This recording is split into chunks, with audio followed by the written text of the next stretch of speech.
We're in a small village where a test is being held for kids to get into the Magic Academy. This is Ian Page, a boy who always lived alone with his mom. He showed up to take the test, and walked past a guard who gave him a smug smile. Ian already felt something was off. Once inside the room, the examiner started the test searching for mana in his head, and then in his heart. Ian didn't even wait for the guy to finish and launched fire and water magic at the same time. Everyone in the room dropped their jaw. While they were trying to figure out how a kid could do that, Ian's mom started screaming outside. He runs out and sees the guard grabbing his mom, telling her not to make things difficult. The head guard asked what was going on, and the coward made up a lame excuse, saying he thought she was an intruder. But Ian saw right through the lie, and decided to keep an eye on him. When night fell, the guard was walking through the city, furious about being humiliated by the maid's son. He wanted to make Ian regret it. Out of nowhere, his body froze. Ian appeared right behind him and warned him that he messed with the mom of the wrong person. She is everything to him and nobody is ever touching her again. Then Ian threw the guy into the water and left him to drown.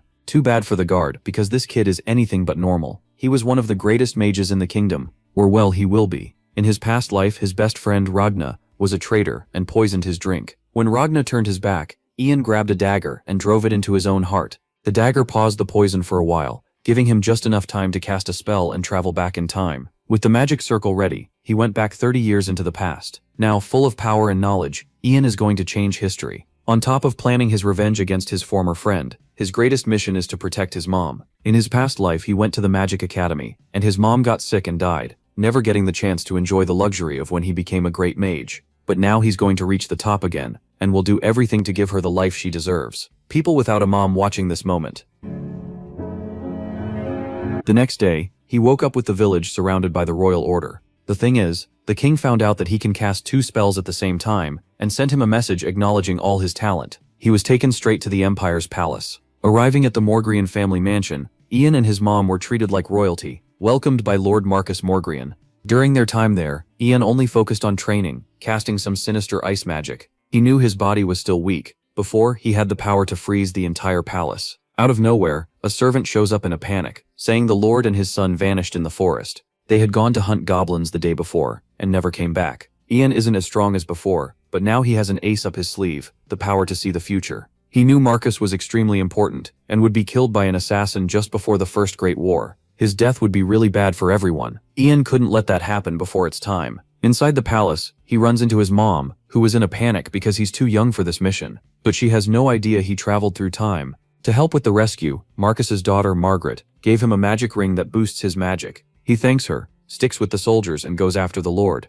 Searching through the forest, he found blood marks and several goblin bodies. To make the job easier, he created a spirit wolf that sniffed the blood and followed the scent. Meanwhile, Marcus and his son were still alive, but surrounded by goblins with no energy left to fight. One of the monsters saw the lord was exhausted and attacked from behind. A millisecond before the hit landed, everything around them turned to ice. Ian arrived just in time and froze every goblin in the area with a single attack. Before passing out, Marcus looked at Ian and was blown away by the boy's power. Marcus opened his eyes when his daughter woke him. He lifted his head and saw her happily sitting by the bed. As he tried to sit up, he grabbed his head and asked what had happened. She told him Ian had saved him. Margaret burst into tears and said he and Ravi had been unconscious for 2 full days. A moment later, the butler rushed in, overjoyed that he was awake. Marcus looked at them and asked about the others. The butler lowered his head and said the 12 soldiers from the Night Rotten had not made it back. Marcus asked where the magician was, and the butler said he would bring him right away. Tien was at the training ground when the butler called for him. The old man hurried over saying the lord was asking for him, and thanked him for saving his life. He added that Marcus wanted him in his chambers for a talk. The protagonist gave him a questioning look.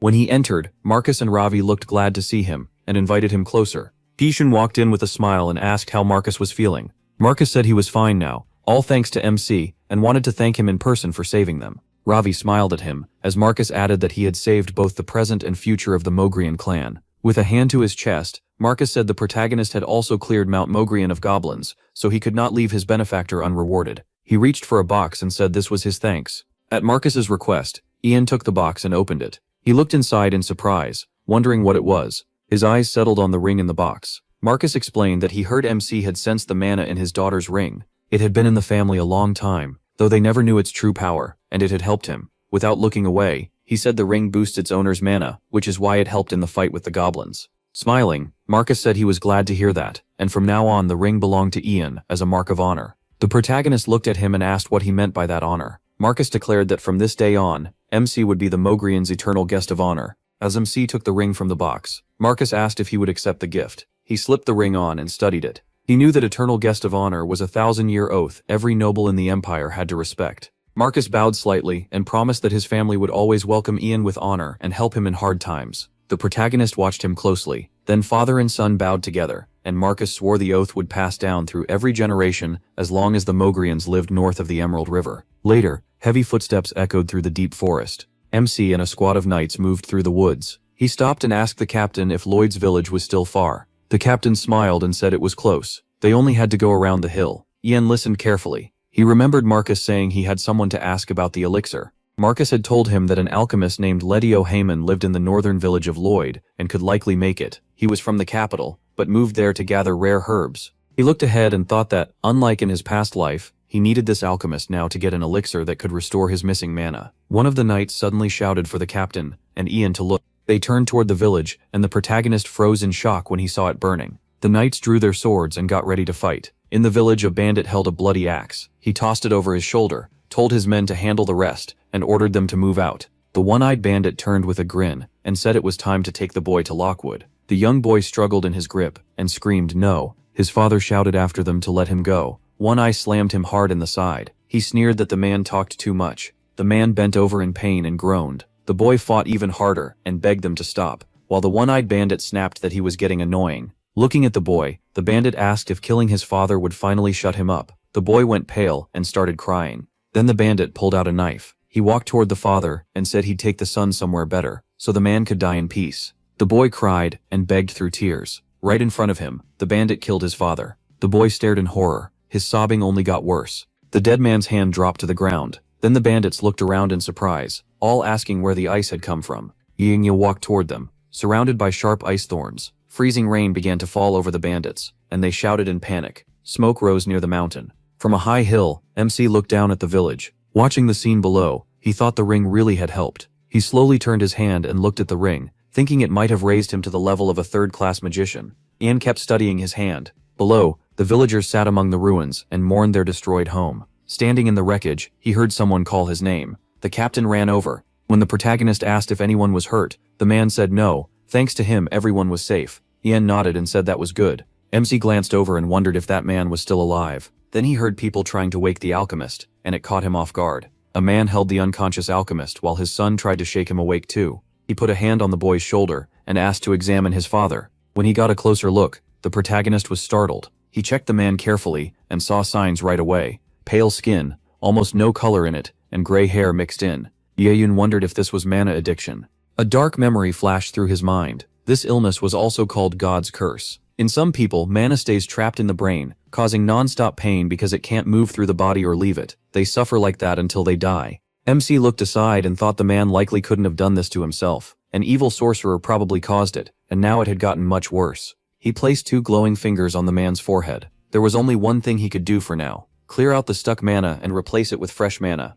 The man's face eased, and he let out a slow breath. Ian told him to treat his injuries. The man agreed at once and thanked him. Before he could leave, the boy grabbed his cloak and asked him to wait. Turning back, the protagonist heard the boy ask if his father would get better. Sadly, MC said it was only temporary. Giving mana could ease the pain, but it wouldn't truly cure the disease. The boy stared at him, trying to understand what that meant. Ian knew the relief wouldn't last. The man would have to keep receiving mana or die. Seeing the boy's expression fall, he added that the process would be painful too. The boy burst into tears and swore he'd find the reindeer flower soon and save his dad. Then he suddenly spun around and ran off. His father called after him, asking where he was going. Ian froze for a second when he heard the boy's name. A dark-haired young man appeared in his memory. Douglas, the greatest alchemist in the Empire's history. He was born a commoner, yet climbed all the way to the top. The protagonist also remembered one more thing. In his past life, Douglas hated magicians. Now it clicked. This sick man was an alchemist ruined by mana addiction, and it all traced back to a magician and a magic flower from the north.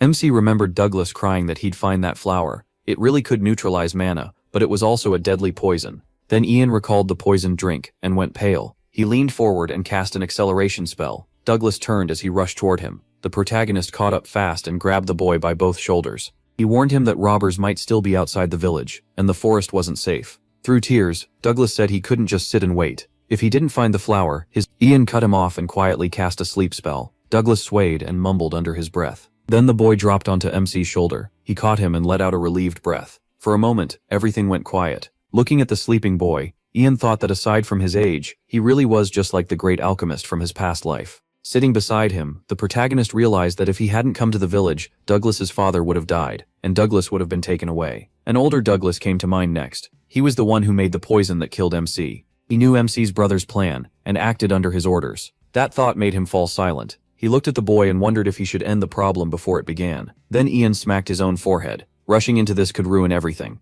Douglas was too gifted. He'd risen from nothing to become an imperial alchemist. With that, the protagonist decided on another path. He needed to bring Douglas to his side.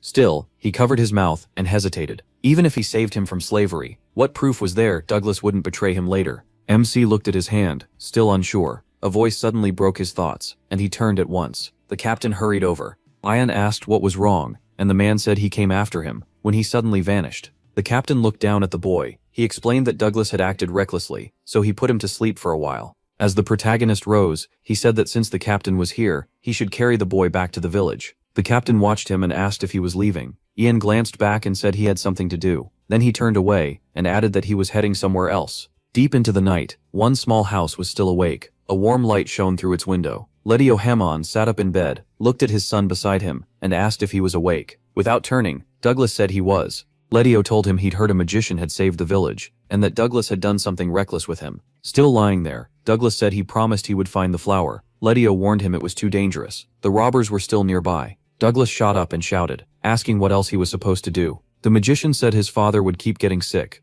Ledio lowered his head and gently told him not to worry. If they found the flower, Douglas broke down crying, and cut him off, saying they'd been searching for over a year. They'd found nothing, so how could he believe that now? Both of them turned when a voice from the door said that he could. Ledio stared at the entrance and demanded to know who was there. Ian stood by the door and said he heard they needed a randier flower. The door slowly opened. Ledio pulled it wide, and fixed MC with a hard stare. He lowered his hood and greeted them calmly. The moment Douglas saw him, he shouted that this was the magician. Ledio still looked doubtful. Ian set a glowing stone on the table, and introduced himself. Ledio stared at it and asked what it was. When he looked closer, his eyes widened. It really was a randiera flower. The flower was sealed inside clear blue stone. The protagonist said he would hand it over, but first he wanted an answer. Looking straight at the alchemist, he asked how Ledio knew what the flower could do. Ledio lowered his head and closed his eyes. He said he had read about it. Ian kept watching as Ledio added that it was written in a reference book. He pointed to the book and said his father had given it to him. Then Ledio opened it, turned the pages, and told MC to look.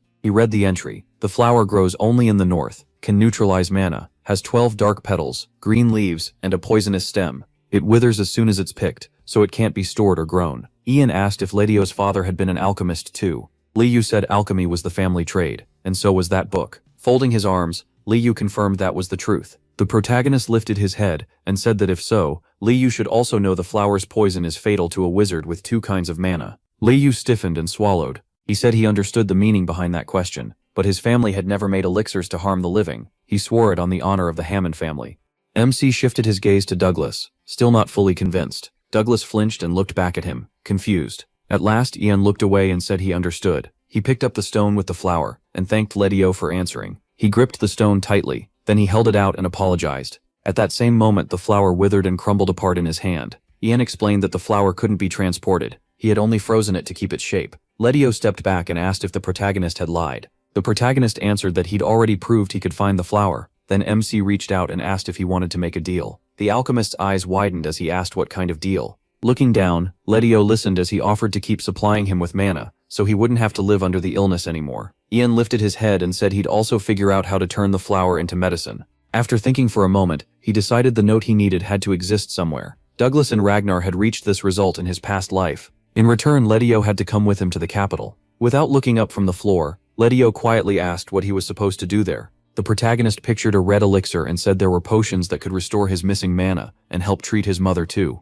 Ledio looked at him like he couldn't believe it and said a magician could hire any alchemist, so why pick him when he wasn't even the best one? MC shut his eyes for a second and explained that he needed someone who would stay by his side and make elixirs only for him. Hearing that, Douglas listened even harder. As Ian pressed Ledio, his son had run into the forest thinking only about saving him, so as a father, he had to choose what was best for his child. Douglas looked up at his father, startled, and opened his mouth to speak. Touching his chin, Ledio muttered that he clearly wasn't an ordinary boy. Then Then he asked if he could have some time to think. The protagonist lowered his head a little and said of course. As Letio walked over and rested a hand on Douglas's shoulder, MC realized that in this life, Douglas hadn't lost his father or ended up a slave. Watching them, Ian swore to himself that he wouldn't let Douglas's talent fall into his brother's hands. Letio gently stroked Douglas's head. Later he sat on a fence by a tree, quietly looking over the village. Someone called out, and the protagonist quickly turned. It was the captain, telling him the preparations were done and they were ready to leave. Ian looked away and said nothing. His eyes drifted back to the alchemist's house.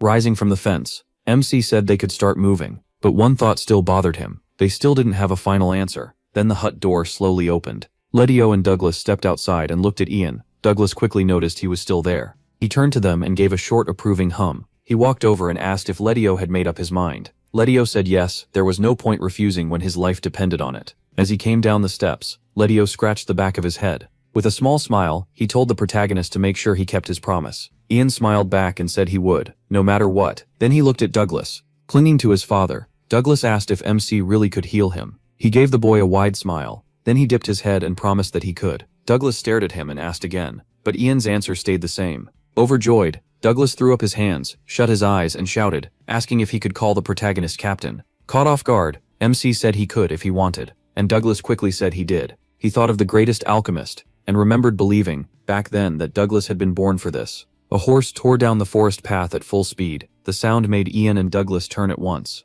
A knight jumped down and told the protagonist they needed to hurry. The protagonist immediately asked what happened. The knight stepped closer and said the prince had already crossed the Kamas River. MC stared in shock and asked why he was already so close. The knight answered that the report had only come that morning. He shot him a hard look, wondering why he was the last one to hear about it. Brushing past him, Ian asked to borrow the horse. The knight asked if he even knew how to ride. The protagonist walked up to the horse, stroked it and admitted not really, but he figured they'd manage. He took the horse's head in both hands and used a taming spell. The horse's eyes flashed blue. MC's eyes glowed the same color as he told it they had to reach the provincial castle, and asked if it knew the way. The horse slowly lowered itself down. Ian studied it for a moment. Then he turned to the stunned captain and alchemist, reminding them not to forget to bring Mr. Letio Hammond. He sprang onto the horse, and said he'd go ahead first. A grand convoy escorted a massive white carriage. Inside, the crown prince sat by the window, looking unhappy. He remembered standing in the emperor's office when Tian said there were still more tasks for him. The tower master, Herbert, had been in close contact with the fifth prince lately. That made the crown prince freeze in surprise.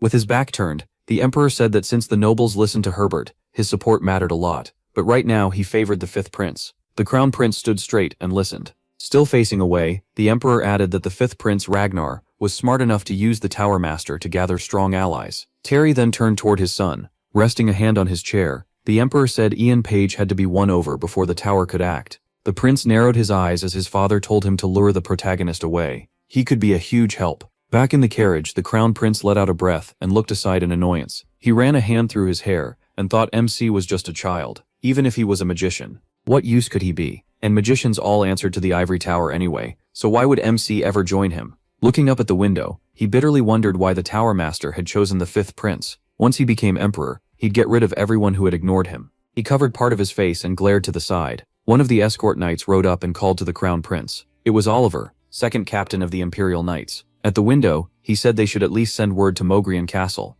The prince looked out and reminded him they had already talked about that. Oliver, looking troubled, said the castle would need time to prepare for his visit, and asked him to show some mercy. Tired, the prince asked whether Oliver's family lived in the north, near Mogrian. Oliver said yes. When asked how much farther they had to go, he answered that it was about 2 more days. The prince gave a slight grin and said that since they were so close now, a message could be sent after all. Folding his arms, he smugly added that he wanted to see how the guards of the north, the Empire's shields, would welcome him. Oliver looked into the carriage with relief and thanked him. Soon, the provincial castle appeared in the distance, already ringing with shouts that the crown prince would arrive very soon. The lord pointed sharply and yelled that not a speck of dust should be left anywhere. Marcus pressed a hand to his forehead, wondering why no one had warned them sooner. He hadn't expected the visit to happen this fast. Turning to the butler, he asked if the other families had arrived. The butler said yes, the Macfadians and Oliver would be there soon, and everyone else was already present. Marcus then asked if there was any news from the magician. The butler lowered his head and said not yet.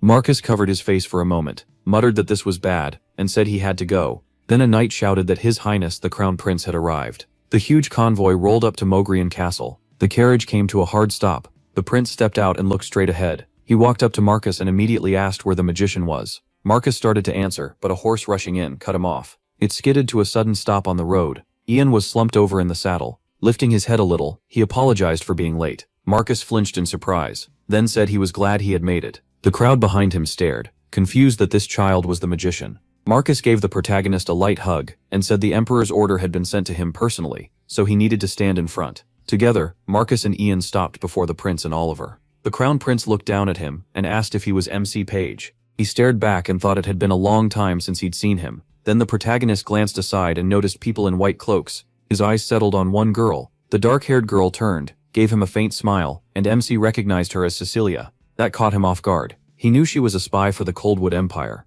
The group moved into the hall. Oliver bowed his head slightly and told the prince to please show some restraint. Holding a glass of wine, the prince replied that wine was the only thing worth having here. He looked around and complained about coming all this way. This place was boring, and he didn't like the magician either. Oliver only looked at him in confusion. After a pause, the prince said he'd rather go rest. Nearby, Cecilia leaned against a column with a glass of wine, watching the room. As she looked around, she thought the Emperor's missions had been getting stranger lately, especially this sudden interest in a boy. Cecilia narrowed her eyes and remembered the 2 orders she got a few days ago. First, check if the rumors about the young magician were true, and if they were, kidnap him and his mother for Coldwood. She studied the banquet, wondering what made this boy important enough to take. First, she had to find out. Cecilia headed to the training ground and scanned the area. Then she spotted Ian in the middle of the field. There he was. A faint smile crossed her face as she started casting with her left hand. She decided to test him first with something simple. Wind stirred her hair as she called out a spell. Magic arrows. A rain of magic arrows shot straight at him. Cecilia stared ahead, surprised. Ian had already blocked it with a shield. Glaring at her, he demanded to know who she was. She only smiled and said she was a magician from the Ivory Tower too, just here to greet him. The protagonist turned fully toward her, clearly annoyed, and asked if attacking from behind was how they said hello. She stepped back a little and warned him to mind his tone. She was older, and he should show some respect. Ian suddenly went quiet, lowered his head and said one name, Cecilia. She froze and stared at him in shock. Then he finished it. Cecilia Coldwalker. That made fear flash across her face. Trying to steady herself, Cecilia demanded to know who he was and how he knew her name. MC just asked what she thought. With a small grin, he said that was the name used by every Coldwood spy. He even claimed he knew everyone working with her. As he slowly walked closer, Ian started listing names. Yule, the caretaker of the Molten Stable. Cecilia moved toward him in disbelief, while he kept going. Robin, the Emperor's secretary. Irio from the 9th Division. Isabel, a palace maid. He glanced at her and asked if she knew they were all connected, because he did. Cecilia narrowed her eyes and looked at him like he was just a foolish child. Then rage flared in her eyes. She formed a fireball and said she didn't know how he learned so much, but he'd be smarter to act like he knew nothing. A second later, she fired the fireball straight at him. Cecilia watched the flames spread. To her shock, Ian stepped out of the fire and ash. Walking through the flames, he said he was the only one who knew about them and started casting too. Fear crept into Cecilia's face as she asked why he hadn't reported them. At the same time, she couldn't understand how he was completely unharmed. The protagonist tossed a glowing sphere of magic upward and said he still knew plenty. Cecilia looked up in horror. Sharp ice shards came flying at her. Ian swept his hand aside, more fragments forming behind him, and said he also knew why she was after him. Then he thrust out his hand and cast Ice Spear. The spears shot at Cecilia at once. She tensed and took her stance. Throwing up a mana barrier, she barely shielded herself from the attack, but cracks quickly spread across the barrier. Sweat ran down her face as she struggled to keep it up.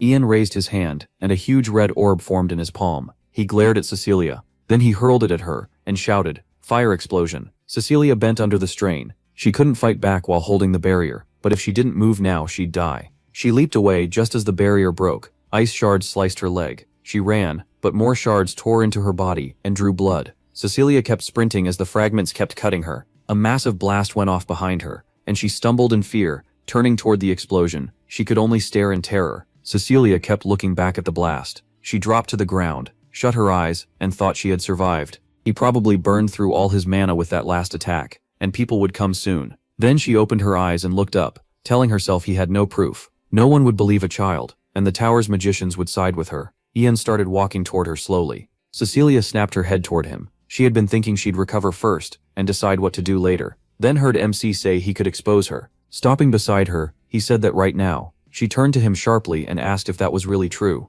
The protagonist smirked and said yes, there was evidence. Evidence even the Cold Walkers themselves didn't know about. Cecilia whipped around and shouted that he was lying. At that moment, guards appeared at the training ground entrance. Oliver demanded to know what happened, and rushed over to the girl. He ran up, lifted Cecilia, and saw she was hurt. From the crowd, Ian shouted that he was the one who did it. Everyone turned toward him. Oliver fixed MC with a hard stare, and demanded an explanation. He folded his hands and said he had accidentally seen this woman meeting with a masked man. Cecilia stared at him, confused by what he was doing. Looking slightly aside, Ian added that when they noticed him, they attacked and tried to kill him. Oliver asked if that meant he had only defended himself, and the protagonist said yes. Oliver looked around, then asked if he could prove it. MC said they had been checking each other's bodies for marks. The guard lowered his head for a moment, thought it over, then ordered Cecilia to be examined. The two men with her immediately protested, saying the captain was going too far and insulting the tower's magicians. A knight slowly drew his sword. An instant later, the blade was right in front of the shouting man's face. Oliver held the sword on them, and reminded them the crown prince was here, and this incident happened under his watch. The man raised his hands as Oliver said he needed the truth, and needed to know how this tied to the tower's magicians. The man pleaded for Cecilia to be healed first. Oliver raised a hand and said treatment would wait until after the examination. After the women checked the spy, Oliver asked if they found anything. They lowered their heads and said no. The men quickly said they had accused the wrong person and should start treating her right away. Oliver turned to Ian and asked if he had lied. He shook his head and said he hadn't. Then he walked straight toward Cecilia. He turned her over by force and asked her to forgive him. Cecilia watched as he brought his glowing hand to the back of her neck. The whole crowd stared in surprise. A bright mana mark appeared on her back. Cecilia shot Ian an angry look and demanded to know what he was doing. Rising back up, the protagonist said he had seen them touch that area, like they were checking a mark. He remembered the man he had tortured, and thought about how all cold walkers were sent to training camps where they received a hidden mark. Only the trainers knew about it, until one person finally broke after a year of torture and revealed the secret.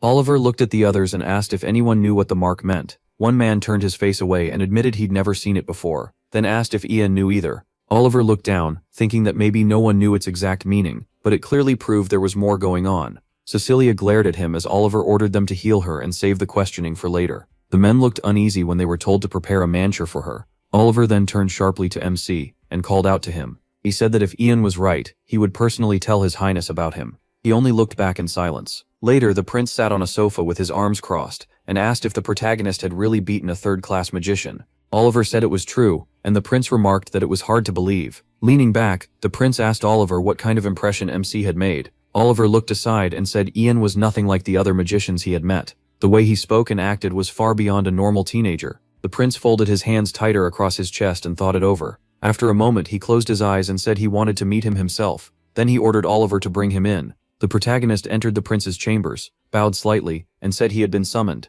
The prince rose from the sofa, clasped his hands behind his back, and said yes. He had heard Ian exposed a Coldwood spy and defeated her, even though she was a high-ranking magician. Looking toward the fireplace, the prince said it was a victory worth praising. MC lowered his eyes a little, and said that praise was an honor. The prince held out a hand and said he deserved a reward. If he had any wish, he could ask for it. The protagonist slowly lifted his head, thinking he wanted to test how far the prince's generosity went. Since the offer was there, he decided to take it. Then Ian quietly said that was good. Looking at the prince, he asked for permission to visit the ruins of the old ivory tower on the way to the castle. The prince tilted his head and asked what was so interesting about that place. MC folded his hands, a little embarrassed, and said he heard stories about those ruins as a kid, so he wanted to see them for himself. The prince studied him for a moment, thinking he could have asked for anything, and chose something this small. Still, he just said they would go there. Ian gave a quick nod. Looking at the prince, he thought this was going to be easy. In his mind, the real target was clear. A hidden book under the old tower ruins. A dungeon lay below, and inside was a book of dragon spells written in the dragon tongue, a key part of time magic. There was nothing else like it. In his past life, he found it right before he died, and never got to learn all it could teach him. This time would be different. The protagonist lowered his gaze with a faint grin. By deep night, only wheels and horses could be heard. An expensive carriage rolled through the dark forest. Ian's mother looked out the window and said this was the first time they had traveled this far. With a warm smile, she asked if it was really true. MC smiled back and said it was. Letio put a hand to his chest and offered to show her around since he had lived in the capital for a long time. Mrs. Page laughed softly and thanked him. Ian stiffened a little and glanced aside, not sure what kind of tour they were talking about. Then someone knocked on the window, and he turned at once. Paul, the second vice captain of the Imperial Army, bowed slightly and told him they had arrived. A massive marble structure stood ahead. After getting out of the carriage, the protagonist learned they would stay here about 2 days, and the prince had allowed him to move around freely. Paul smiled at him and added that this freedom covered the whole area. Pointing ahead, Paul said he would first show them where they would be staying. They headed into a small village. An old bald man bowed with a hand on his chest, and said it was a great honor for their little village to welcome the crown prince. The prince looked a bit shy, touched his cheek, and said it wasn't a big deal. Ian watched him closely from behind. He turned fully toward the prince, and thought he wasn't acting badly around normal people. That surprised MC, because in his past life the prince had always seemed cold and hostile when they met. Back then, the prince had looked at him with open menace. Ian thought that was probably because Ragnar had always been by the prince's side. Now, seeing the prince smile, he noticed he acted very differently with people outside his family, and the nobles. Looking away, the protagonist started to understand why the emperor wanted this prince as his heir. Then someone called him. Douglas came over and asked when they were going to the ruins. MC looked at the alchemist calmly, and asked why he wanted to go. Scratching the back of his head, Douglas admitted he just wanted to see them too. He let out a small breath. Since the hidden basement only showed up at dawn anyway, he told him they could go together tomorrow. Douglas lit up and asked again just to be sure, and Ian said yes. The boy shouted with joy. Letio and the protagonist's mother watched the two boys, and Letio noted that Douglas seemed to have become friends with the young magician. Covering his mouth a little, the alchemist quietly said he wanted to ask Mrs. Page something. Letio looked at her and asked if Ian had always acted this mature, even though he was only 12. Mrs. Page watched her son and said he had grown up early. She added that MC was smart and caring, just like his father. Even if he never said it, she felt guilty that he tried so hard to fill his father's place. Letio took that in, thought he really was like him, and asked if her husband had been a magician. Mrs. Page quickly shook her head and said Fren had been an ordinary man.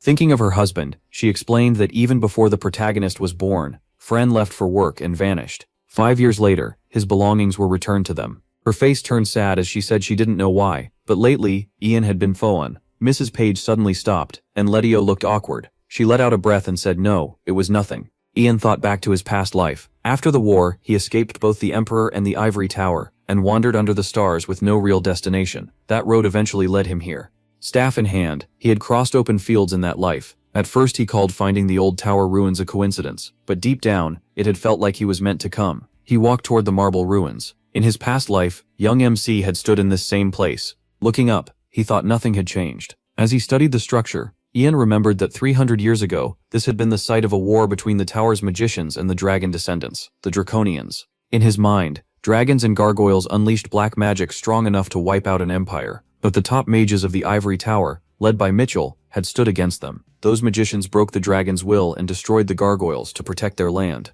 After leading the nation to victory, the emperor gave up his throne and devoted himself to the tower, founding a new one in Green Riverium, where it still stands. That great tower rose in Ian's thoughts. Standing among the ruins, he thought the old tower had eventually been abandoned and left to fade into history. He stopped at a certain spot, feeling this had to be the place. The protagonist pressed a hand to the stone, and light glowed at his fingertips. He stared at one point without moving. Then a staircase opened before him, leading down. Ian started descending into the dungeon. He raised a hand, cast a light spell, and a small glowing orb formed above his palm. Then he sent it upward. The light landed on a stone gargoyle's head. Ahead of him, on a pedestal, stood an ancient gargoyle. Ian remembered how shocked he had been the first time he saw it. Then the gargoyle began to move. A second later, the monster shed its stone shell. MC straightened and thought that even after 300 years, a real gargoyle had still been hiding in this forsaken place. He looked at it, and in the next instant, it vanished. EA looked up just in time to see it diving at him. He thrust out both hands and formed a water ball between them. Then he hurled it at the monster. The blast struck its chest and threw it backward. The gargoyle slammed hard into the wall. Ian kept his eyes on the spot where it crashed. He tensed, thinking that in his past life he had killed it in seconds, but with his current strength, this would take real effort. The gargoyle crawled from the hole in the wall and fixed its gaze on him. Its purple eyes burned with malice. A moment later, it shrieked and flew at him again. Tian dropped low, pressed a hand to the floor, and cast ice spears. Huge spikes of ice tore through the gargoyle. Without stopping, he began casting lightning while keeping his eyes on it. He focused hard and released the spell. A massive bolt crashed into the monster and made its whole body jerk. Staring at the dead gargoyle, Ian thought that after killing it, another passage should appear. Right beside him, an opening began to form in the ground. The hatch opened all the way. The protagonist smiled slightly. Everything was exactly the same. He jumped down and cast a soft landing spell. Dust rose around him as he descended. Then he landed lightly on the ground. Ahead was a table, and on it sat a book bathed in bright light. Ian walked up with a wide smile, thinking they had met much sooner this time. The dragon book. He studied it closely. Stepping nearer, MC wondered who had hidden it here. He tilted his head and guessed it had to be either a dragon or the first magician. Carefully picking up the book, Ian hoped that in this life he could read more of the notes and truly understand it. Then he froze in shock, unable to believe what he was seeing. The book was open, and completely blank. He flipped through the pages in a panic, unable to understand how this happened. He looked up, stunned, and realized who it had to be. His past self flashed through his mind, and Ian understood. The one who had already used the book was him. The protagonist snapped the book shut, and felt relieved that he still remembered the spells he had already learned. He parted his lips a little, then flinched in shock. His hand went to his throat, and he realized he couldn't use it. Staring at the book, Ian figured out the dragon language works through mana, not spoken words. Dragon spells can only be used once, and then they vanish. Since time magic was gone too, he knew he would never return to the past. A small smile crossed his face as he shut his eyes. Part of him had always hoped he could go back whenever he wanted. Then he opened them and thought it was better to learn the truth now, before it was too late. This life would carry an even heavier burden. Looking up at the light above, he felt that weight settle on him. A voice warned MC they would reach the capital soon. The convoy rolled into the grand capital. Ian looked over the streets and thought they had finally arrived. Then his thoughts went to the prisoner in the cage, and he started to worry. Cecilia was still locked inside, and if she escaped and reached the other cold walkers, the Empire would start hunting him right away. He remembered their talk and knew the first thing she'd do was tell them he already knew they existed. That only made him angrier. He already had enough problems. Suddenly, Ian glanced left. A magician in a gray cloak stood in front of the convoy. The owner of the tower stepped forward, raised a hand, and the crowd behind him shouted for them to stop. Oliver slammed on the brakes, confused. He looked at the old man and called out to him. After getting off his horse, Oliver demanded to know why he was blocking the crown prince's path. The captain stiffened when he heard it was the emperor's order. The tower master held out a scroll and said the case involving the girl magician had been handed over to the ivory tower, so she must be given to them. Keeping his face calm, Oliver remarked that they must be in a rush if they weren't even waiting to enter the castle. The tower master shut his eyes and said it was better to settle this right away. A fifth-class magician walked past Oliver and told him to take it easy. They would handle the investigation themselves, so everyone else could rest easy. Oliver clenched his teeth, veins bulging. Without looking away, he ordered that the prisoner be turned over to the tower master. That made the magician snap back. It was too early to call her a criminal. Until her guilt was proven, she was still a tower magician and deserved proper respect. With that, he strode toward the cage. The knights by the carriage argued that they had escorted and guarded her the whole way, so the magicians couldn't just take over. One soldier even asked if this was legal, order or not. It wasn't fair. Watching from the window, Ian thought this was exactly what he expected. He knew they didn't care about Cecilia herself. What they couldn't stand was the idea of a magician being judged by regular soldiers. They would throw her into the deepest prison in the ivory tower, somewhere even the cold walkers couldn't break into, then buy time to save face and figure out their next move. His mother looked out and asked what was going on, and he told her it was nothing important. Still staring outside, he thought at least one problem had been removed. Someone called for Ian and relayed a message. Before entering the castle, His Highness wanted him to visit one more place. Their carriage stopped in front of a grand mansion. The protagonist stepped out, studied it, and recognized it at once. In his past life, Ragnar had given him this same mansion after he became a fifth-class magician. The prince walked over and asked if he liked it. Smiling, the crown prince explained that his father wanted to give it to him. MC bowed deeply and thanked him, saying the emperor's kindness had no limits, which made the prince laugh and brush it off. Ian thought about how he had gotten time magic at 20, yet now he wasn't even 14, and still received this mansion. Whatever the reason, it was amazing. The prince said he could leave his family and attendants here, while they went to the castle to meet the emperor. The protagonist blushed a little, and took a deep breath. Then he asked if he and his mother could quickly look around first, and the prince said they could. Ian lit up and thanked him at once. He went inside with his mother. MC turned to her and asked how she felt, and she blinked, asking what he meant. He carefully looked at her and said this was their new home. She instantly got excited and cried out with joy, while he remembered that in his past life, she died long before he ever got this place.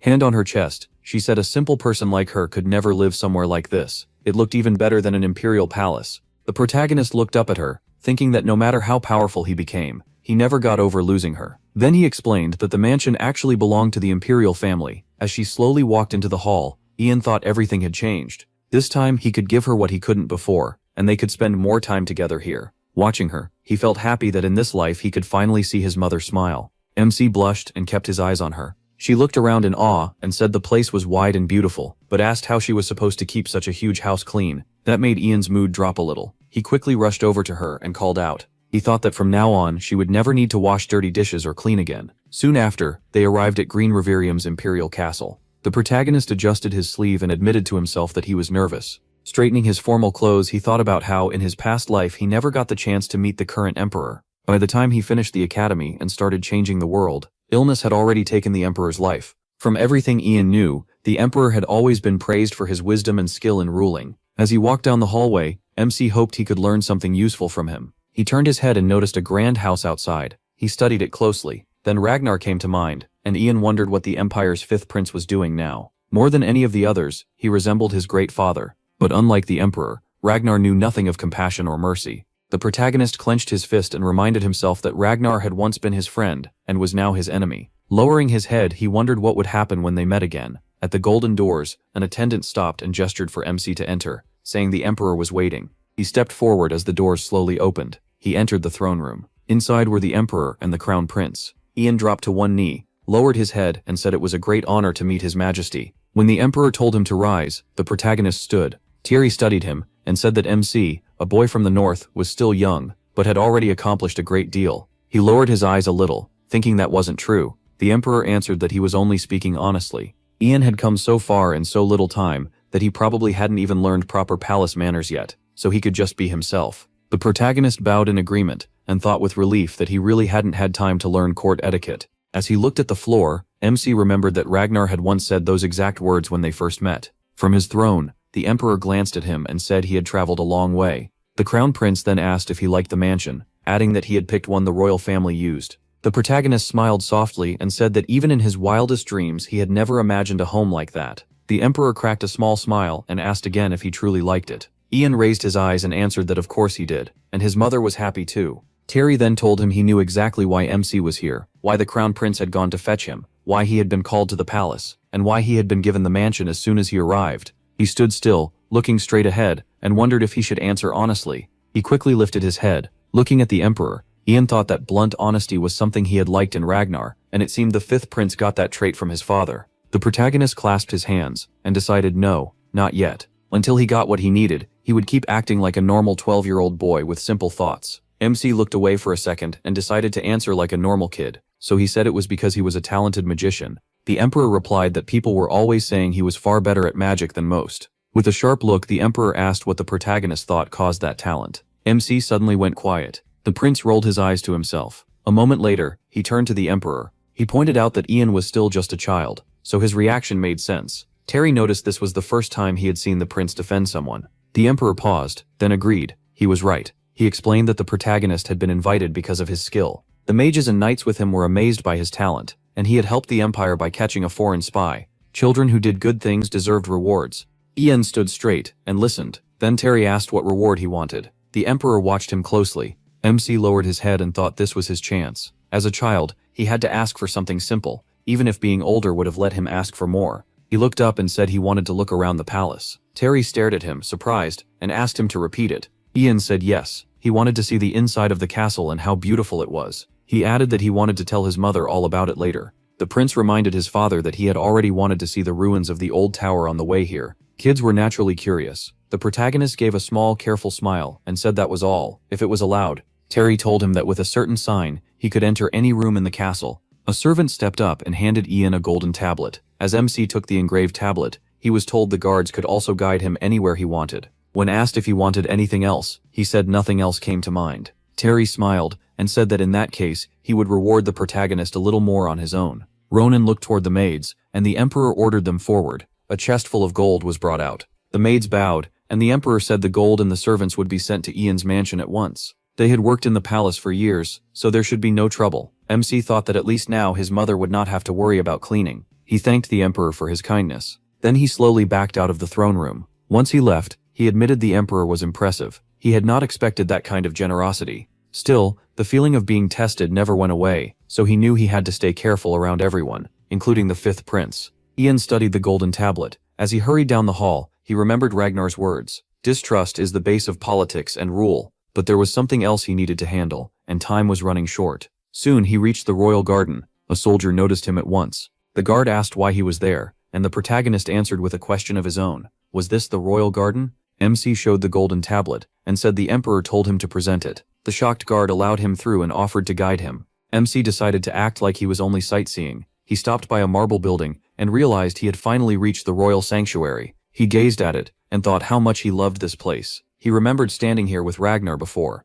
Only the royal family could enter this resting place of their ancestors. One day Ragnar would be buried here too, but not for a long time. Back then, Ragnar had smiled and asked if the protagonist agreed. Ian peeked around the corner to check the area. The guard at the entrance was asleep in his chair. Even so, MC moved in carefully and cast a sleep spell just to be safe. Inside the dark room, he used a light spell and guessed he was near the tomb of the first emperor. Walking among the graves, he searched for what he came for. He kept moving slowly, scanning each spot. Then his eyes snapped to one place. He found it. Near a column, Ian spotted a cluster of stoneheart mushrooms. He fired an ice spear and smashed them free. Carefully, he gathered the mushrooms into a bag. This was more than enough. He flinched when a voice suddenly asked what he was doing there, so late. He spun toward the sound, wondering who it was. With a quick wave, he canceled his light spell. Then he ducked behind the graves. From there, he saw torchlight coming down the passage. Ian tensed and wiped at the sweat forming on him. A red-haired man stepped in, talking about the princess. Hidden behind a column, the protagonist wondered which princess he meant. The royal family had 3, and obviously the 5th prince was not one of them. A blonde girl smiled and said no one came here. It was quiet, with no one around to listen. She placed a hand on her chest and said she came because it was her duty as a princess. Mr. Kevin, she added, was only checking how secure the sanctuary was. They had good excuses. Peeking out, Ian recognized her. It was Haley, the crown prince's sister. Kevin warned that someone might report this to the tower. Haley's face darkened, and she snapped that would not happen. Angrily, she asked if he had any idea how dangerous the tower was. Then her mood shifted, and she said her parents would understand. She was doing this for her brother and father. Kevin lowered his head and said he would help however he could. He asked if she remembered the methods he taught her before, and Haley clenched her fist, saying she did. She focused and said she needed to start with light, by gathering mana. A moment later, she held out her hand and cast a light spell. A tiny glow appeared over her palm. Watching from hiding, Ian was shocked. The princess could use magic. Haley frowned at how small the light was, and Kevin told her she was still a beginner. MC remembered her future. She had lived quietly, trapped like a bird in a cage, followed the crown prince after Ragnar took the throne, and was executed with him. He still could not believe it. He never knew Haley was a magician, but why was it being hidden? That made no sense. Learning magic in secret and hiding magical skill were both against the law, and Kevin, as a magician, had to know that. Haley then asked him to teach her a defensive spell, maybe volcano magic or something like it, but Kevin admitted that kind of spell was hard even for him. Suddenly, Haley felt something behind her. She turned at once. Kevin asked what was wrong, and she said she heard something. Kevin panicked, waving his arms and saying they might have been discovered, so they had to leave fast. Haley told him to calm down. It was already getting dark, and only members of the royal family could enter this place anyway. Ian stood outside again. Looking up, he thought about what he had just seen. Today had brought a huge surprise. He turned slightly and wondered who else knew Haley was a magician. Thinking back on the sanctuary, he figured Kevin was hiding her power. That made even more sense, because the master of the tower supported the 5th prince, by the fountain in the garden. Ian realized the trip to the sanctuary had taken too long. As he headed out, the guard asked if he was done looking around. The protagonist smiled to himself, knowing he had gotten what he came for. He thanked the guard, and said yes. Then MC returned to his mansion.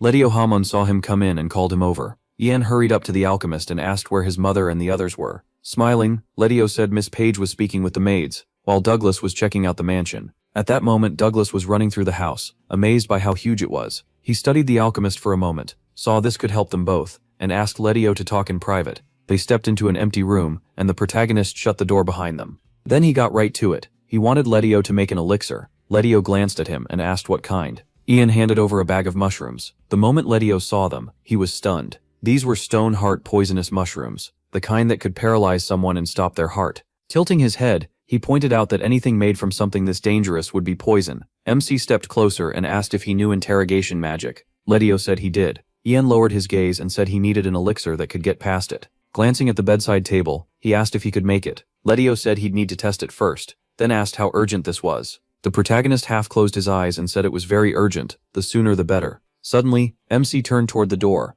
Someone announced that a letter had arrived from the ivory tower. A maid entered carrying a tray with the letter on it. Ian quickly took it and opened it. The letter said the newly arrived magician, Page, was expected at the tower. By their rules, he had to begin training there, and they fully recognized his talent. Reading on, he saw that an official meeting would be held in exactly 1 week. As a magician of the tower, they expected him to attend. After finishing, the protagonist said Letio had 1 week. He turned to him and asked if he planned to sleep at all. A little shaken, Letio answered that a week was a week. This was work. Walking up to him, Letio said he just wouldn't sleep, and would do everything he could. Ian gave a small grin and said he was counting on him. A fancy carriage rolled through the forest. Inside, MC sat quietly and looked over the carriage. In his hand was a bottle of black liquid. Letio's elixir, made from the stone heart mushroom, should last 2 hours. Ian looked at it with concern. 2 hours was all he had. Then he turned toward the window. The huge ivory tower came into view. He stared at it, thinking how many memories that place held. Yet here he was again. When the carriage stopped at the tower, servants noticed their arrival.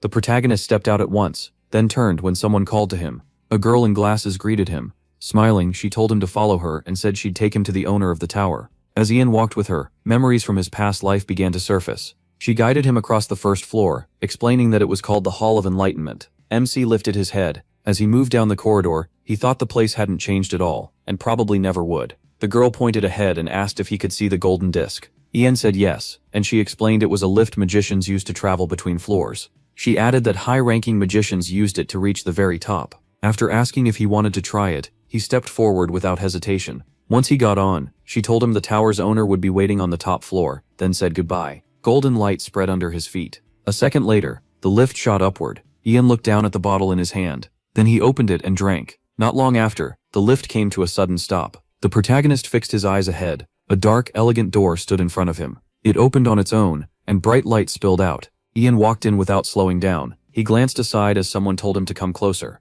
The tower's owner smiled and thanked him for accepting the invitation. Seated at the table, the old magician gestured for him not to stand there and to come in. MC looked around and saw a crowd already seated. The old man said he understood MC was nervous, but there was no need to worry. Turning the other way, he saw even more people watching him. He carefully sat down, as the old man explained that every magician in the tower went through the same initiation. The protagonist could feel their distrust anyway. The owner raised a hand, and glowing text appeared above it. He said they acknowledged MC's talent, but it was unusual enough to make them suspicious. The old man studied the floating text. As he sat there, he heard that magicians were closer than family, so there should be no distrust between them. Ian smirked and asked if they were going to torture him. The old man laughed and asked if they really looked that scary, then said no, they didn't use barbaric methods. His face hardened as he told the protagonist he only needed to answer their questions. Looking over the room, the old man announced that they would begin. He read from the glowing text. Ian Page, born in 488, under the sign of the Red Goat, father merchant Fran Page, mother cook, and asked if that was all correct.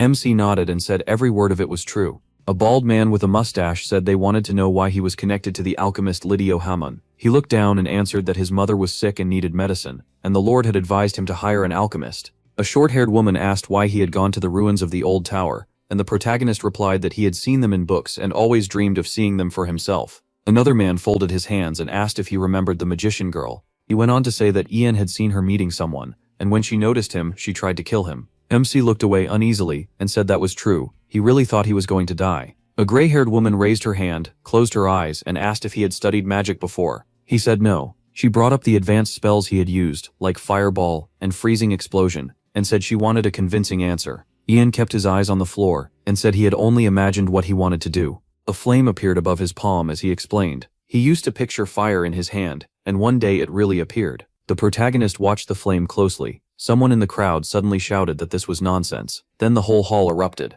The tower's owner studied Ian in silence. Interrogation magic was active, so there was no reason to think the boy was lying. Could a legendary first magician really be reborn as a child? The old man wondered if MC was some top-class magician, able to resist interrogation magic, but that should have been impossible at his age. Staring at him, the owner could only wonder who he really was. Then a red-haired woman shot up from her seat and yelled that this had gone far enough. She jerked her hand to the side and snapped that they should stop asking stupid questions. What mattered was why they were all really here. Ian looked up at her with innocent eyes, while the others tried to calm her down, but she shot back that they all wanted the same answer. Helene stood right in front of him and demanded to know who he was. With one hand on her belt, she said they'd heard enough of his filthy lies and wanted the truth, who he was, and why he kept lying. The protagonist looked at the red-haired woman and thought she hadn't changed at all. He remembered that Helene had once been the youngest fourth-grade magician. Before he appeared, people called her the Fire Lady because of her temper. Putting on a guilty look, Ian asked if she didn't know. Helene glared and demanded, "Know what exactly?" MC glanced at the floating text and said it was all written there. Turning fully toward it, he added that he was Page, born in 488 under the Red Goat, and asked if she could read. Helene clenched her fist in anger. Then she wheeled on the others and shouted for them to stop. A fifth-class magician looked at Ian and said he had one last question. The protagonist remembered a soldier harassing his mother, as the tower's owner brought up the incident. On the day of the inspection, he'd clashed with a soldier named Jonathan for disrespecting her. MC stayed silent as the magician continued. Jonathan died the very next day. An image flashed through his mind of Jonathan's body rising to the surface. The owner added that traces of mana had been found when the body was examined. Fixing Ian with a hard stare, he asked if Jonathan's death was connected to him. The protagonist sat up straight, stared at the floor, and thought the Tower Master clearly hadn't earned his title for nothing. Watching the 5th class magician, MC realized the man didn't trust magic alone. He questioned everything, and thought things through. He lifted his head and thought calmly that if a normal person got accused of murder, panic would make them look guilty either way. So he stayed still and thought it over. Since this was the last question, the protagonist wondered if he should shake off the elixir's effect, or just give them the answer they wanted.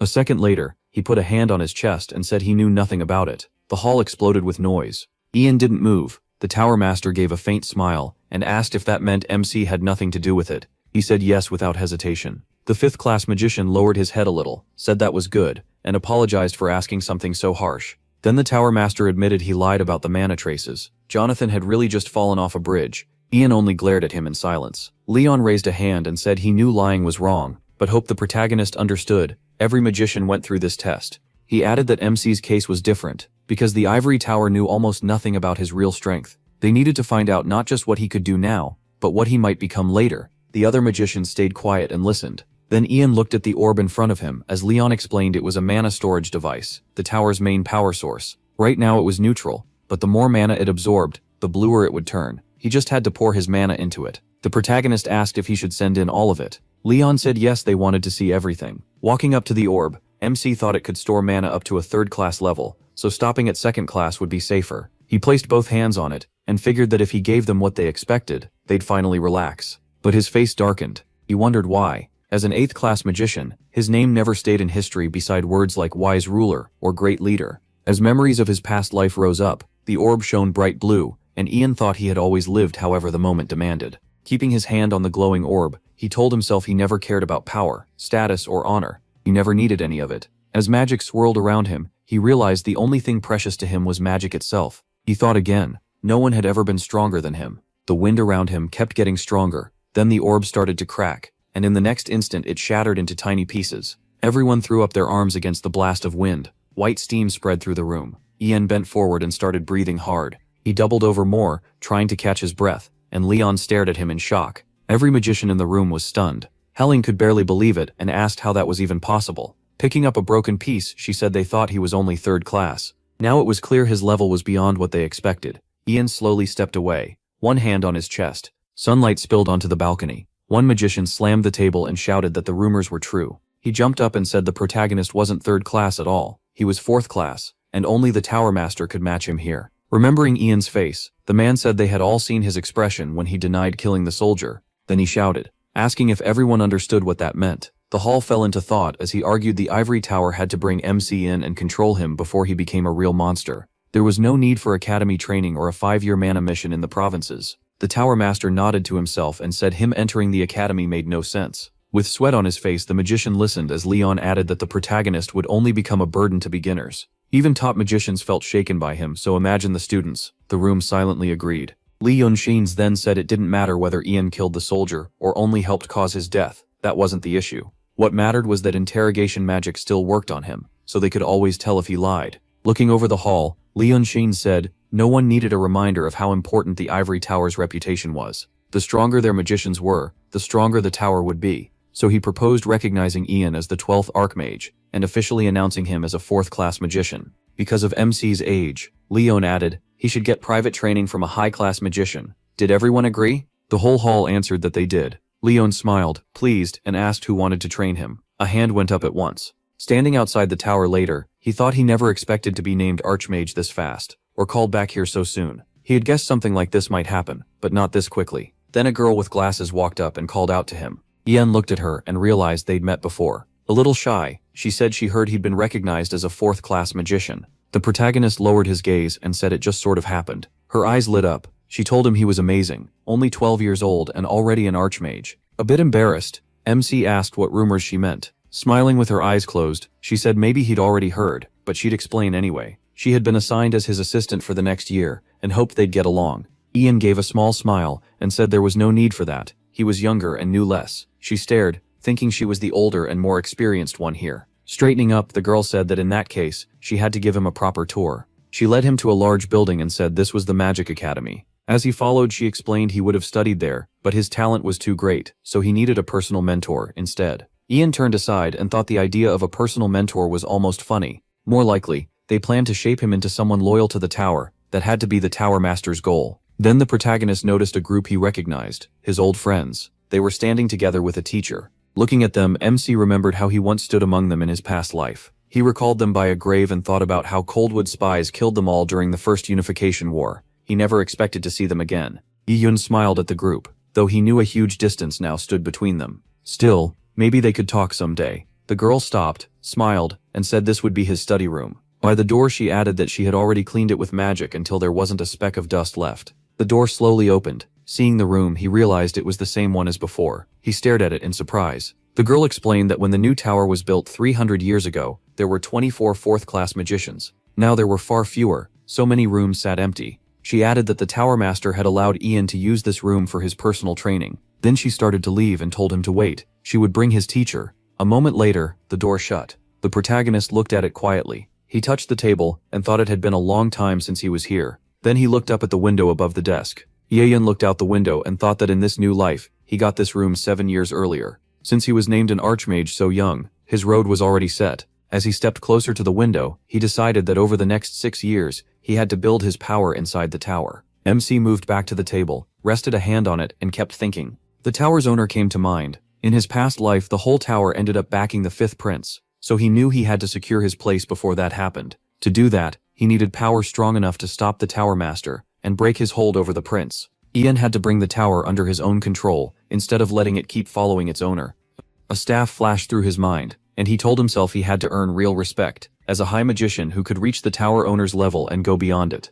He imagined giant hands reaching for the ivory tower. If he could pull this off, the tower would be his. Then the protagonist lowered his head and decided to keep acting like a child for now. He was still too young and too weak. At this stage he would not even rank 5th grade. The sudden sound of the door jolted him. Someone walked in and greeted him. Ian whipped around toward the door and immediately wondered why they had sent this person. Helene stepped in and said it had been a long time since they saw each other. Standing there with a smile, she called him a little liar. With a small grin, Helene greeted him again, still teasing him as a liar. Ian gave her a tired look, clearly wondering why she was the one they picked. He slowly opened his mouth to answer. Lifting a finger, MC pointed out that she was supposed to gather the mana storage fragments. She smirked and said he had gotten even more shameless. As Helene walked closer, she said he probably already knew most of the program. Etiquette, the tower's history, magic theory, everything taught at the academy. But because normal students would have trouble keeping up with him, the tower owner gave him a personal teacher instead. Ian stayed quiet and listened. A second later, Helene snapped her fingers.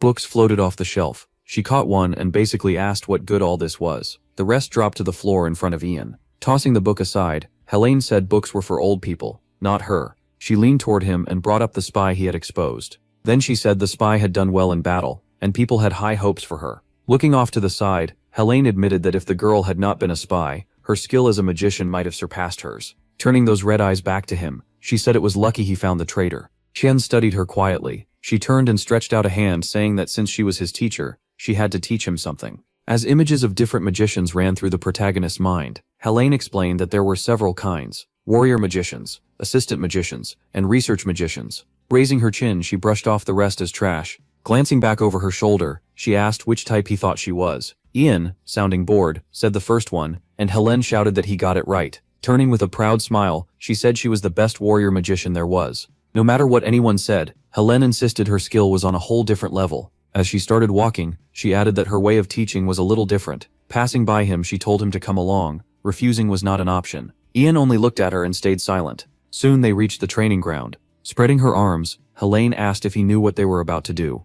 Then she answered it herself. She was going to teach him how to fight without fearing death. MC watched her closely and thought things were moving just as expected. He remembered Helene from his past life. Back then, she never stopped bothering him. But this time he glared at her and decided he would show his ability right from the start. The nearby students started whispering, asking who picked this fight, and whether facing the lady was dangerous. Helene glanced at the crowd, smirked, and said enough people had gathered, they could start. While stretching his shoulder, Ian heard her say he could move first, since she was the teacher. He quickly took off his cloak and asked if she could handle it. That made Helene bristle, and she snapped that he should worry about himself instead. He tossed the cloak aside. It vanished in the air, and he simply said he understood. Then he narrowed his eyes, and blue smoke started swirling around him. Red smoke spread around Helene as she told him he should put up a shield. Flushed and grinning, she warned that whatever he tried, she would crush him. 3 huge fireballs formed behind her. Yezun focused and cast ice block. Ice spread over his whole body. In an instant, he was sealed inside a solid block of ice, and Helene stared in shock. She frowned and asked if he was joking. Walking up to the block, she knocked on it and asked why he chose ice block of all spells. Was he planning to sit there until all his mana ran out? Tian stayed still inside, but he knew ice block was one of the best defensive spells. Its weakness was simple. The caster fell asleep and could not use anything else. Helene spread her arms, confused about his plan though. To her, he was still just a boy. Then a strange sound made her turn. The watching students heard it too. Helene snapped her head back toward Ian. Fear crossed her face as she looked at the ice block and thought this should be impossible. The protagonist started moving inside the block, and Helene could not understand how he was able to move while using ice block. She slowly stepped toward him. Then she froze. Huge stems were sprouting up beside her. Looking up, Helene realized this was bad. The towering stems were so big they could be seen from far away. One suddenly burst from the ground, shaped like a bolt of lightning. Helene darted around and fired off flames, thinking they had to burn, but how many more were going to appear? Staring ahead, she realized she was about to lose. Her eyes went back to Ian, and she thought the only chance was getting him out of that ice block. From inside the ice, MC kept watching her. Helene was shaken. How do you get close to a magician who can move inside ice block and still cast spells? A sharp stem rose behind her and shot forward. Helene stiffened in fear. The stems wrapped around her body. At that point, Ian slowly stepped out of the ice. Bound in place, Helene looked down and finally understood why so many thought he was the reincarnation of the first magician. With a soft look, she admitted defeat and said he won. He gave a small smile. When she asked him to let her go, he said it was too soon. It would be boring to end things there. He started walking toward her, and Helene had no idea what he meant. Nervous now, she reminded him that she had already lost. Yeyu raised his hand. Sparks danced around his fingers. The sky darkened. Helene panicked and yelled for him to stop. Ian caught a lightning bolt in his hand, and she cried out that this was only training. Helene opened her mouth wide and screamed at him to stop, but the protagonist only looked at her calmly. Then he pointed at the ground and cast a lightning spell. A massive bolt came down toward her. The students watching stood in total silence. The stems were left blackened and burned. Helene stared in terror at the lightning mark on the ground between her legs. She quickly caught her breath and realized she was still alive. Then anger hit her all at once. As Ian knelt beside her, she shouted for him not to come closer. He leaned over her and looked her straight in the face. Moving in close, MC asked if she really thought she had anything to teach him. A cold smile spread across his face as he held her gaze. Helene quickly lowered her head and hid her eyes. Seeing that, Ian smiled again. Then he stood and said that, in that case, he would be leaving. He turned and walked away. He kept moving across the training ground. The stunned crowd just stared at him. As he passed through them, Ian told everyone to clear out. He was exhausted. By evening, sunset light washed over the tower. The tower owner walked down a corridor with another magician. Ladio asked how Helene was doing. The magician lowered his head and said it was bad. She had refused food for days. The tower owner stared ahead, his expression turning dark. He thought losing to a 12-year-old boy was humiliating. Li Yun had sent Helene to crush Ian's spirit and pull him to his side, but instead she was the one who broke. A wolf with a chain in its mouth came to Li Yun's mind, and he realized the protagonist wouldn't be easy to tame. He wasn't some house pet, he was a wild wolf. Li Yun quickened his pace, thinking this would take far more time than he expected. Then the door suddenly opened. Ragnar carefully held his book and seemed pleased. Li Yun had arrived. Li Yun bowed and apologized for being so late. Ragnar stood by the table with the book still in his hands. The fifth prince snapped the book shut and said it was fine. They had planned to meet. Li Yun quickly looked up at the prince. Ragnar gave a small smile. With his arms folded, he asked Li Yun to tell him more about Ian. Sunlight filled MC's mansion. Douglas ran down the corridor, stopped short, and shouted that he was ready to go. Letio Hammond walked over to his son with a smile and said it was time. The alchemist told Ian he was taking Douglas to the academy. Douglas cheerfully called out that they'd be back soon. A moment later, the door shut. He kept his eyes on it for a while. Then he reminded himself that today was the first day of classes. As Douglas and Letio Hammond got into the carriage, Ian noted that the alchemist's son had been accepted into the best alchemy academy nearby. Clearly he had talent. The protagonist went back to reading, thinking study was easy since he had learned all this long ago. Then he suddenly shut the book. Leaning back in his chair, he realized there was nothing else to do. MC stood up, thinking that since coming back to the past, he hadn't had a single real break. Ragnar still hadn't made his move, but that wouldn't last. He headed down the corridor. Looking into the mirror, Ian thought the best thing would be to train his body and raise his limits. He stared at his trembling hand and wondered if he could just rest for once and do nothing. Then he quickly turned toward the door. A maid entered, carrying a tray with a letter on it. She told him an invitation had arrived from the palace. Ian turned to the tray and asked her to repeat that. He carefully picked up the envelope and looked it over. The seal told him it was from the Crown Prince. He froze for a moment, still staring at the envelope. Later he arrived by carriage at a grand house. After stepping out, Ian wondered why he had been invited at all. Everyone knew magicians without noble blood usually weren't welcomed into high society. One hand at his side, he looked at the entrance and wondered what the prince was planning. He also noted that this was the first time the Crown Prince had taken charge of a banquet. In his past life, the Crown Prince never hosted public events. He wasn't close to the nobles, stayed passive, and never found a place in imperial politics or high society. Ragnar came to mind instead. The fifth prince was the opposite, social and bold, and he built his power by taking control direct. Seeing Ragnar's wide smile in his thoughts, Ian guessed the Emperor, the Crown Prince's only real supporter, had finally pushed his son to act. The protagonist folded his arms and looked aside tiredly. Still, he figured this might work out well for him too. As he walked into the hall, MC decided he'd keep quiet, sit through it, and leave. He had never liked events like this anyway. Inside, a servant took his invitation and announced, "Mr. He Page may enter." The doors swung open. Ian stepped into a lavish room. The whole crowd turned to stare at the young magician. The nobles began sizing him up. The protagonist gave a faint grin, already feeling out of place. Then a servant called out that His Highness, the Crown Prince, had arrived. Every noble bowed at once. The prince slowly entered the hall, then stepped onto the balcony, rested a hand on the railing, and faced the crowd. A moment later, he smiled and thanked everyone for coming. Looking over the guests, he added that this time he was opening the banquet in place of his father. Then, with a slight grin, he said he wanted to introduce someone before they began. He turned toward Ian. MC tensed, sensing this was serious. The Crown Prince faced the crowd again, and announced his special guest, the fourth-class Archmage of the Ivory Tower. Gesturing toward him, he added that he came from the northern province of Mogrian. Ian stared in shock and clenched his fists. His eyes drifted upward, trying to hide his reaction. The prince beamed, spread his arms, and called for the protagonist to come forward. When he came down to meet him, the prince said MC was the real reason for this celebration, and he answered that he was honored. With a small smile and his eyes closed, he realized the prince had staged this whole show to tell the nobles he was on his side. Terry came to mind, and the protagonist felt sure this was the Emperor's plan. As he looked around the hall, he heard the prince say he had heard many stories about how impressively Ian had performed in the tower. Speaking loudly, the prince said MC had barely arrived before defeating a high-ranking magician right at the gate. He could only imagine how the tower's old veterans felt about that.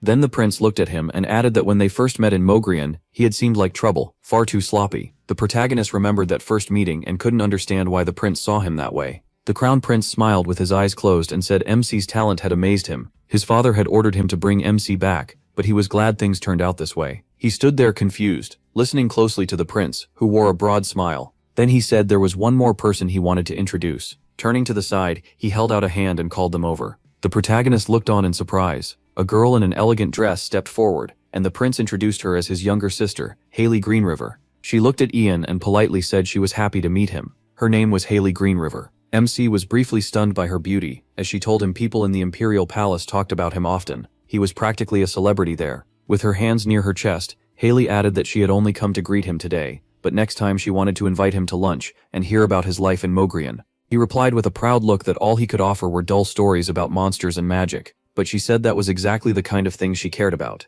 She was interested not just in magic but in how people lived in the world. Smiling brightly, Haley said that was why she wanted to speak with him about so many things. Standing beside her brother, she said she would send him an invitation soon, and hoped he enjoyed the banquet. Ian thanked her for the kindness. Then the prince and princess moved away. The protagonist watched them closely, deep in thought. He realized the princess wasn't at all like he had thought back in the sanctuary, and though the crown prince was clearly nervous, he was handling his role well. Meanwhile, the prince kept talking with the nobles. Ian started toward the exit, thinking he should leave before this got even more boring. He opened the door and stepped outside. Then MC noticed a man by the door. It was Oliver, and he greeted him as soon as he saw him. He walked over and noted that the knight looked surprisingly good in a tailcoat. Oliver dipped his head and said the crown prince had ordered him to dress formally. The two looked at each other. For a moment neither said anything. The silence turned awkward.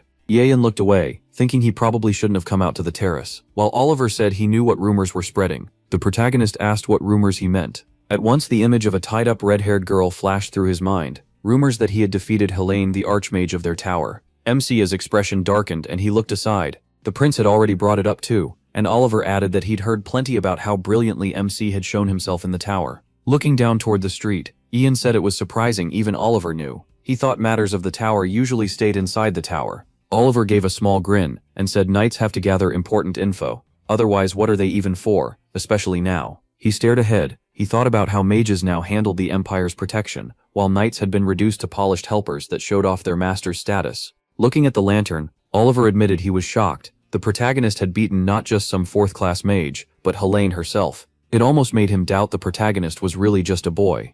MC got a little awkward and tried to stop him, but Oliver turned to him and said the Crown Prince trusted him enough to invite him to a banquet for top nobles, so he had a right to know. Then Oliver dropped to one knee and asked whose side Ian was on. He froze a little as Oliver said it didn't matter who he was, or how someone so young got that kind of talent. Watching him closely, Oliver asked if the protagonist knew the Ivory Tower backed the Fifth Prince, and whether he stood with them too.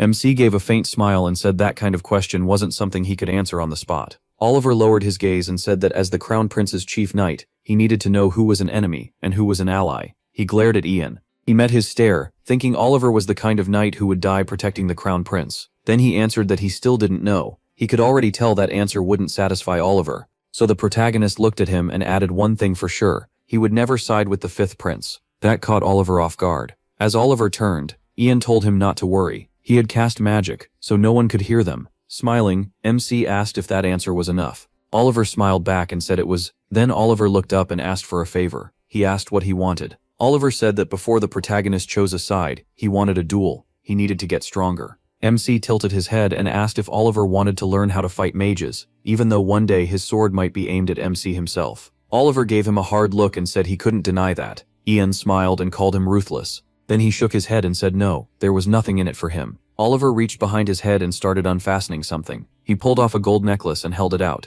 Oliver explained that the late Empress gave it to him when he became the Crown Prince's personal knight. She said it was magical and could clear the mind. Ian studied it closely, wondering if this was one of the lost imperial treasures once owned by the Empress. A picture of a woman covered in gold jewelry flashed through his mind. Oliver said he was willing to give it up. He was sure it would help him more than it helped him. Surprised, the protagonist pointed out that it had been a gift from the late Empress. Oliver answered that her last request was for him to protect her son. Lowering his head, Oliver said training with MC would help him keep that promise, and he believed she would understand. After thinking for a moment, Ian closed his eyes and agreed. He slowly took the necklace. Oliver broke into a wide smile, then a huge explosion went off nearby. Both of them looked over in shock. A massive fireball slammed into the Imperial Palace. Oliver reacted at once and shouted for the Crown Prince. He rushed inside, searching for him. Soon Oliver spotted the prince and called out. The Crown Prince shielded Haley and asked what was happening in the palace. Running up to him, Oliver asked if he was hurt. The prince said he was fine. A squad of knights arrived and asked the same. Oliver ordered them to report. One knight nervously explained that an explosion had hit the palace grounds. The cause was still unknown, but they had already activated the emergency communication system and called for reinforcements from every post. Ye-Yun looked aside, thinking about that system. He remembered the Imperial Emergency Network, the link between the palace, the army, the country, and the Ivory Tower. Once it was activated, everyone had to rush to the palace. Ye-Yun realized that meant soldiers and mages would be here any minute. He scanned the room and thought that if the explosions were meant to cause this, he suddenly looked up and tensed. At once, he threw up a mana barrier. It enclosed all the important people nearby. Looking back, the protagonist asked Haley if she could keep the barrier going with her own mana. Frightened, Haley asked him to repeat that. Ian said there was no time and told her to answer clearly. She hugged herself, then said yes, she had learned how pulsand. MC told her to do it. He stepped out of the barrier. Then he walked over to a maid. He asked if there was a maid named Isabel here. The girl started trembling and said yes. Isabel had come from the second palace because she wanted to visit the central palace. Ye-Yun's face darkened. That was exactly what he expected. He thought of Cecilia, tied up and trapped. The Cold Walkers were using the explosions to pull guards from the Ivory Tower so they could reach her. They didn't care if she lived. They wanted information about him. He couldn't let that happen. The protagonist stood still. In the dark passage ahead were the prison cells. Boots rang through the corridor as a man in a cloak walked up to Cecilia's cell and said it had been a while. From the looks of it, she'd had a rough time. Cecilia stared at him and asked who he was. The man pulled back his hood and said it was him. It was Daniel. Taking the hood off fully, he said he was disappointed. He had expected more from her. Cecilia rushed to the bars and screamed for him to free her. Daniel waved a hand and said of course, but first they needed to clear something up. Grabbing the bars, Cecilia insisted she hadn't told them anything. Ye-Yun was the one who knew about the Cold Walkers and the orders they'd been given. Daniel tilted his head and asked if MC really knew that much. Cecilia said he even knew about the magic marks, unlike her. Her words echoed down the hall as Daniel said almost none of the Cold Walkers knew about those marks. Most had only heard recently. He asked what else. Cecilia said that was all she knew, so he should let her out already. Daniel paused, then said fine. The cell door suddenly opened. Cecilia looked over in relief when Daniel called to her, and in the next second he slit her throat. At the very end, she stared forward in terror. Daniel held the knife out as she dropped to her knees, clutching her neck. Looking down coldly, he said the leaders had spent a long time deciding how to get into the tower and what to do with it. As Cecilia shook and held her bleeding throat, Daniel went on. She was still a third-class mage, so maybe saving her would have been better. Standing over her body, he added that this was the final decision. With a small grin, he told her to rest peacefully. Then Daniel heard a voice behind him, and spun around. He instantly pulled out a dagger, and threw it. The blade shot straight at Ian. It buried itself in the wall beside the protagonist's head. MC stood there with his arms crossed, as Daniel demanded to know who he was. He glanced at Cecilia's body, and wondered if Daniel had already killed her. Then he thought that actually made things easier. Daniel's legs slowly started freezing over. Ian walked toward him and said Daniel was unbelievably unlucky to run into him here. With a deadly look, the protagonist added that he had wanted to kill Daniel with his own hands for a very long time. Daniel gave a faint smile and said it would be better to capture MC alive. He answered that now he could finally avenge his friends. Confused, Daniel shouted that he had no idea what he was talking about. What friends? The protagonist kept moving closer, and said those events were still 10 years away. Ice spread over Daniel's whole body, as Ian remembered returning to the past, and swearing to change everything. Mage touched the ice with his fingers and shoved it, sending the frozen body crashing down. He watched without any emotion. Then he walked over to Daniel. He reached for Daniel's neck, thinking he had to find the mana seal there. Footsteps sounded behind him. 3 mages came around the corner, and saw the scene. The archmage asked what happened here. Ian stayed calm beside the 2 bodies, and looked at him. The archmage noticed the seal on Daniel's neck. Furious, he slammed his fist down. First a maid, and now another palace person had turned out to be a spy. Secretary. From his throne, the emperor barked at the old man with the staff, demanding to know how the magic tower let this happen. Still furious, he asked why the tower requested control over the investigation into Cecilia and then failed to properly check anything. Since he could no longer trust the tower, he decided to strip that authority away. He went on ordering the old man to hand every detail of the case over to the imperial guards. After a moment, the old man bowed and accepted. Done with the argument, the emperor dismissed him. He still had plenty to handle himself. The tower master turned and headed for the exit with his staff. Then a servant announced Ian Page. He entered and bowed before the emperor. The protagonist stepped into the room and the emperor welcomed him warmly. He called him MC Page, a young norther. The emperor praised him, saying his skill had once again protected the empire from spies.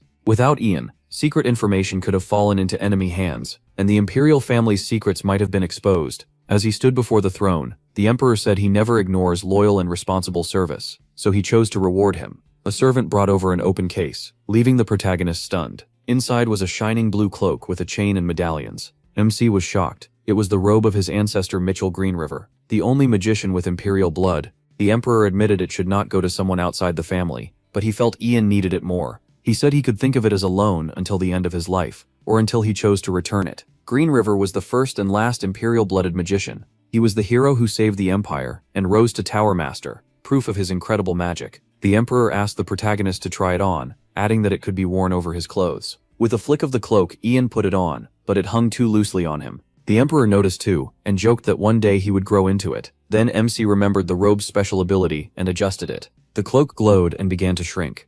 A moment later, it fit him perfectly. The people around him were stunned by what they saw. From the throne, the emperor praised Ian's quick thinking, and said the robe suited him, especially the color. He smiled and bowed. He said he was honored to receive such a gift from His Majesty. Later, at the White House, the princess approached Ian and asked him to hear her out. When he bowed, she shyly asked him not to do that anymore. With her hands clasped, she asked again for a moment to talk. She looked nervous. There was something important she needed to say. The protagonist understood right away. He apologized for how rudely he acted that evening, and bowed again, which left the princess confused. Then he promised their secret would stay hidden, and put a finger to his lips. That finally eased her worries. Just then, a man walked up behind them and praised Ian. MC froze. Without seeing who it was, he was suddenly on edge. The newcomer kept praising him, saying he had saved not just the palace but the whole empire from spies. He turned around and saw a young man. As his father supposedly said, Ian was a true hero of the nation. But the protagonist went pale. The man terrified him.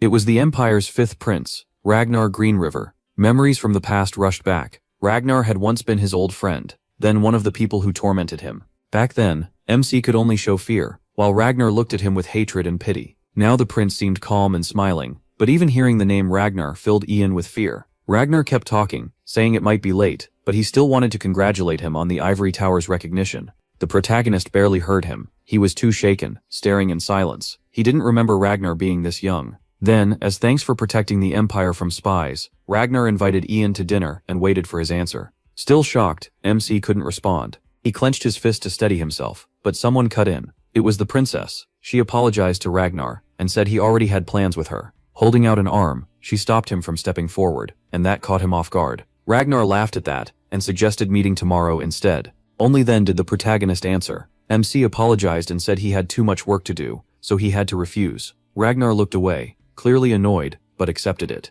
The princess noticed the displeasure on his face. Still polite, Ragnar said goodbye, claiming he had another meeting, and thanked them for their time. Ian, still shaken, said nothing. He only watched Ragnar leave with his guards. The princess awkwardly apologized for stepping into the conversation. He reassured her. He said she had done nothing wrong. As he watched Ragnar go, he remembered that in his past life they met 2 years later. Even now, though, Ragnar was already showing his intent. Ian swore he would crush the prince's plans before he could build more power and influence. Ragnar would not move forward even one step, and the protagonist would watch his fall with satisfaction. From now on, they stood on opposite sides. 5 years passed, and we returned to the same White House. On a sunny day, the prince sat in the library with a pile of books, clearly not understanding any of them. He grumbled that none of it was written simply, and wondered who even made books this hard to read.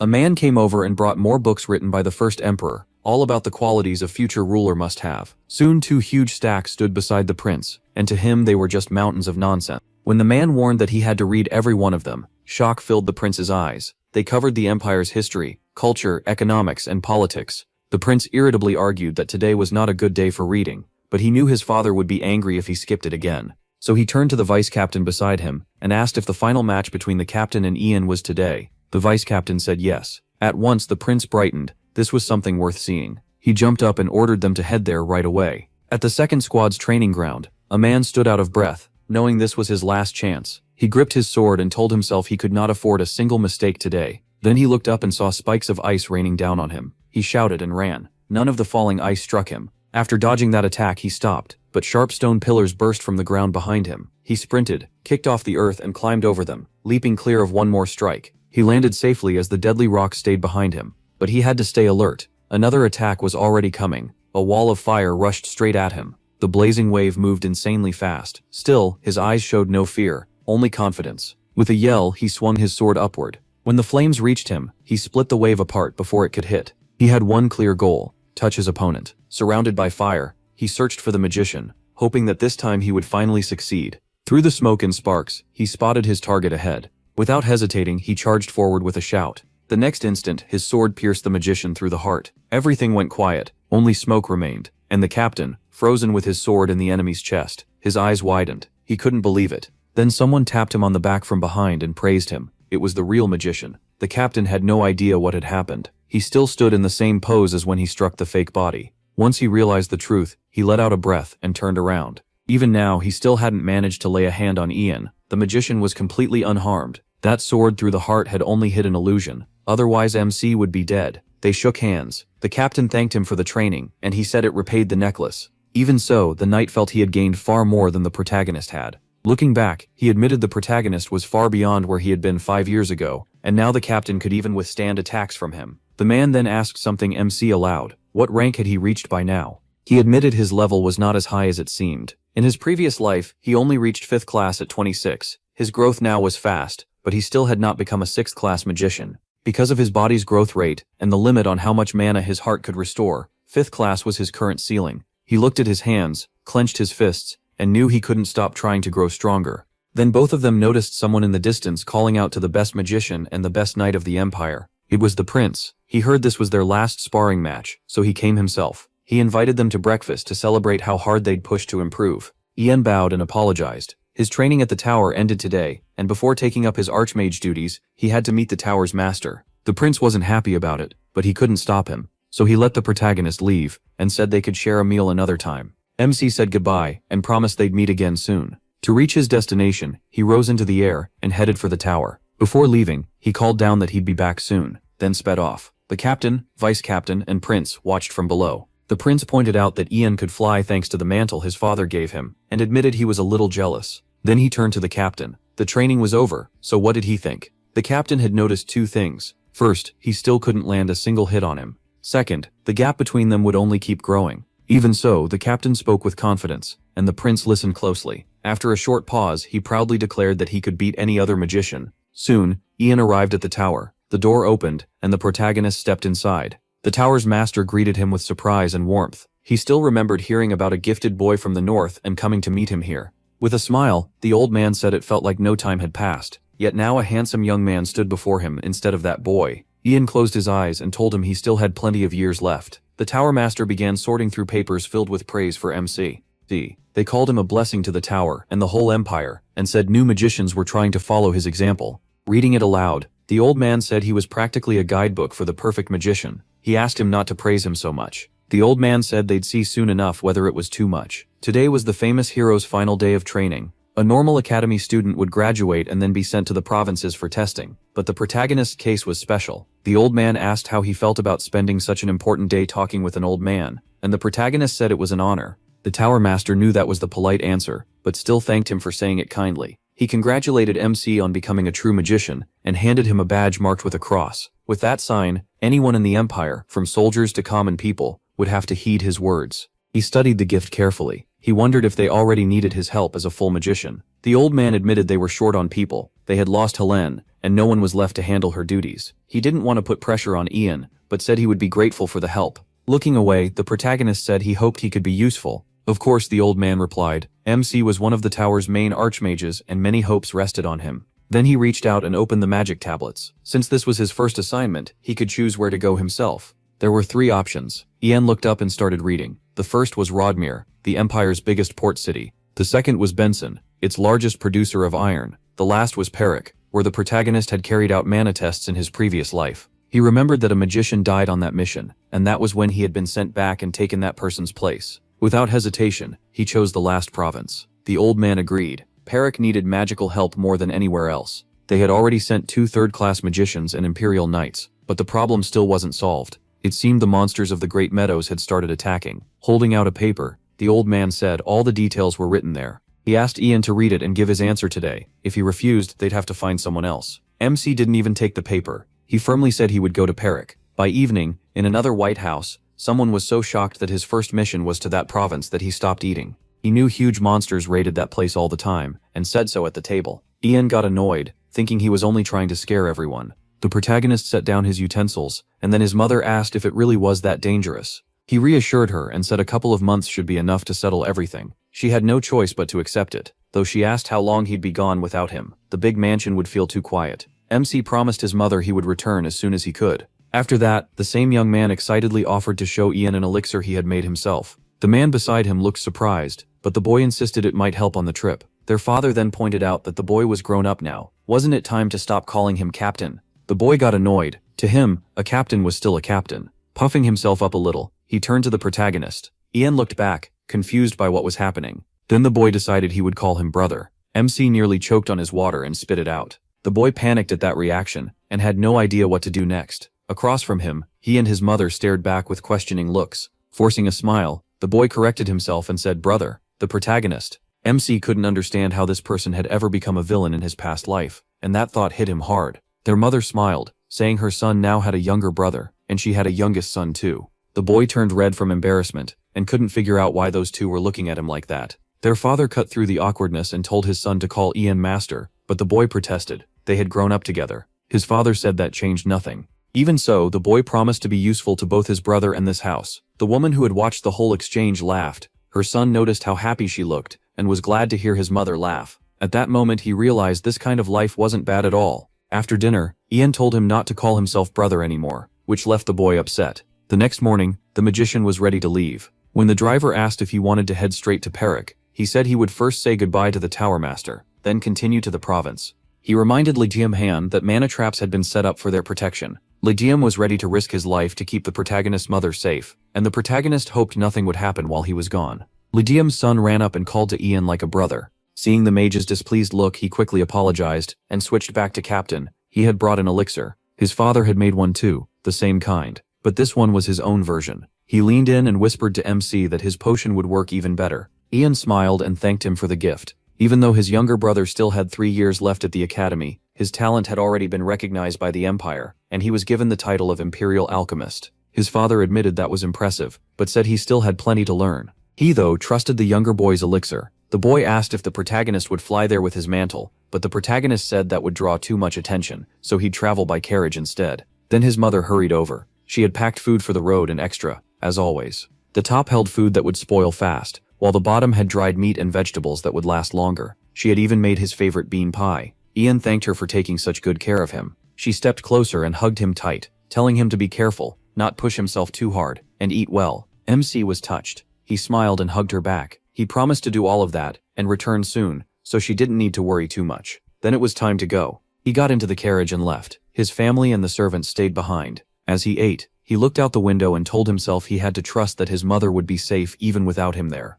Everyone slowly went back inside, but his mother kept watching the carriage disappear. The mansion was large and well guarded, the city was safe with little crime, and the mangacap's could only be controlled by Douglas, his mother, and Lidio Hammond. That should be enough to keep his family and home safe. It had been 25 years since his last visit to Perak. Back then, a terrible battle broke out there, as monsters attacked from every side. They were storming the city, and he ordered the soldiers to bring back 100 monster corpses. Until then, they weren't allowed to even think about dying. The knights obeyed, and charged into battle. Then a mounted knight suddenly rushed up. As a captain, he was alarmed and hurried over at once. When he arrived, he reported that a group of orcs had struck from the rear. He couldn't believe it. How had they gotten around them? He ordered the second and third squads to stay with the magicians, while the first squad came with him. Then he led his forces to the rescue. The city. These monsters might be strong, but they follow patterns. Veteran soldiers can handle them, but for newer troops, orcs are a real problem. The captain just hoped they weren't already too late. As he rode forward, snow suddenly started falling, but snow never falls in the east, so how could this happen?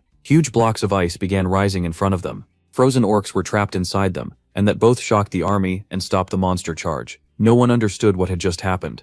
Then in the distance, a man stood on top of one of the ice pillars. He was spotted, waved his cloak, and vanished. The battlefield suddenly went silent. Ice blades skewered some monsters, while others were sealed inside giant blocks and left unable to move. Soon, the man came down to the ground, and spears were aimed at him, as the soldiers demanded his name. He calmly said he came because they needed help. The commander and his men could only stare in disbelief. Then he removed his robe and introduced himself. Ian Page, Archmage of the Tower. The captain was stunned. Was this really the same mage from the northern village of Magrion? He never imagined he would be this young. They said that even as a child, he cleared goblins from Mount Magrion. Meeting him was a great honor for the captain, and Ian said it was an honor to meet the East's finest warrior, Callian Pyrrhic. Callian Pyrrhic. They shook hands, and though the protagonist had just arrived from a long trip, Callian asked if he could still spare time to talk about the war, since there was something important to discuss. So they left the battlefield behind, and returned to the city. In Callian's room, the warrior explained that he expected monsters to return, just not in numbers like this. Today's attack was far bolder than usual, which made it clear something major was changing in the Great Grasslands.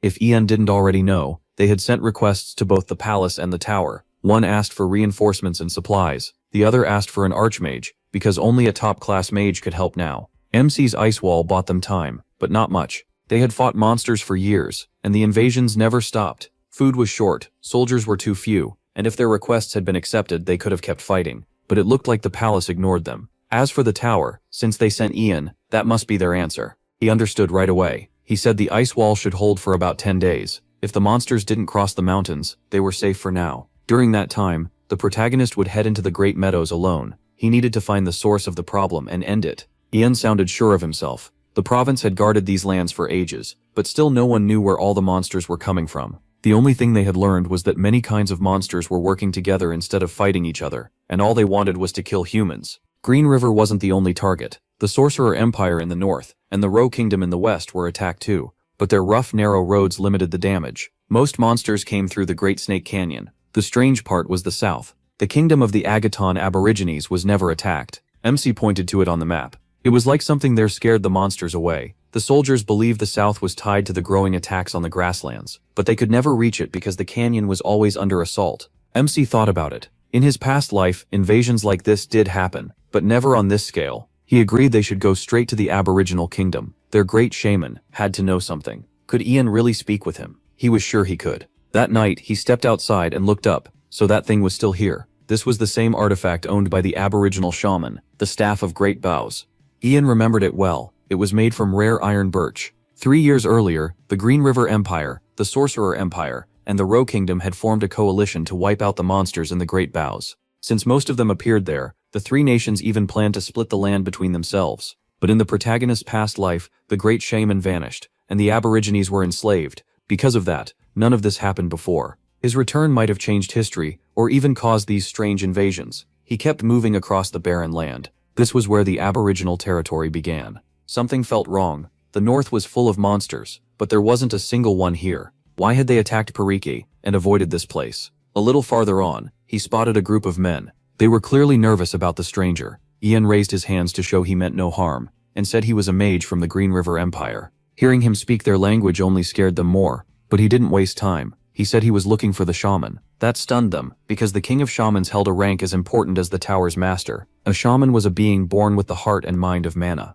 Even so, shamans weren't mages, and at the top of their order stood their king. Ian explained he was investigating the monsters attacking the north, and he was sure their leader knew the reason. One warrior pressed a weapon to MC's neck and warned him he was going too far. Who did he think he was? If he kept speaking like that, they'd offer him to the spirit of the Great Meadows. He had no reason to obey them, and that set the warriors off. They rushed him, but Ian formed an ice spear in his hand and swung it. With one strike, he sliced through his enemy's weapon, and warned that heads would be next. They could avoid a fight if they just took him to the king. Then footsteps came from behind them. It was the king himself, asking why Ian wanted to see him. The warriors were stunned by his sudden appearance. From the way they reacted, the protagonist knew this was the Shaman King. He was surprised the old man came in person, but got right to the point. Monsters were attacking the three nearby nations, even though this had never happened before, so Ian believed the old man knew why. The ruler claimed raids were just in monsters' nature, and said he knew nothing. MC knew that was a lie, and stared straight into his eyes. The old man looked serious, but he couldn't fool Ian. He demanded the truth. The warriors bristled at how he spoke to their ruler, but the old man stopped them.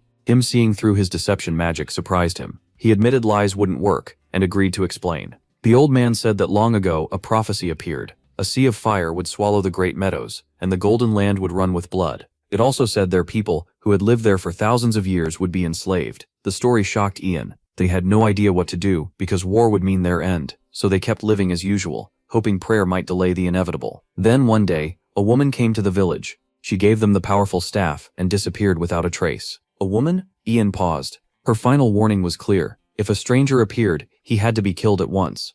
Suddenly, flames erupted around the protagonist, and the dead began crawling out. The ruler apologized, but said MC would die here today. He understood at once. It was black magic, a forbidden art banned 300 years ago and believed extinct. Yet somehow, it still existed, and now it had reached him here. Still, Ian had no plans to die. He declared he'd take the staff tied to that black magic. The old man answered, "Take it if you can." The protagonist told him to watch closely, then started casting his spell. Meanwhile, back in the province, Callian wondered if something had happened. 10 days had passed since Ian went into the meadows. The ice wall would melt soon, and once it did, everyone would be in danger again. As he thought it over, Callian turned to Ardal. He ordered him to put everyone on alert, gather every unit, every weapon, every catapult, and call back the guards on the mountain too. Ardal moved at once to carry out the order. They had to defend themselves and protect the province and its people. No matter what, they had to be the shield that held. Fog rolled over the mountains and the catapults were set. When Callian gave the order to prepare, he noticed a figure coming through the fog. Ian, coughing as he stepped forward. Callian was shocked by how bad he looked. He called out, but MC only lifted his head and warned them not to touch the staff in his hand. Later, EA opened his eyes and realized he was in a room inside the castle, so everything worked out for now. They still had to deal with the staff he brought back. He sat up, clutching his head. His body was wrapped in bandages. Callian entered and said he was finally awake. EA had been unconscious for 4 full days. When asked how he felt, the doctor said he should stay on bed rest, but the protagonist insisted he was fine, and sat up anyway. He asked where his staff was. The Lord said the magicians locked it in the chest in the corner, a kind of mana prison. He praised Ian for handling it so well. Then the Lord paused. He said MC's mana and body were completely drained. If he had arrived any later, he would have died. Even so, the Lord needed to know what nearly killed him, and what happened in the Great Meadows. He said the staff in front of them caused everything. It had been made from a black poppy the shaman used to drive monsters away. That alarmed the Lord. Black magic had been banned, and thought gone for 300 years. He believed the shaman was involved, but someone else had made the staff. Ian still didn't know who that was. When the shaman died, the black magic started to fade, and the monsters attacked the staff's new owner. It was like a curse meant to hide the truth. That was why the protagonist returned so late. If the staff was that dangerous, why not destroy it or leave it behind? Ian simply said he liked it. That's it, the Lord asked, still confused. MC explained he had already removed the black magic and was pretty happy about it. But right then his vision went dark, and his heart started pounding hard. His legs shook. Clutching his chest, Ian collapsed. The Lord panicked and rushed to him. He looked like he was caught in a whirlpool. Blood soaked through his bandages. The Lord couldn't believe it. Blood splashed onto the floor. He shouted for a doctor at once. Then Ian suddenly woke up and said he was fine, and no one needed to panic. Nothing serious happened. He had just shed his skin in a way. The Lord asked what that meant. The protagonist said his mana heart still wasn't big enough to hold all his mana, and sometimes this happens. That calmed the Lord. He asked if MC was really okay, and MC assured him he was. He figured he should hurry and upgrade his class, since his mana had grown so much.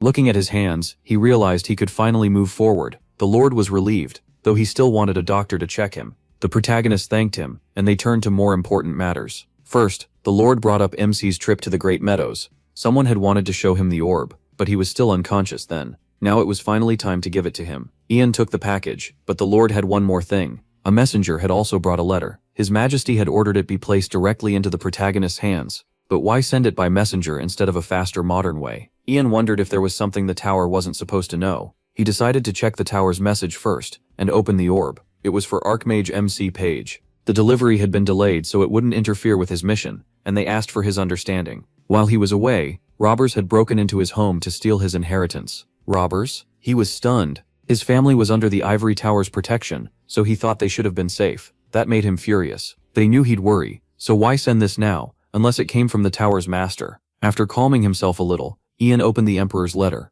It said that if this letter reached the Archmage, then fortune was still with His Majesty and his son. He had a favor to ask. Ian was on an important mission, so he might not know that a meeting would soon be held in the free city of Demodora to decide the fate of lands taken by monsters. The protagonist was shocked he hadn't noticed sooner. In his past life, this happened 3 years later. The meeting would include the Crown Prince, the 5th Prince Ragnar, and Captain Duncan from the Magic Tower. By the time MC was reading this, they had probably already reached the free city. The Crown Prince had no support there, so the Emperor asked him to stand at his son's side and guide him through it. In return, the Emperor promised by direct decree that Ian's family would be protected. The protagonist closed his eyes and thought it through. Negotiations in Demodora were exactly where Ragnar could shine. There, while the Crown Prince weakened, Ragnar could prove himself as a top diplomat and push for giving up imperial land. After that, the nobles would flock to Ragnar's side, and the Crown Prince would be blamed and nearly cast out by high society. Ian wondered if both past and present events had been arranged by the tower's master. He didn't know when or why he had started thinking this way, but the monster invasion, the Shaman King getting a black magic staff from a mysterious sorceress, and these talks beginning 3 years earlier than before, all of it felt connected. He was sure of it.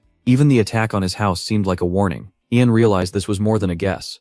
He badly wanted to return to the capital and his family, ignoring the Emperor's request. But to beat his enemy, he needed something special. Magic never written in books. Magic even the tower's master didn't know.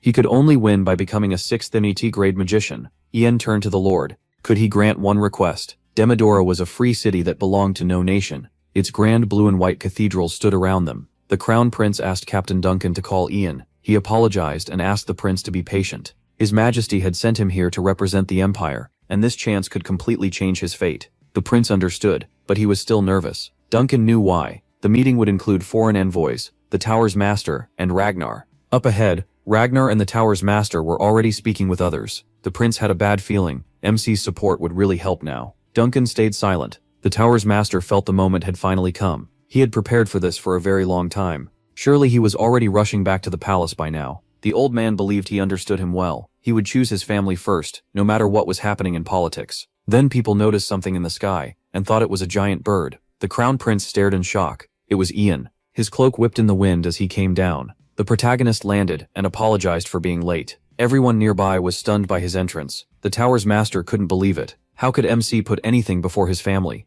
Back at the Green River Empire's palace, Ian's family was safe. His younger brother was waiting for Captain Duncan to return. Because of the ban, he couldn't even go to the academy, and was bored out of his mind. Their father told him to calm down and be thankful they were being sheltered in the palace. He was also glad the mana traps had caught the robbers. Anyone touching that dangerous magic would have been crushed to dust at once. Then he turned to Lady Page and told her not to worry. This was the Imperial Palace. Was there any safer place? She stayed quiet, so to break the silence, he kept talking. He mentioned that a letter had arrived from the Ivory Tower, and that the gentleman would be here very soon. At that exact moment, the door opened, and a voice asked if he was late. The whole family froze in shock. His mother, who had said nothing until then, called his name, jumped up and ran into his arms. Ian apologized for making them worry, and promised everything was fine. Now he would protect them. The night before, at Callion's provincial castle, he had spoken with the Lord about that request. The man agreed to help, but only if the protagonist explained what he planned to do. Ian asked him to protect his body with his life. The Lord didn't fully understand what he meant.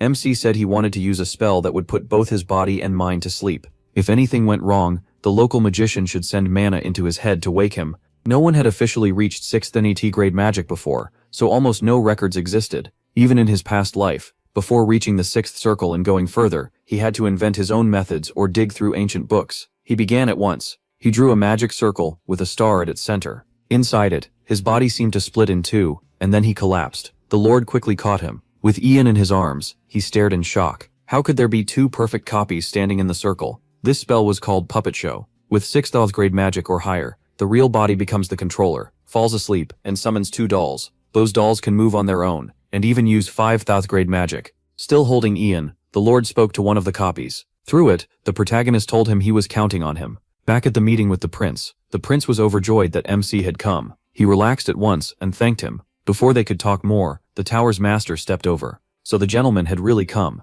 He had already received word that the mission in the province was a success. Ian had done very well. He answered that everything he did was for the Empire. That was an archmage's duty. But if he had recovered, shouldn't he return to the tower and handle other urgent matters? When the old man hinted at the protagonist's family, the protagonist cut him off. He had received a letter from the tower, but also one from the Emperor. In that letter, the Emperor personally asked him to help the prince at today's meeting. The old man asked to see it, and Ian handed it over without objection. As soon as he folded the letter, the tower owner knew the Emperor would pull something like this. Still, he couldn't believe MC would leave his family behind and come here. He admitted it was the Emperor's letter, but said Ian still couldn't stay. That answer made the prince furious. Was he really going against the Emperor? The tower owner turned to him and said, this was about trust between the three nations. The number of people allowed at the meeting had been decided beforehand, and they couldn't just change it. If the prince suddenly brought an archmage like him, it could damage their country's image and raise suspicion. Surely His Highness understood how dangerous that kind of misunderstanding could be. Ian knew the old man was right.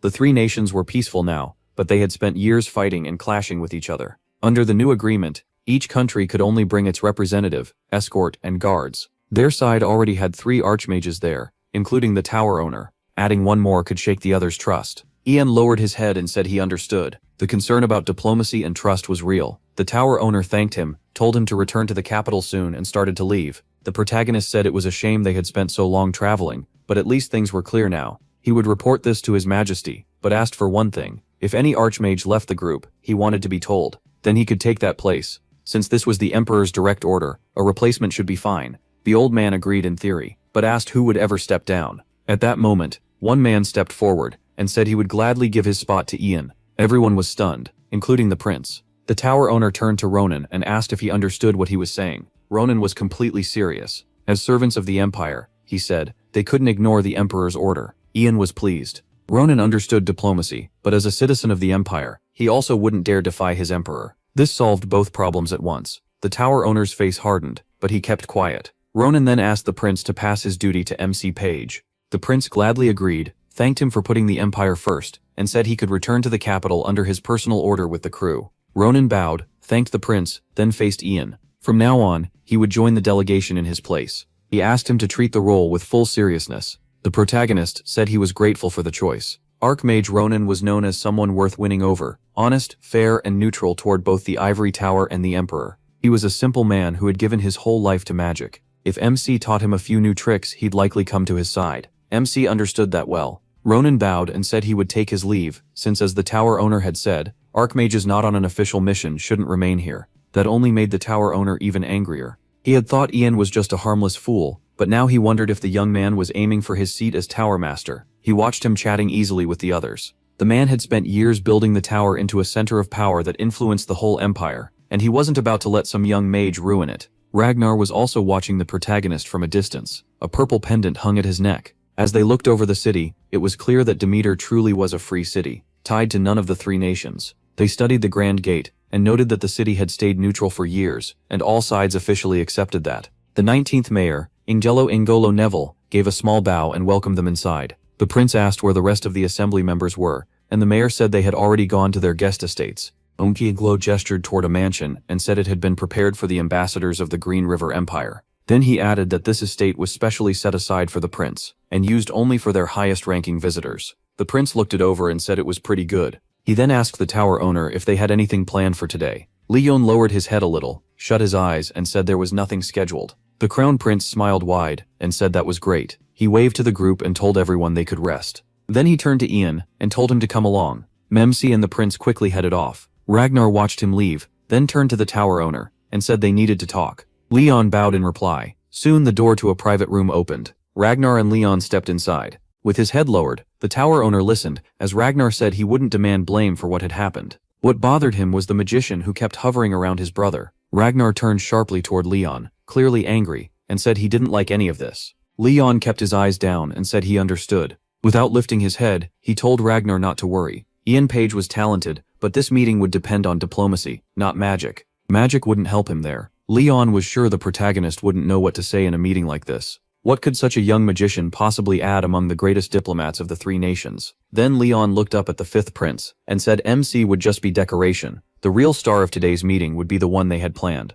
Ragnar shut his eyes and said he understood, but he still couldn't shake his unease. Every attempt to win Ian over had failed. He imagined him staying in his way and said that if this continued, the man would become a major obstacle to his future. Turning to Leon, the fifth prince said he hoped the matter would be dealt with soon. The tower owner bowed and assured him there was nothing to fear. Looking out the window, Leon promised everything would go as Ragnar wanted. The crown prince entered his room, dropped onto the sofa, and said it was a great place. Oliver and Ian then heard him say that Demeter was famous for nightlife, so they should go see a show. He perked up and loudly asked if he could buy new clothes for going out. As Oliver called for the servants, the protagonist cut in and called out to the prince. The prince looked at him in surprise, and a little nervous now, asked what was wrong. Ian stared at him so hard that the prince asked why he was looking at him like that. Scratching his head, MC asked if he understood why they had come here. They were here for a meeting of three nations, and the prince would speak as the official representative of the Green River Empire. Raising his hands, he told him they had not come to play around. The prince looked disappointed when the protagonist shut down the idea of partying, but pointed out they still had plenty of time. That made Ian snap. He shouted that they would start preparing right now. The prince gave Oliver a pitiful look, but Oliver quietly looked away.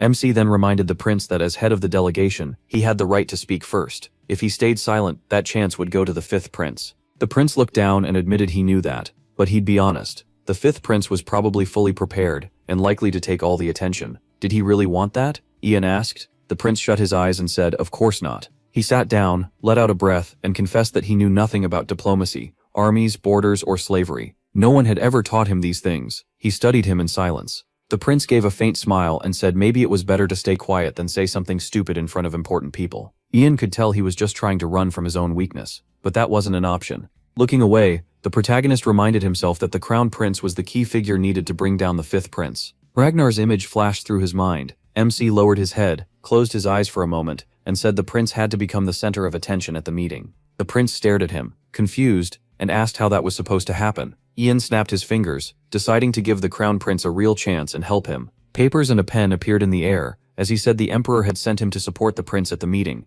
and in his heart he meant to help him prove himself. The pen kept writing in mid-air, as the protagonist said he'd give the prince every answer he needed, so he wouldn't lose his place or let all the attention go to the fifth prince. He narrowed his eyes a little and raised a hand. A strange noise filled the room, and he said that from now until the meeting day, the prince had to study. The prince stared in horror at the papers flying all over the room. Ian gave him a hard look and said he'd have to memorize them. A week passed, and the day of the meeting finally came. That night, Ragnar walked with the master of the tower. The fifth prince turned to him and said he'd heard his brother hadn't left his residence once since arriving. Glancing aside, Ragnar asked what had kept him so busy. Leon replied that he found it odd too, but the guards said nothing unusual happened there. The crown prince only took short walks in the garden. Looking deep in thought, Ragnar gave the magician a knowing look and said he understood. Then he turned sharply and spotted the crown prince. After wishing him good morning, the prince fixed the fifth prince with a cold stare. Standing across from him, Ragnar asked how his night was. Calmly, the prince answered that it was fine. Ragnar gave a small smile and said that was good. He studied his brother, then said he'd head to the meeting room first. The crown prince quickly moved closer, as Ragnar said they'd meet again soon. Ian strode past the fifth prince without hesitation. He moved in behind the prince. Then the prince turned toward his brother. The crown prince's fists tightened. The protagonist caught it at once. When Ian called out, the prince looked ahead stiffly, fear flashing across his face. Turning to him, he heard the protagonist say, not to worry, they had prepared well all week. Looking off to the side, the protagonist said he was sure the prince would be the star of today's meeting. The prince watched him closely, then his expression hardened with confidence, and he answered, yes. N'Golo stood by the hall, and introduced himself as N'Golo Neville, the 19th mayor of the free city of Demeter. As the princes sat around the round table, the mayor said the meeting would be recorded, and could be paused only by his request, so they should keep that in mind. The princes exchanged cautious looks. Then the mayor declared the meeting open. Ragnar and the crown prince sat straight, with their mages behind them. One prince raised his hand. Maxwell Vane, heir to a duchy in the kingdom of Luo, said the route from the kingdom of Thorns to the Great Meadows was difficult, so trade and exchange were hard for them. Because of that, he said they wanted to help with magicians and elite knights instead of regular troops, money, or supplies. The Coldwood Empire had already agreed. Maxwell looked around the table and said there was no need to overthink it. Then he added that if the Green River Empire refused, they were always willing to revisit the choice. Ian watched the crown prince and thought they had started with military support. He told himself this was the right moment to answer, just as they had prepared for. Ragnar looked at the crown prince with a broad grin. A second later he cleared his throat and started to speak for him, but his brother cut in and said this was about army supplies. The prince kept his gaze steady, and said he'd rather hear their commander's opinion first. Maxwell looked a little thrown off, clearly wondering if the fifth prince wasn't supposed to be the speaker. But the crown prince said an expert was here now, so it was the perfect chance to hear him. Ragnar stared at his brother in shock. The crown prince turned sharply, and called for the commander. Duncan looked over and agreed to speak. As Duncan talked, the protagonist lowered his head slightly, and thought this was a good start. Now it just had to keep going. Ian scanned the room carefully. His attention moved across the whole table, while the discussion on supplies carried on. The prince argued his point with another prince, calm and sure of himself. Maxwell answered with a smile, one hand on his chest. Ragnar sat rigidly, and said nothing. The talks went on until evening. Ian watched closely, and realized they had reached the final topic. One prince clapped his hands. Hector Coldwood of the Coldwood Empire held out a hand, and said they needed to be honest. They wanted to split the land into 3 equal parts, but who could prove those parts were truly equal? He pointed out that such a huge land had different resources and soil, so why should one side get the good parts while another got the bad ones? All the princes turned toward him, as Hector said the side that lost out would surely try to take land from the others, and that would lead to war between all 3. Ian shifted his gaze and thought this was the key issue of the day, how to divide the Great Meadows among the 3 nations. Hector folded his hands and said his empire didn't want that. They wanted peace to last many more years, so if anyone had a better plan, they should say it now and avoid a fight. After that, the whole hall broke into discussion. Ragnar turned and called to the master of the tower. Leon tilted his head toward him. Ragnar lifted his chin to speak, but his brother suddenly cut in and announced that he had a great solution. The crown prince shot up from his chair. Every prince looked at him in surprise. Eyes shining, the crown prince declared that he would present it. Ragnar slowly lowered his hand, confused. Adjusting his monocle, N'Golo said he believed everyone present would want to hear the prince of the Green River Empire. Leaning on the table, the crown prince said the Ivory Tower, also called the Tower of Magic, had created a new method to detect resources hidden underground, and measure how much there was, even across a wide area. Ragnar and Leon both stared at him in shock. Sweat slid down the tower master's cheek as he wondered how the prince could know that. Maxwell turned sharply and asked if it was true. The prince answered with full confidence, saying they had surely heard of the magician standing beside him. The prince tilted his head, stretched out a hand and said the method had been created by Ian Page, the youngest archmage in their empire.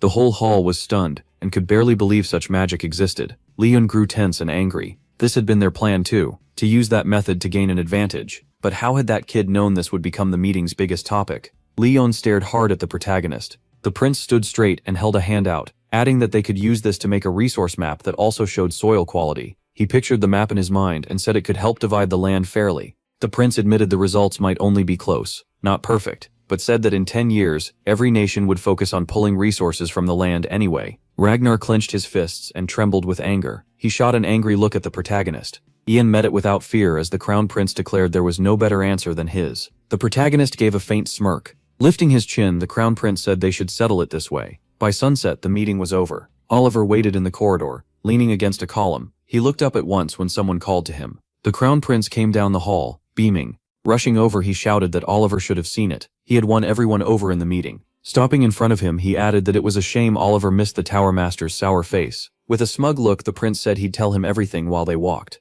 They hadn't had any time to enjoy themselves while preparing. Then he turned to the protagonist and told him to come too. When else would they get a chance to have fun? Ian nodded in approval. That made the prince even happier. He walked up to the protagonist, put his hands on his shoulders, and said that soon he'd be an adult, so maybe he could have one more drink. The prince smirked and said he'd teach him, but Ragnar rudely called out and cut him off. The fifth prince stood nearby, watching them closely. Ragnar wore a smile, but said nothing. Annoyed, the prince looked at his brother and asked what he wanted. Ragnar placed a hand on his chest, bowed, and said he had been magnificent today. Bowing even deeper, he added that he had learned a lot from him, leaving his brother surprised. The crown prince smiled a little. He crossed his arms, turned his head, and said he was glad to help. It was nice to see Ragnar studying and taking part in meetings like this. Ragnar stayed still, silently staring at the floor. The prince faced his brother and told him not to give up. If he ever needed help, he could come to him. Ragnar slowly straightened up and thanked his older brother. Then Ragnar suddenly turned and walked off. The crown prince watched him leave without moving.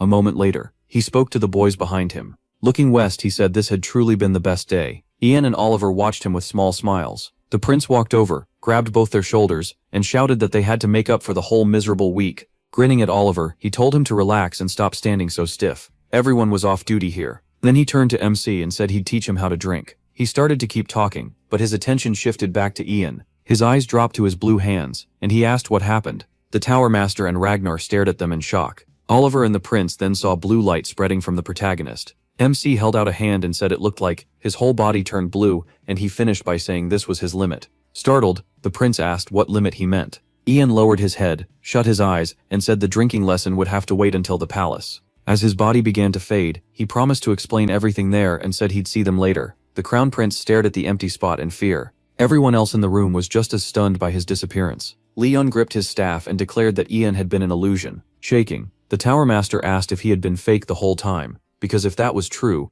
Ragnar kept staring ahead, speechless. All that remained was the disturbed air where the protagonist had been. Horrified, the Tower Master realized MC had simply been toying with them. Leon suddenly burst into loud laughter. The sun finally sank past the horizon. Morning light later touched the castle as a soldier came in with lunch and told the Lord his meal had arrived. The Lord turned and told him to set it down. The soldier glanced at him and asked if he was still unconscious. Looking over at him, the Lord said yes for now. Several days had already passed. He added that the magicians had lowered the protagonist's mana and life drain, and his body seemed to be slowly recovering. Then one of MC's fingers twitched. The Lord remembered Ian's earlier warning. If anything went wrong, send a mana signal to his head. He quickly stood and said it was probably time to call a magician. But he snapped his head back toward the bed when he heard, "I think." He was still lying there, yet calmly said there was no need to call anyone. Shocked, the Lord asked if he was finally awake. The protagonist turned his head, gave a faint smile, and said it looked that way. The Lord leaned over him and asked how he felt, and whether anything hurt.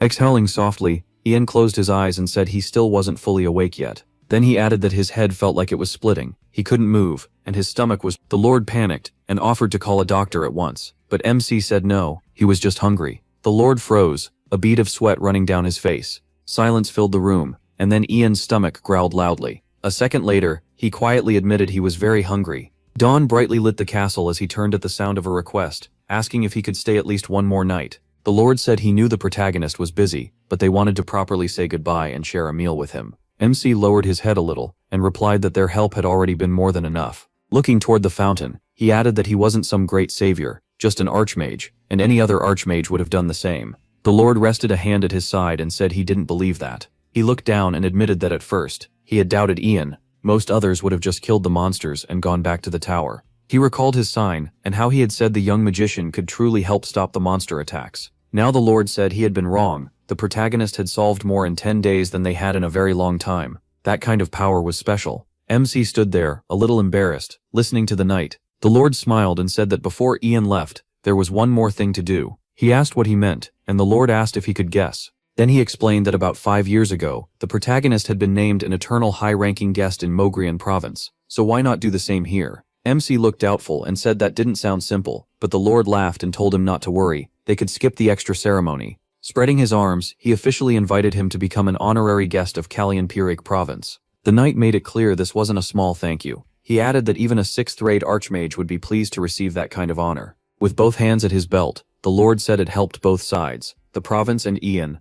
The protagonist lowered his head and admitted he wasn't sure such major imperial decisions were usually made this easily, but if the Lord believed it was fine, then he looked up and said he saw no reason to refuse. The Lord turned to his aide, took the sword from him, and said he was glad to hear it. Pulling the blade free, he asked that their pact be sealed for 1,000 years. With a slight grin, He told Ian not to worry, it would be over quickly. Then he drove the sword into the ground. Closing his eyes, the Lord began the formal vow in the name of the Callian-Pyrrhic family. He swore they would always welcome the Archmage and help him whenever he needed it. MC listened with a smile. The Lord bowed his head and vowed on his name that this promise would pass down through every generation. After handing the sword back, he covered his face and admitted he still wasn't used to these formal speeches. He'd rather just say the contract was done. Ian laughed softly and thanked him. The Lord held out his hand and asked him to warn them before his next visit, so they could show him the best parts of the region. The protagonist nodded and said he would. Then he rose into the sky and said his goodbye to the night. The Lord and his aide watched him fly away. Ian climbed higher and looked toward the rising sun. Hovering there, he thought about how much had happened in such a short time, and how much he had gained. He smiled and lifted his staff. In his mind, he noted that he had even found an Archmage's staff, one holding black magic lost for over 300 years. Staring ahead, he thought that once he returned to the capital, he'd need to work hard to restore it. A woman in heels rushed down the stairs. When Ian's mother spotted him in the hall, she called out to him. Holding a letter, MC quickly turned toward her. He smiled and called back, "Mother." She hurried over and scolded him for disappearing without a word, asking if he understood how worried and scared she had been. Then she stopped in shock, hands near her mouth, and cried out at how terribly thin he looked. Touching him, she said he was all skin and bones. Had the people there not fed him at all after all his help? She looked him over sadly and said he had clearly suffered. Ian gently moved her hands away and said a lot had happened, but he was sure he'd gain the weight back soon. Then he slipped a hand under his cloak and said he had something for her. He held out a blue orb and explained that it was a communication sphere powered by mana. He had a workshop on the road to the capital, make it so she could always reach him when he was away. After giving it to her, he pointed to the one in his staff and apologized for worrying her. His mother looked at him warmly, holding the sphere in both hands.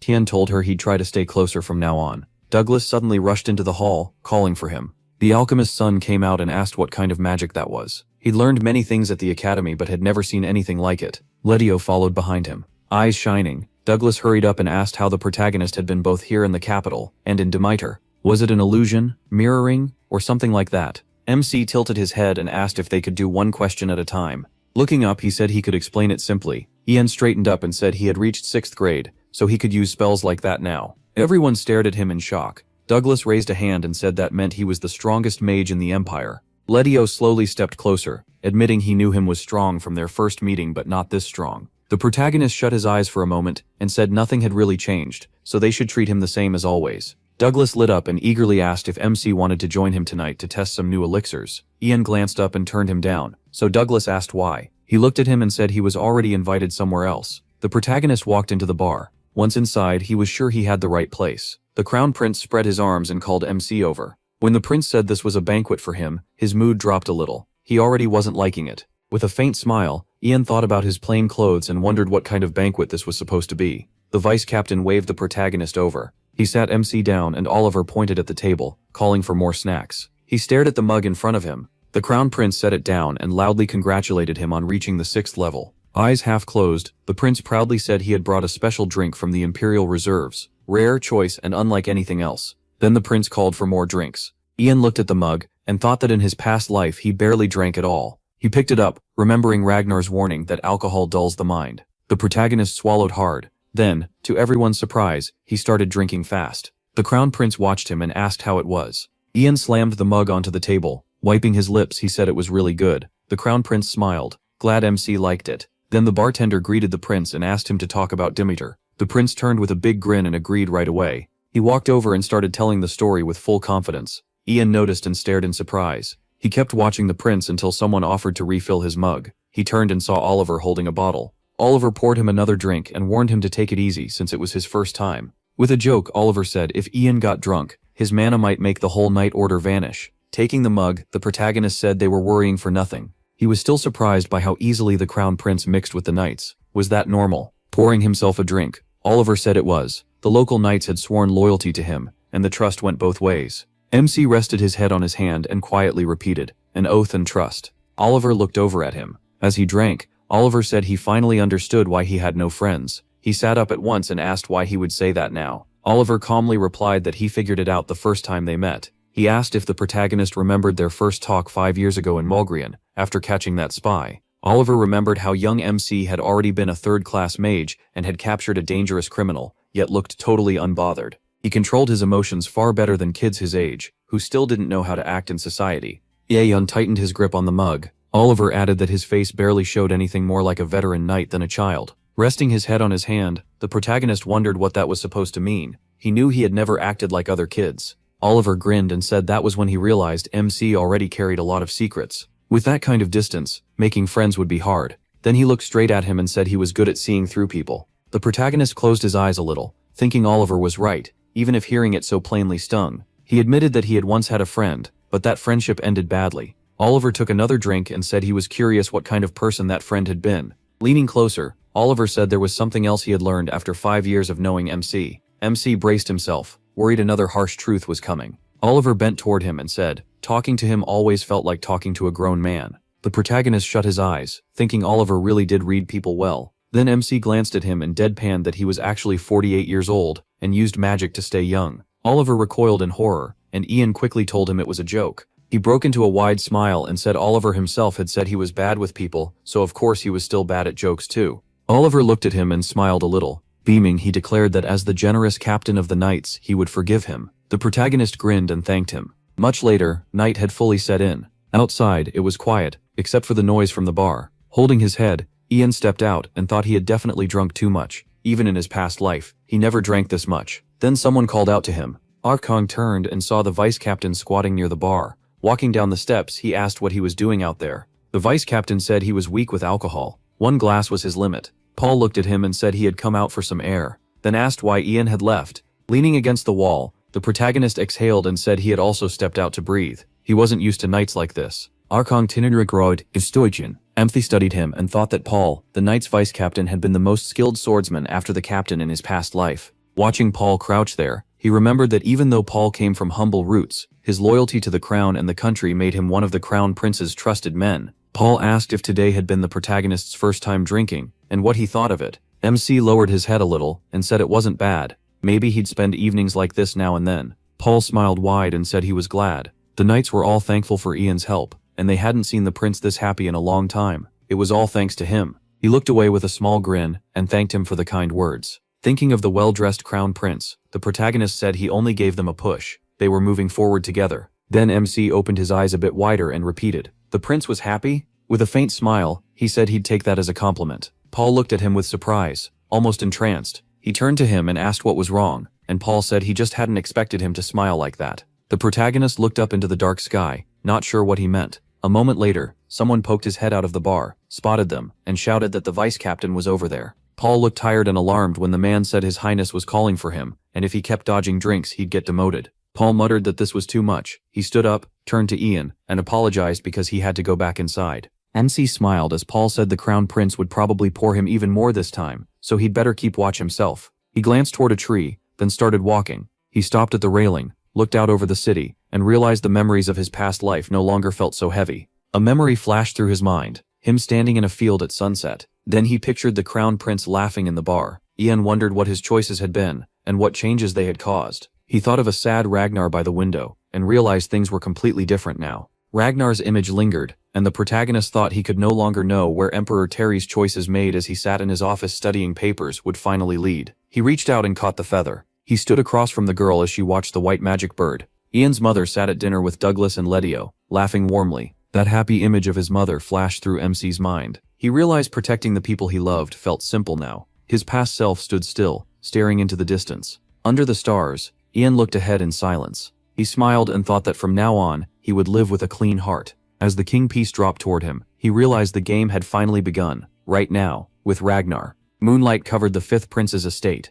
Then a voice came from inside by the window. By the window, Ragnar lowered his head and asked the tower owner what they were supposed to do now. He spun toward the magician, and reminded him that he once wanted Ian removed before he became a problem. So what now? Leon kept his head lowered, and admitted Ragnar was right. Ragnar studied him and asked if that was all he had to say. He told him to wait, promised to remove the protagonist, and this was the result. Turning fully toward him, Ragnar said coldly that Leon had become their biggest problem. Leon, sweating with nerves, said his earlier words had been a mistake. He only wanted to end this faster, but even then, he was too late. He lifted his head and said he hadn't known the boy would be this clever. Looking up, Leon said he was done making excuses, but asked for one last chance. Ragnar gave him a tired look and asked what he meant. Leon lowered his gaze and said this was the final time he would ask Ragnar to wait. Then he looked up sharply and said they were finally ready. A girl in a black cloak stepped out from behind him, and Leon told Helene to introduce herself. Ragnar stared at her in shock and asked if she was the archmage who had been hiding all these years. Fear crossed Ragnar's face. Helen slowly pulled back her hood.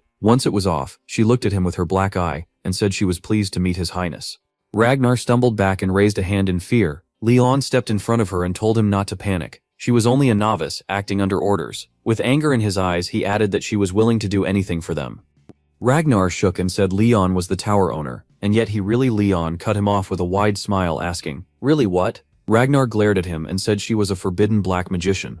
Leon answered that Queenie and Paige would soon kneel before them. Ragnar stared at him in fear, as Leon told him not to worry. Leon said everything would go as planned, and the crown prince's seat would become Ragnar's. Dawn lit the ivory tower. In his office, Leon muttered about the 6th grade. Gripping the table hard, the old man repeated it again. The 6th grade. Purple energy burst from Leon, and blew everything apart. A plate shattered, and papers flew across the office. Staring at the desk in horror, Leon wondered how that kid. He suddenly looked up. A magician had entered the office, and Leon said he had called for him. The man looked around the wrecked room in surprise. Leon stood by the desk, surrounded by scattered papers and broken dishes. He gave a faint smile and said Marco had arrived. Marco stepped closer, folded his hands and asked what happened. Leon brushed it off and said it was nothing. Holding one hand with the other, Leon smiled faintly and said he still remembered their first meeting. 20 years had passed, and back then, Marco was only a tiny child. Marco listened as Leon said he remembered it clearly. Turning aside, Leon said Marco had been an abandoned child wrapped in cloth. He added that the baby kept tossing and reaching out, and he could never forget the joy he felt when he saw him.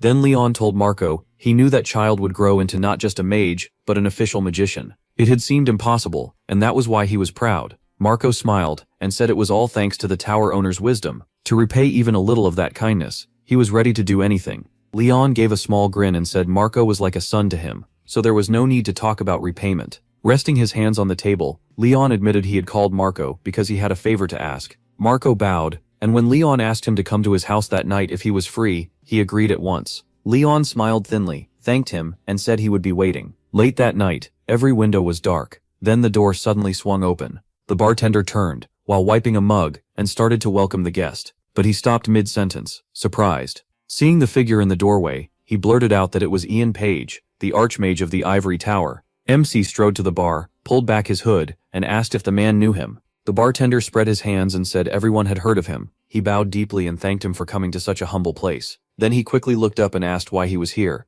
Taking off his cloak, Ian told him to relax. He came to buy information. With that, he tossed a heavy pouch of gold onto the bar. The bartender glanced at it with a grin and said people claim tower mages paid well. Looks like that was true. Smiling, he asked what kind of information the protagonist wanted. MC held out a hand and said he wanted anything connected to black magicians. The bartender touched his chin and asked if he shouldn't know more about that than they did. Ian tilted his head and said what he knew was only basic. He was searching for something deeper. Opening his eyes, he looked straight at the bartender and added that any detail could help, but he especially wanted something most people didn't know. The bartender spread his arms with a big smile and said he understood. Lowering his head, he said they had been lucky lately. They had focused hard on this issue. Leaning on the bar, he asked if Ian had ever heard of the Order of Dragons. The protagonist watched him closely. The bartender explained that it was one of the Empire's religious groups, one that worshipped dragons as gods. It wasn't very large or famous, but it had existed for centuries. He went on to say the order first began as a small group of believers in a village. Then a grave robber claimed he was the dragon's only descendant, and started convincing people he had special power. Most people didn't believe him at first, but over time that little group kept growing. Now the whole order was buried in mystery. No one knew who led it, how many followers it had, or what it really wanted. Because of that, rumors spread, even stories that they could bring the dead back. The bartender raised a finger and said he didn't know if those dragon followers were real, but one thing was clear from all the rumors. Yeyun grew tense and listened closely. The bartender leaned in and said there was definitely a link between the Order of Dragons and black magic. He added that some people believed members of the Empire's upper class were tied to the order too. Black magic needed more than a mage, it needed people and support. MC lowered his gaze, thinking as the bartender explained that only powerful forces could provide that. Arms folded, the bartender said the group was so closed off that it was hard to learn how to reach them, or even tell who belonged to it. But if they really could control people, then tricking those in power for their own goals might not be impossible. Dropping his smile, the bartender said that was all they knew for now. Still, they could keep digging, and if they found anything, he would send word. Ian turned, pulled up his hood, and gave the bartender one last look. He said he understood and hoped the investigation went well. Watching him leave, The bartender waved with a big smile and called out, thanking him for the generous payment. Late that night, moonlight covered his house. The protagonist sat alone in his office, thinking about the Order of the Dragon. He touched his chin and frowned. In his past life he had never heard that name, so how could a group this old stay hidden? His eyes shifted to the staff and he thought of the Shaman King. Looking closer, Ian remembered the black symbols carved into it. The shaman had used that staff for black magic. He recalled the burning Shaman King with monsters behind him, and wondered if black magic needed more than mana. MC looked away, trying to sort it out. Then he thought of Leon with his scrolls. He couldn't prove it, but the tower's master likely knew about the Great Meadows and black magic. Maybe he was tied to the Order of the Dragon himself. Leaning back, he held his head and thought about how much had changed from his last life, and not just because he had returned. Studying his hand, Ian realized the world may have always been this way. Still, the gap felt too big, and it kept growing. He pictured a chest leaking black dust, and wondered if this came from using the dragon language, or from going back in time. Either way, it felt like he had opened something that should have stayed shut. Still, he thought it had been worth it. The protagonist stood, took off his glasses, and admitted to himself that moving forward had been easy when he knew the future. Now, he knew almost nothing. He opened the desk drawer. From it, he took out a small box. Inside was the precious medallion. Looking at it, Ian told himself he had to be ready for anything. Elsewhere, a house still had its lights on. Leon apologized for calling so late. Marco sat across from the tower's owner, gave a faint grin and said it was fine. With a small smirk, Marco asked what Leon wanted. He waited for the answer. Leon half closed his eyes, snapped his fingers and began to speak. Marco suddenly turned, listening closely. Looking away, Leon said no one else could know about this. Then he stood and asked Marco to come with him. Marco watched him carefully and asked where they were going. Instead of answering right away, Leon pulled a book from the shelf. When he opened it, blue light spilled out, and he said the book would show the way. The glow grew stronger. A portal opened in front of Leon, and he stared into it. Marco looked at him and said this was the same thing as before. Leon asked what he meant, but Leon just turned, stepped into the portal, and told him to come. Marco swallowed hard, still watching the old magician. Then he quickly followed him through. They arrived in darkness, and Marco kept his eyes on Leon. Leon raised a hand and cast a light spell. The sudden brightness made Marco shield his eyes. When he looked again, he froze in shock. In front of him was a prison, and Leon stood still. People were locked in cages. 2 were crammed into one cell, and 2 more were trapped in another. Shaken, Marco asked who they were, but Leon cut him off and told him not to be afraid. They were only ingredients. Marco snapped, demanding to know how people could be called ingredients. His eyes darted to one of the cages. There he saw a thin young man with ash-colored hair and one missing arm. Chris. Leon lowered his head and calmly said, Chris had nearly died while practicing magic, just like most of the mages here. As Marco looked over the starved mages in the cages, Leon went on. They could have died during work by accident or from illness. Marco lifted his gaze and noticed the cages hanging in the air. Leon added that some were brought in from other countries, while non-mages were taken straight off the streets. Marco lunged at him, but Leon kept talking. They would have ended in misery anyway, and wasted their lives.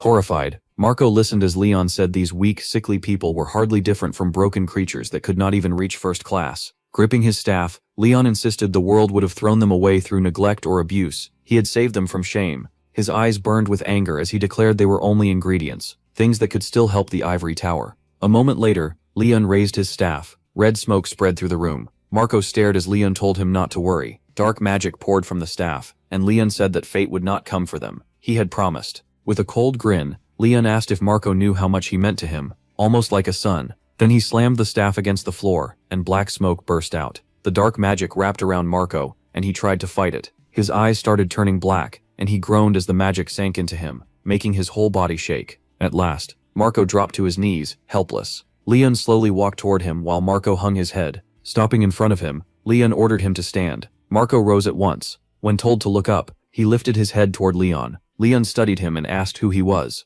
Marco answered stiffly that Leon was the master of the magic tower of the Green River Empire. Asked again who he was, Marco replied that he was Marco, a second-class magician of the Ivory Tower. A blade floated above Leon's hand, and Marco added that he was Leon's personal assistant. Then the dagger dropped at Marco's feet. As he bent to pick it up, Leon asked if he could cut off his little finger with it. Without hesitation, Marco silently did it. Leon watched with a twisted smile as the finger was severed. Then, lowering his head, he said that now he could truly call him his son. Later, the ivory tower stood quiet in the sunlight. Inside the hall, someone said the tower's owner had taken leave for an unknown time. One mage crossed his arms and said Leon had plenty to handle and wasn't young anymore. Another guessed it might be because of Ian. The youngest archmage had already reached the 6th class and that probably stung. A girl in the group asked what would happen now. She pointed out that the tower's owner supported the fifth prince, while MC stood with the crown prince. The tower's two biggest figures couldn't stay on opposite sides. Walking past them, Marco heard someone say it wasn't like they had a choice. Whoever ranked higher would decide. He went to the door and knocked. Inside, Ian turned toward it and told him to come in. Closing the book on his lap, he greeted Marco. Marco returned the greeting and kept his eyes on him. Holding the books tightly, Marco said he had brought what the protagonist asked for. MC watched him set them down, thanked him, and said he had been searching for those books for a long time. Marco had helped him a lot. Then Ian suddenly asked if the tower's owner was sick. Marco lifted his head a little and said it wasn't serious enough to worry about. He glanced at him carefully. Noticing the bandage on Marco's hand, he asked what happened. Marco answered that he got hurt while practicing magic and told the protagonist not to worry. Ian let out a small breath, gave him a gentle look, and wished him a quick recovery. But as he studied Marco, MC felt something was wrong. He was different. Usually Marco acted much more at ease around him. His face and voice were the same, but now there was a wall between them, and it started right after Leon took leave. He focused harder and realized something. Lowering his head, he remembered a moment from the past. Their first meeting flashed through his mind. He said they had met 6 years ago in Mogrian province.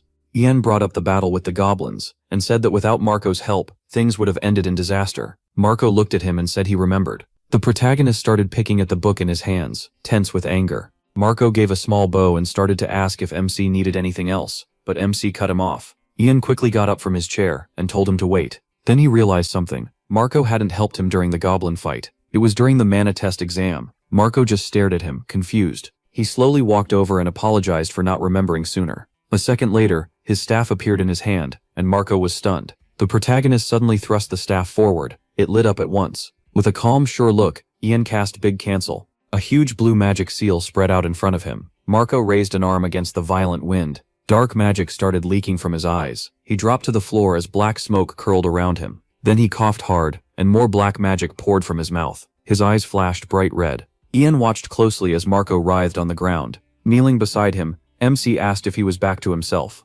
Marco slowly lifted his head and shakily asked why. He told him black magic had taken hold of him. He added that he used anti-magic, leaving Marco staring at the floor in shock. Then Marco jolted up and shouted that they had to stop the tower owner. Ian studied him and told him to explain everything. Marco looked at him with resolve and began from the start. As Marco spoke, the story shifted to a house at sunset. Leon was having tea when a servant told him the protagonist had come to see him. After taking a sip, Leon asked if Ian was alone, and the butler said yes. Leon lowered his cup and told him to bring the guest in. His eyes narrowed. Everything was going just as planned. Thinking of Marco, Leon recalled casting black magic on him on purpose. A mage like MC would notice it. That meant the trap was ready. Even all those spent materials were worth it to catch a 6th-class mage. He calmly sipped his tea and thought he could always get more ingredients. Then the door slowly opened. Without looking up, Leon said he hadn't expected this visit. Ian entered, bowed, and greeted him politely, saying he heard Leon was sick and came to pay his respects. With a hand to his chest, he wished him a quick recovery.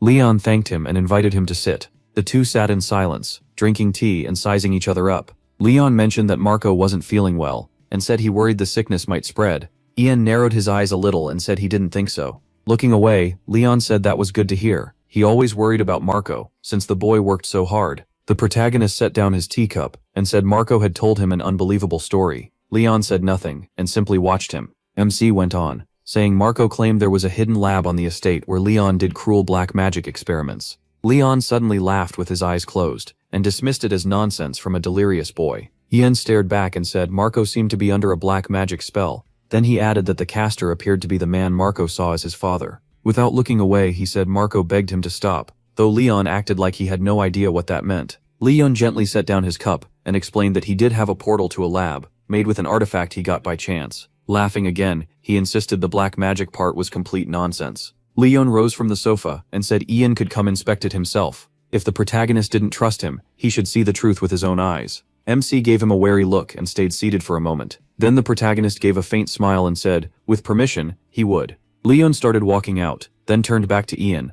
Leon slowly straightened and said he would show everything. As head of the ivory tower, he couldn't allow rumors of black magic to spread. He walked up to a red curtain and grabbed it. With one sharp pull, he swept it aside. A blue portal was hidden behind it. A book appeared in Leon's hand, his artifact's power. Opening the glowing book, Leon said its magic let anyone use portal spells, even ones normally limited to the 8th class. Ian said nothing and stared at the book. Leon stepped toward the portal, and told him to come through. Soon, he and Leon were inside a dark room. As he followed, the protagonist remembered that in his past life, Havert Leon had been known as one of the best ivory tower masters. He had helped lay the groundwork for uniting the continents, led the fifth prince to the throne, and greatly raised the ivory tower's power. Since Leon supported the fifth prince, Ian had once respected him deeply too. Then Leon stopped. Red energy began rising around him as he called MC by name. With a small grin, Leon looked straight ahead. Stopping by his staff, he said he had once wanted to be a hero too. He said he wanted to save the empire with his own hands, and help the poor and suffering.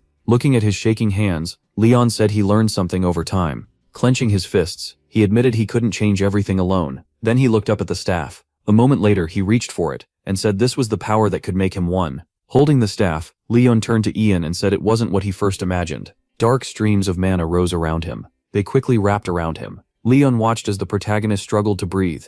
A point of light appeared over Leon's hand, as he said this power would make countless mages obey him, so he could save the empire from ruin. Gripping the staff tightly, he flashed a wild smile, and told Ian its name was Power. Dark mana spread through the whole dungeon. Leon stared at MC with a huge grin and declared that he would become part of it. As dark magic poured into the protagonist, Leon said that under his rule, the protagonist would help save the land and its people. With crazed eyes, Leon said a man like Ian and an old man like him needed this to become heroes. MC collapsed, held down as the dark magic forced its way into him. Leon silently watched him suffer. Then he lifted his head and ordered him to stand. The protagonist quickly rose. Standing straight, he fixed his eyes on Leon. Leon twitched, lowered his head and clenched his fists. Then he shouted that it was easy, insanely easy. Reaching a hand toward Ian, Leon asked him who he was. MC lowered his head, shut his eyes, and answered that he was the master of the ivory tower, Havert Leon. Then Leon's face changed when he kept talking. The protagonist snapped his head up, gave him a mocking look, and called him a total psycho.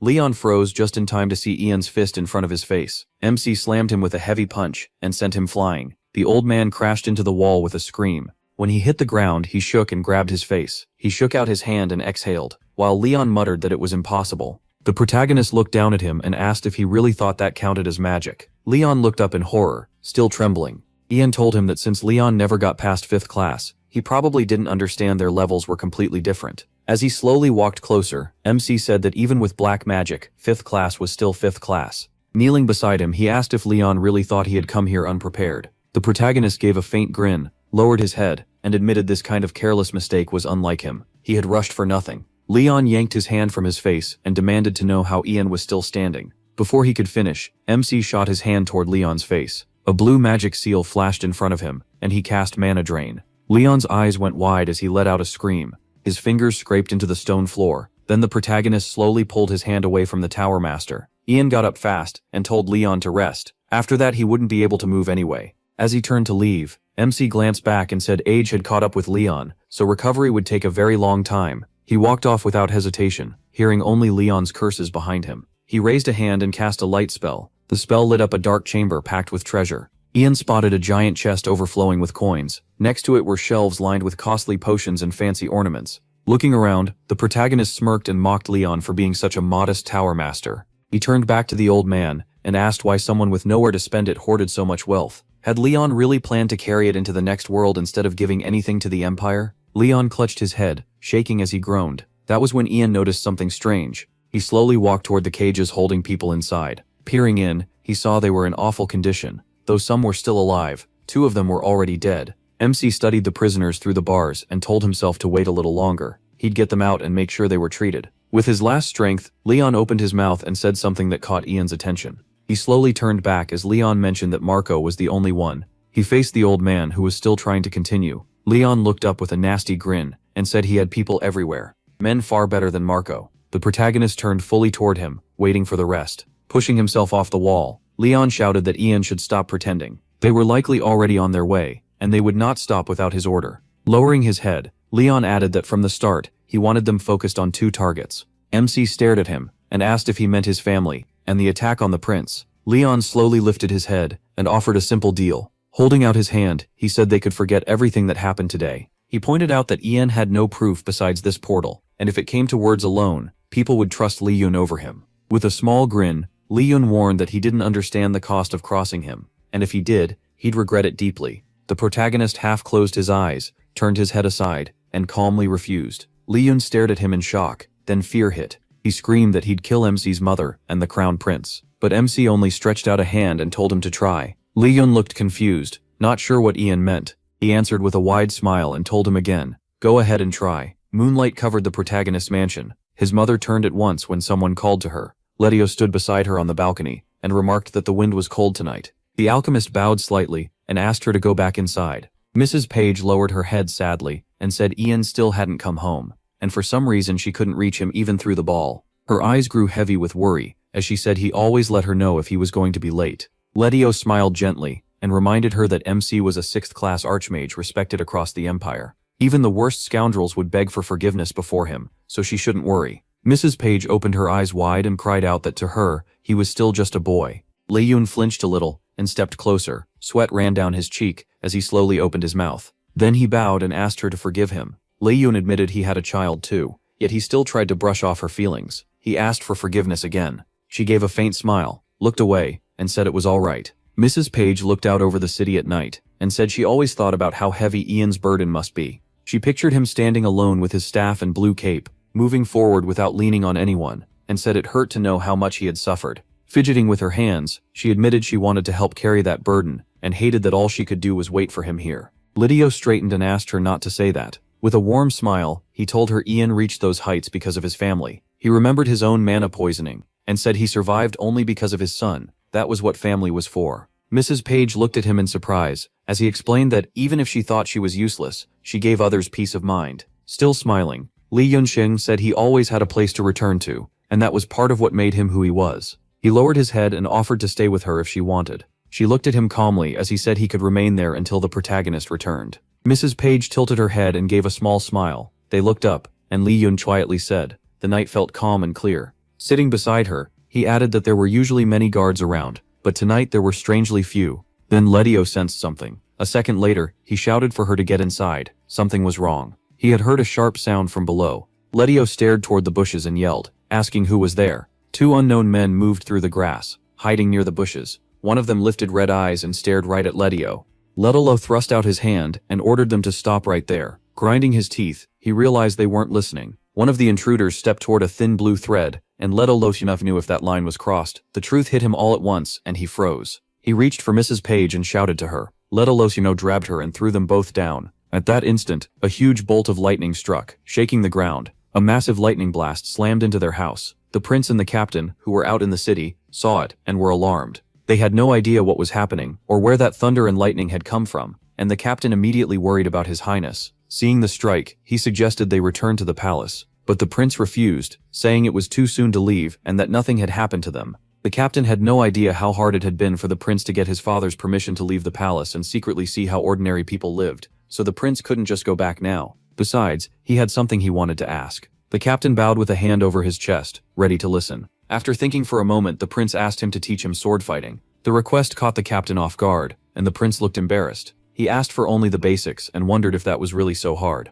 The captain was still stunned. The prince even asked him to teach at least a few stances, but the captain suddenly looked off to the side and drew his sword. The prince thought training was about to start, and told him not to rush, that they could do it later. But the captain had no such plan. He ordered his highness to stand behind him, leaving the prince confused. The captain called in the second squad of imperial knights. They rushed over at once to protect the prince. The knights formed around him, ready to fight, while the prince stood in the middle in shock. The captain then demanded that the hidden person show themselves. A cloak appeared on the wall, and then the full shape of a person emerged. It was Helene, the ivory tower archmage, with bright red hair, stood before them. The captain thought she had disappeared years ago, so why was she here now? Helene said nothing and kept moving forward. The captain ordered her to stop for the prince's safety and explain why she had come. After a brief silence, the girl answered, "Hayden Greenriver." Then she coldly said she would kill anyone who got in her way. Her eyes were empty, without a trace of fear. The captain knew this would not be easy. He didn't wait long before charging straight at her. As he swung, Helene blocked the strike with her staff.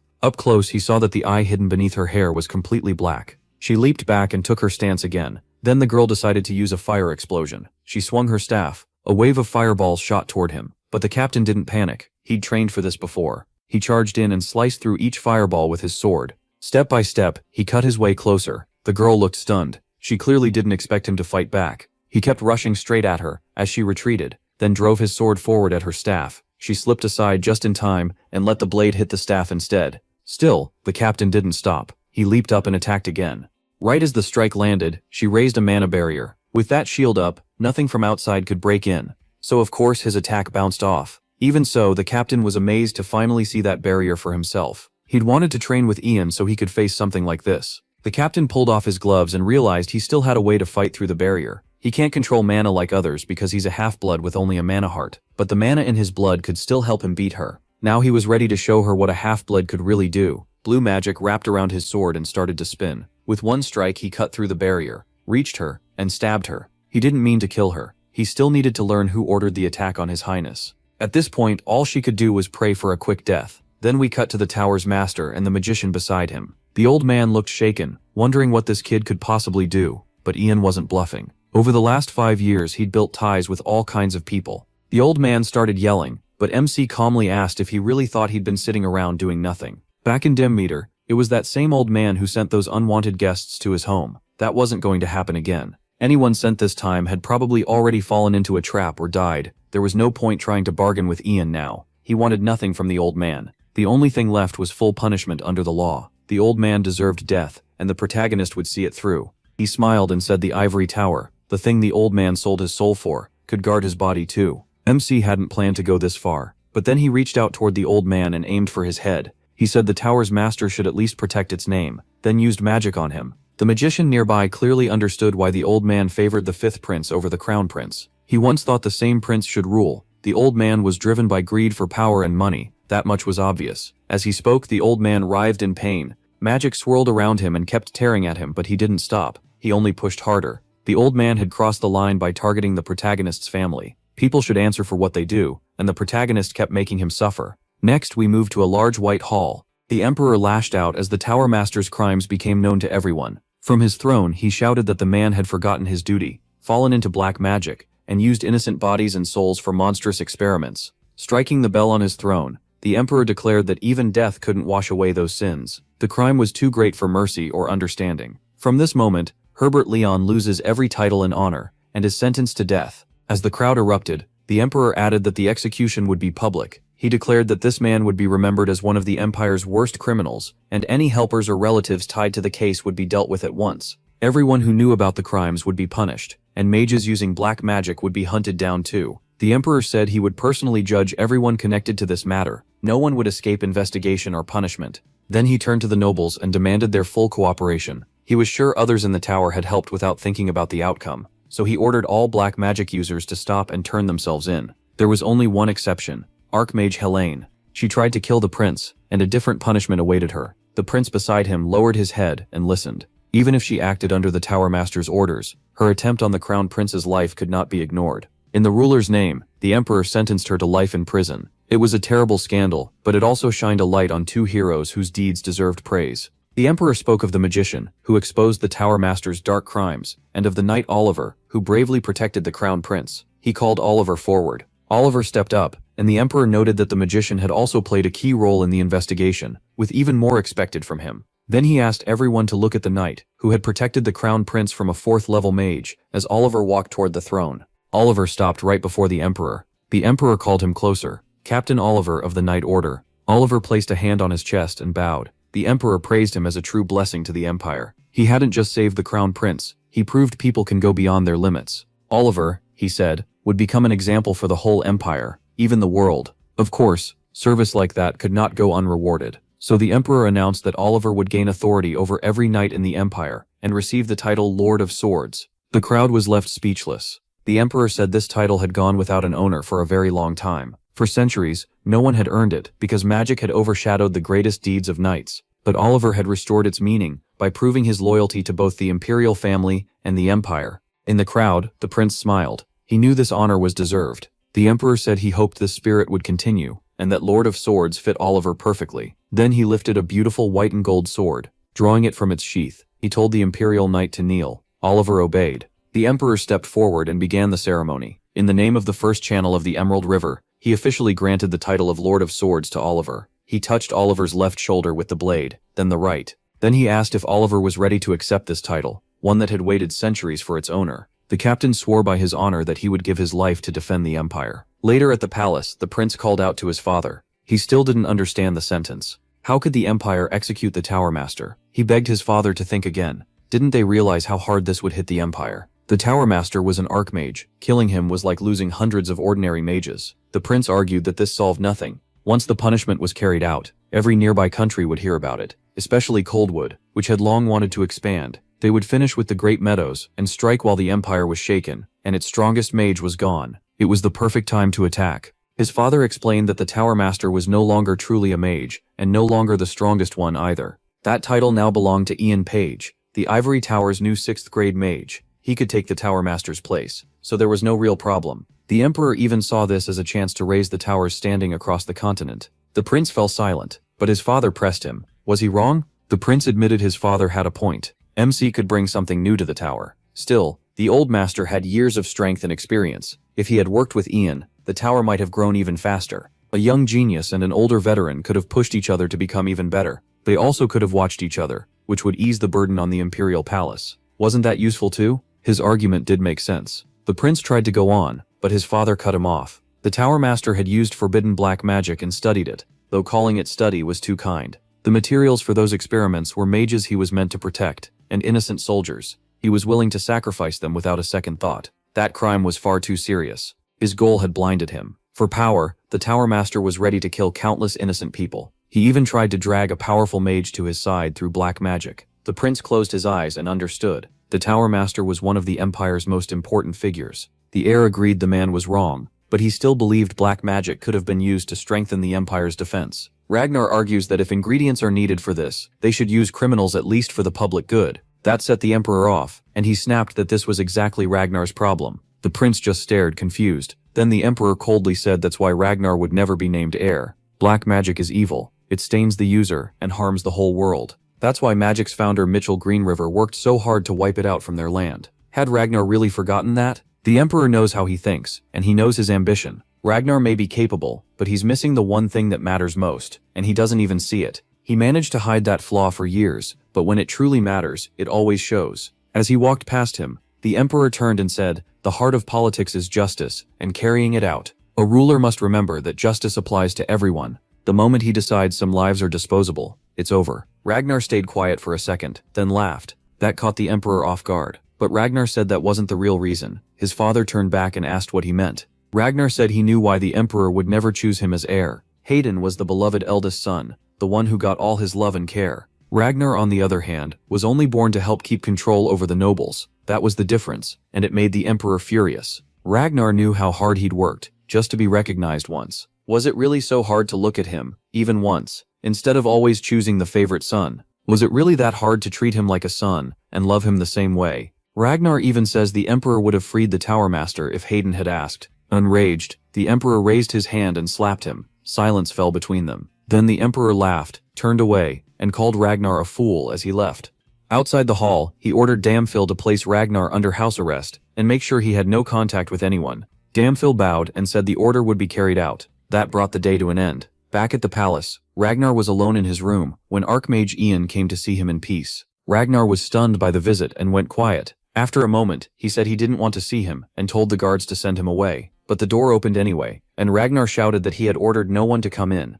Ian stepped inside and politely greeted the prince. The two faced each other, the protagonist holding his staff. Ragnar guessed this came from the Emperor, and he was right. MC had been sent to check whether the Tower Master had affected him with black magic. He said he hoped Ragnar wouldn't object to the inspection. Ragnar was already furious on the very day the Tower Master was being executed. They chose this moment to test him. To him it was pure disrespect. Ian calmly explained this was a routine check given to the imperial family and palace staff alike. He asked Ragnar not to take offense. Ragnar let out a breath and sat down. He told Ian to go ahead and finish the inspection before anyone else came. He warned him the spell might cause nausea or dizziness, but that would only mean the process was working. He raised his staff and cast a large spell, magic swirling around Ragnar. Ragnar clenched his lips, and the protagonist asked if he could endure it. The sensation was clearly painful, which explained Ragnar's mood. Still, Ian found no trace of black magic, and advised him to rest if he felt unwell. With that, MC thanked him for cooperating, and turned to leave. As he started to go, Ragnar stopped him with one question. He wanted to know why Ian served his brother. He was smart enough to know the crown prince wasn't fit to rule, and plenty of noble families opposed him too. The protagonist answered that he did not serve the crown prince. That shocked Ragnar. He even rose from his chair, confused. but Ian wouldn't explain. He only wished him a good rest and headed out. At the door, MC stopped. He said he does not serve Hayden Greenriver, because in another world he swore loyalty to only one person. Looking at his hand, he slowly clenched it into a fist and lowered his head. So whatever he does now could be called revenge, or betrayal of that old oath. Night came. A guard entered Ragnar's room, and after knocking, he stepped inside and found the place in ruins. Ragnar asked if the Tower Master had been executed. The soldier said yes earlier that afternoon, in public at Green Riverium's main square. Without even turning from the window, Ragnar said he understood and dismissed him. The soldier asked him not to kill himself. Ragnar only laughed and asked why he ever would. Then the man stepped closer and set a paper on the table, sliding it toward him. Ragnar didn't know what it was. The soldier said it was something personal he needed to read. After the man left, Ragnar sat in silence for a while, staring at the paper, then finally picked it up. When he opened it and read the message, he realized they still had a chance. Meanwhile, the survivors from the old man's secret lab were being kept safe and treated. In the Emperor's chamber, he spoke with Ian, who had reviewed statements from those recovering their health and memory. Many stolen treasures had also been returned to the royal treasury. Anyone who had close contact with the Tower Master was being tested for black magic, and so far no traces had been found. The Emperor praised him for handling it so well. Ian admitted he never imagined the Tower Master was this insane. It still shocked him. He felt responsible for not noticing sooner. Still, the Tower Master had been deeply respected by everyone. Who would have guessed that behind that smile was a tyrant? The protagonist promised to report the test results, and anything new from the investigation. The Emperor agreed, but said he had one more question. If MC didn't mind. Ian said of course. The Emperor asked what he thought of the Crown Prince. The question caught him off guard, though he clearly understood what was being asked. The Emperor knew that too. The room went silent. Ian finally said he could not swear loyalty to the Crown Prince. That answer raised an obvious question. What exactly did he mean by that? The protagonist said he would still do everything he could to help Hayden take his rightful place on the throne. He was ready to support him in becoming a good ruler for the people. He couldn't give him an oath, but he would stand by him to the end. The Emperor rested a hand on his chin and thought it over. In the end, the answer satisfied him. Then he called servants into the room, and they carried in a large brown box. The Emperor told Ian to take it. Inside was the staff left behind by the former Tower Master. MC understood this wouldn't be simple. Even if everyone knew who should replace him, there were still many details to settle. Normally, the imperial family chooses the Tower Master, but this time the Emperor wanted no delay and decided to appoint the new one at once. The staff of the Tower Master now belonged to Ian. Then the Emperor said he had one favor to ask. He agreed at once and asked what he needed. The Emperor was sure Ragnar would not abandon his plans, even after losing such an important ally. He knew how deep Ragnar's greed ran, and if Ragnar took the throne, many innocent people would die. Still, the Emperor admitted that he himself had helped make Ragnar this way. Ragnar would hate him until the day he died. So if Ian could stop him and guide him onto the right path where his father had failed,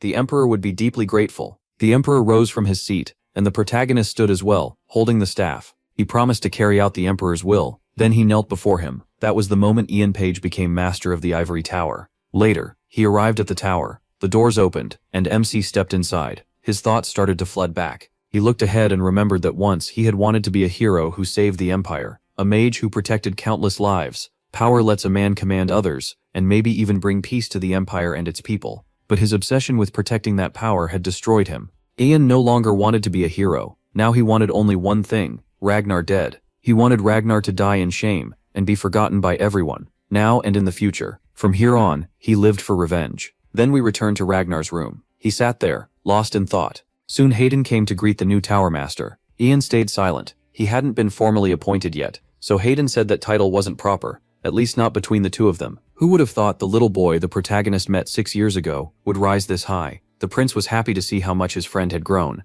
Ian turned toward the Crown Prince. Right now, MC was busy checking people for black magic. The prince said he had already gone through the test, so if he had no issue, he would leave. He felt a little let down since the prince had come to see him. Still, the prince asked again if the protagonist was really okay. He said he had a headache, and his sight was blurred, but MC insisted nothing was wrong, and that he was perfectly fine. Of course, he noticed the prince was suspicious. There was a good chance the Tower Master had used magic on the Crown Prince. If someone twisted the prince into seeming small-minded, it would make helping Ragnar rise much easier. And with the throne usually passed down by blood, that idea wasn't far-fetched. Ian kept that thought to himself as he watched him. The prince then asked if Haley Greenriver was next, and she was. Before she came in, he wanted to tell the protagonist something. Lately, Haley had been asking about him all the time. That caught MC off guard. The prince said she kept asking how Ian was doing, what he liked, and even what food he preferred. He couldn't figure out why she was so curious. Even the prince didn't know what to tell her, close as they were. As he got up to leave, he told the protagonist to answer Haley himself when they met.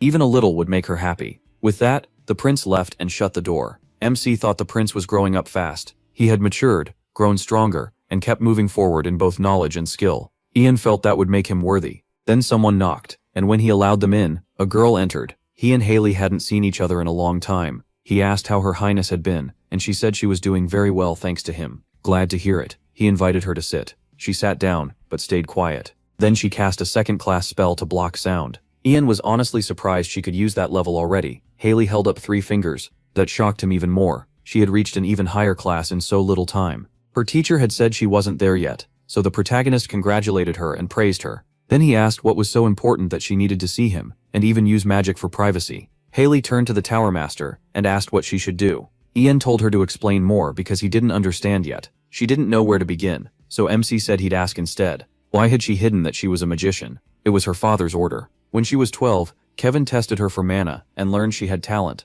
He told her father before reporting it to the Tower Master. Ian knew what that meant. Once someone became a magician, they had to give up their title and serve the ivory tower. That rule applied even to princes and princesses. Her father wanted her to stay his princess, not become a magician, so Kevin hid the truth on his orders, and Haley went on living as before. But eventually she realized her magic was starting to spill out. Ian understood right away that she had been training in secret, and had now come to him for advice. Kevin was one of the few people who had always supported the crown prince in his past life. Back then, Haley only wanted to help her brother because he lacked support, but now things were different. Her brother had Sir Oliver and Ian. He was finally on the right path, so she wondered if she had any purpose left. Almost none, she admitted. Since learning magic in secret, she was scared she'd only become a burden to her brother. Seeing her sad face, the protagonist knelt in front of her. When she looked up, he told her that living her own life would be enough. She needed to live for herself, not just for the imperial palace or her brother. Haley lowered her eyes and said she didn't know how to do that. She looked up in surprise when Ian said nobody is born. Knowing that,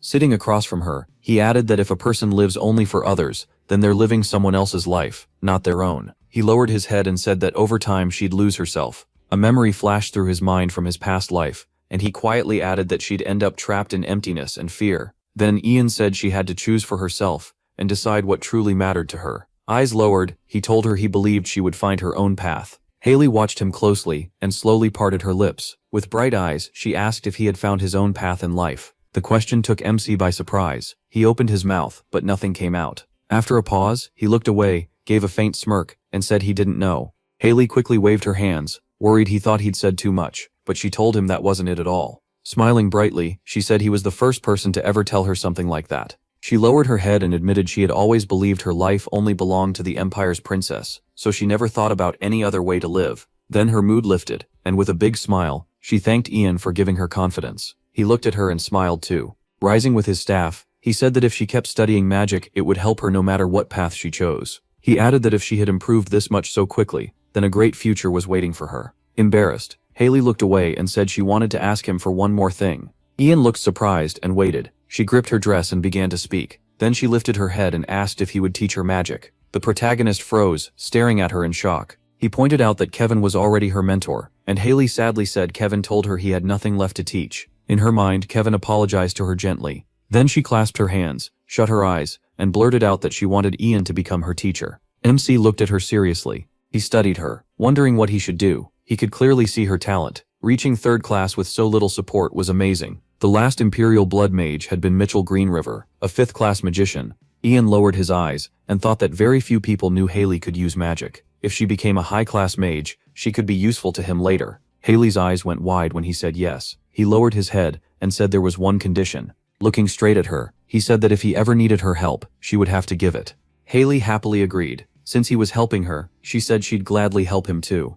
The protagonist tilted his head and reminded her that was a very serious promise. He didn't know what he had done to deserve such trust. Smiling with shining eyes, Haley simply said she believed in him. Ian froze, embarrassed. A second later, his cheeks turned red, and he said nothing. Haley kept smiling while he thanked her. MC said they'd talk about lesson times and details later, and maybe he could also test her. She quickly agreed. After checking her, Ian said there were no signs of black magic, and that she could stand up. He offered his hand and warned she might feel dizzy, so she should move slowly. Haley rose and thanked him, but her head started spinning, and she felt sick. He moved to catch her, and ended up pulling her into his arms, leaving them both flustered. Holding her steady, he asked if she was all right, and whether he should call a maid. Red-faced but thrilled, Haley said she was fine. She quickly pulled away, and an awkward silence filled the room. Ian stared at her, surprised, and slowly started to speak. After calling to her, he suddenly answered all the questions she'd been asking. After tower work, he usually goes home, reads, studies magic in the lab, and lately he's gotten into alchemy because of an alchemist's son living with him.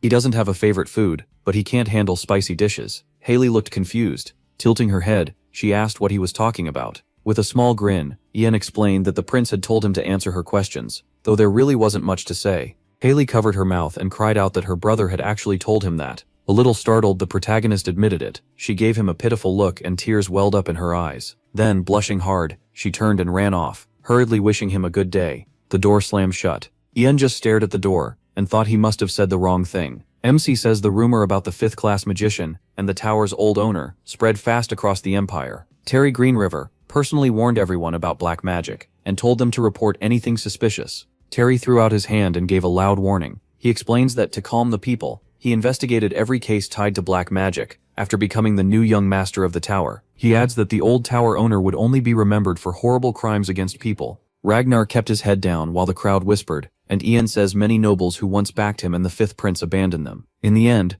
those nobles joined the new owner of the tower instead. Later, back at the protagonist's mansion, he spots something and asks what it is. Letio shows him a tray full of letters and says they're invitations to receptions. Ian opens one and wonders why people are acting so freely when the investigations still aren't finished. With a grin, Letio asks if he'll read them anyway, but MC says he has no plan to attend. Letio takes the letters and tells him to at least check them first, then asks what one says. The second Letio mentions an engagement proposal. He spits out his tea. Still stunned, he learns Count Gerard wants him to marry his oldest daughter in 5 years, when the girl is only 12 now. In the protagonist's mind, the Count has completely lost it.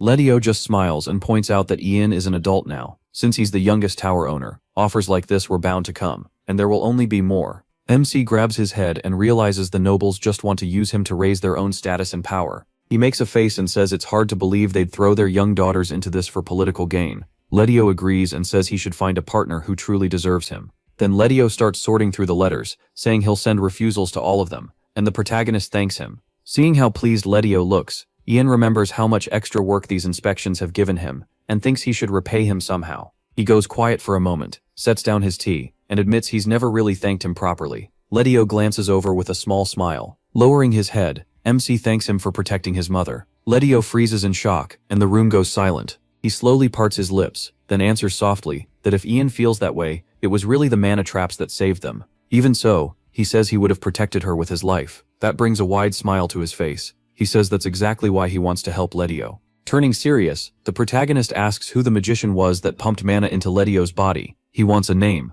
a face, anything he can remember. Letio only stares at him, surprised and silent. Ian presses harder and says he promised to find that person and make him pay for what he did. Letio bites his lip, finally understanding what MC means. Then he touches his cheek and says he remembers nothing. He is taken aback and asks how that's possible. Looking away, Letio says it happened late at night. Back when he studied alchemy in the capital, plenty of magicians had reasons to hate him. A memory flashes through his mind, sleeping in bed, then a hand reaching toward him, and he admits he hates the attacker and once wanted to kill him, especially when he thought he'd have to leave his son all alone. His gaze drops as he says mana poisoning pushed him to the edge of death, many times. Now though, after meeting the protagonist, his life is no longer in danger. He wants to focus on his son's future, not revenge, and thanks the protagonist. MC says he'll remember those words. He looks away in silence and stares off for a moment. Then he suddenly jumps up and says he has never even seen his own father's face. As he paces the room, he explains that his father vanished before he was born, and no one knows if he's dead or alive.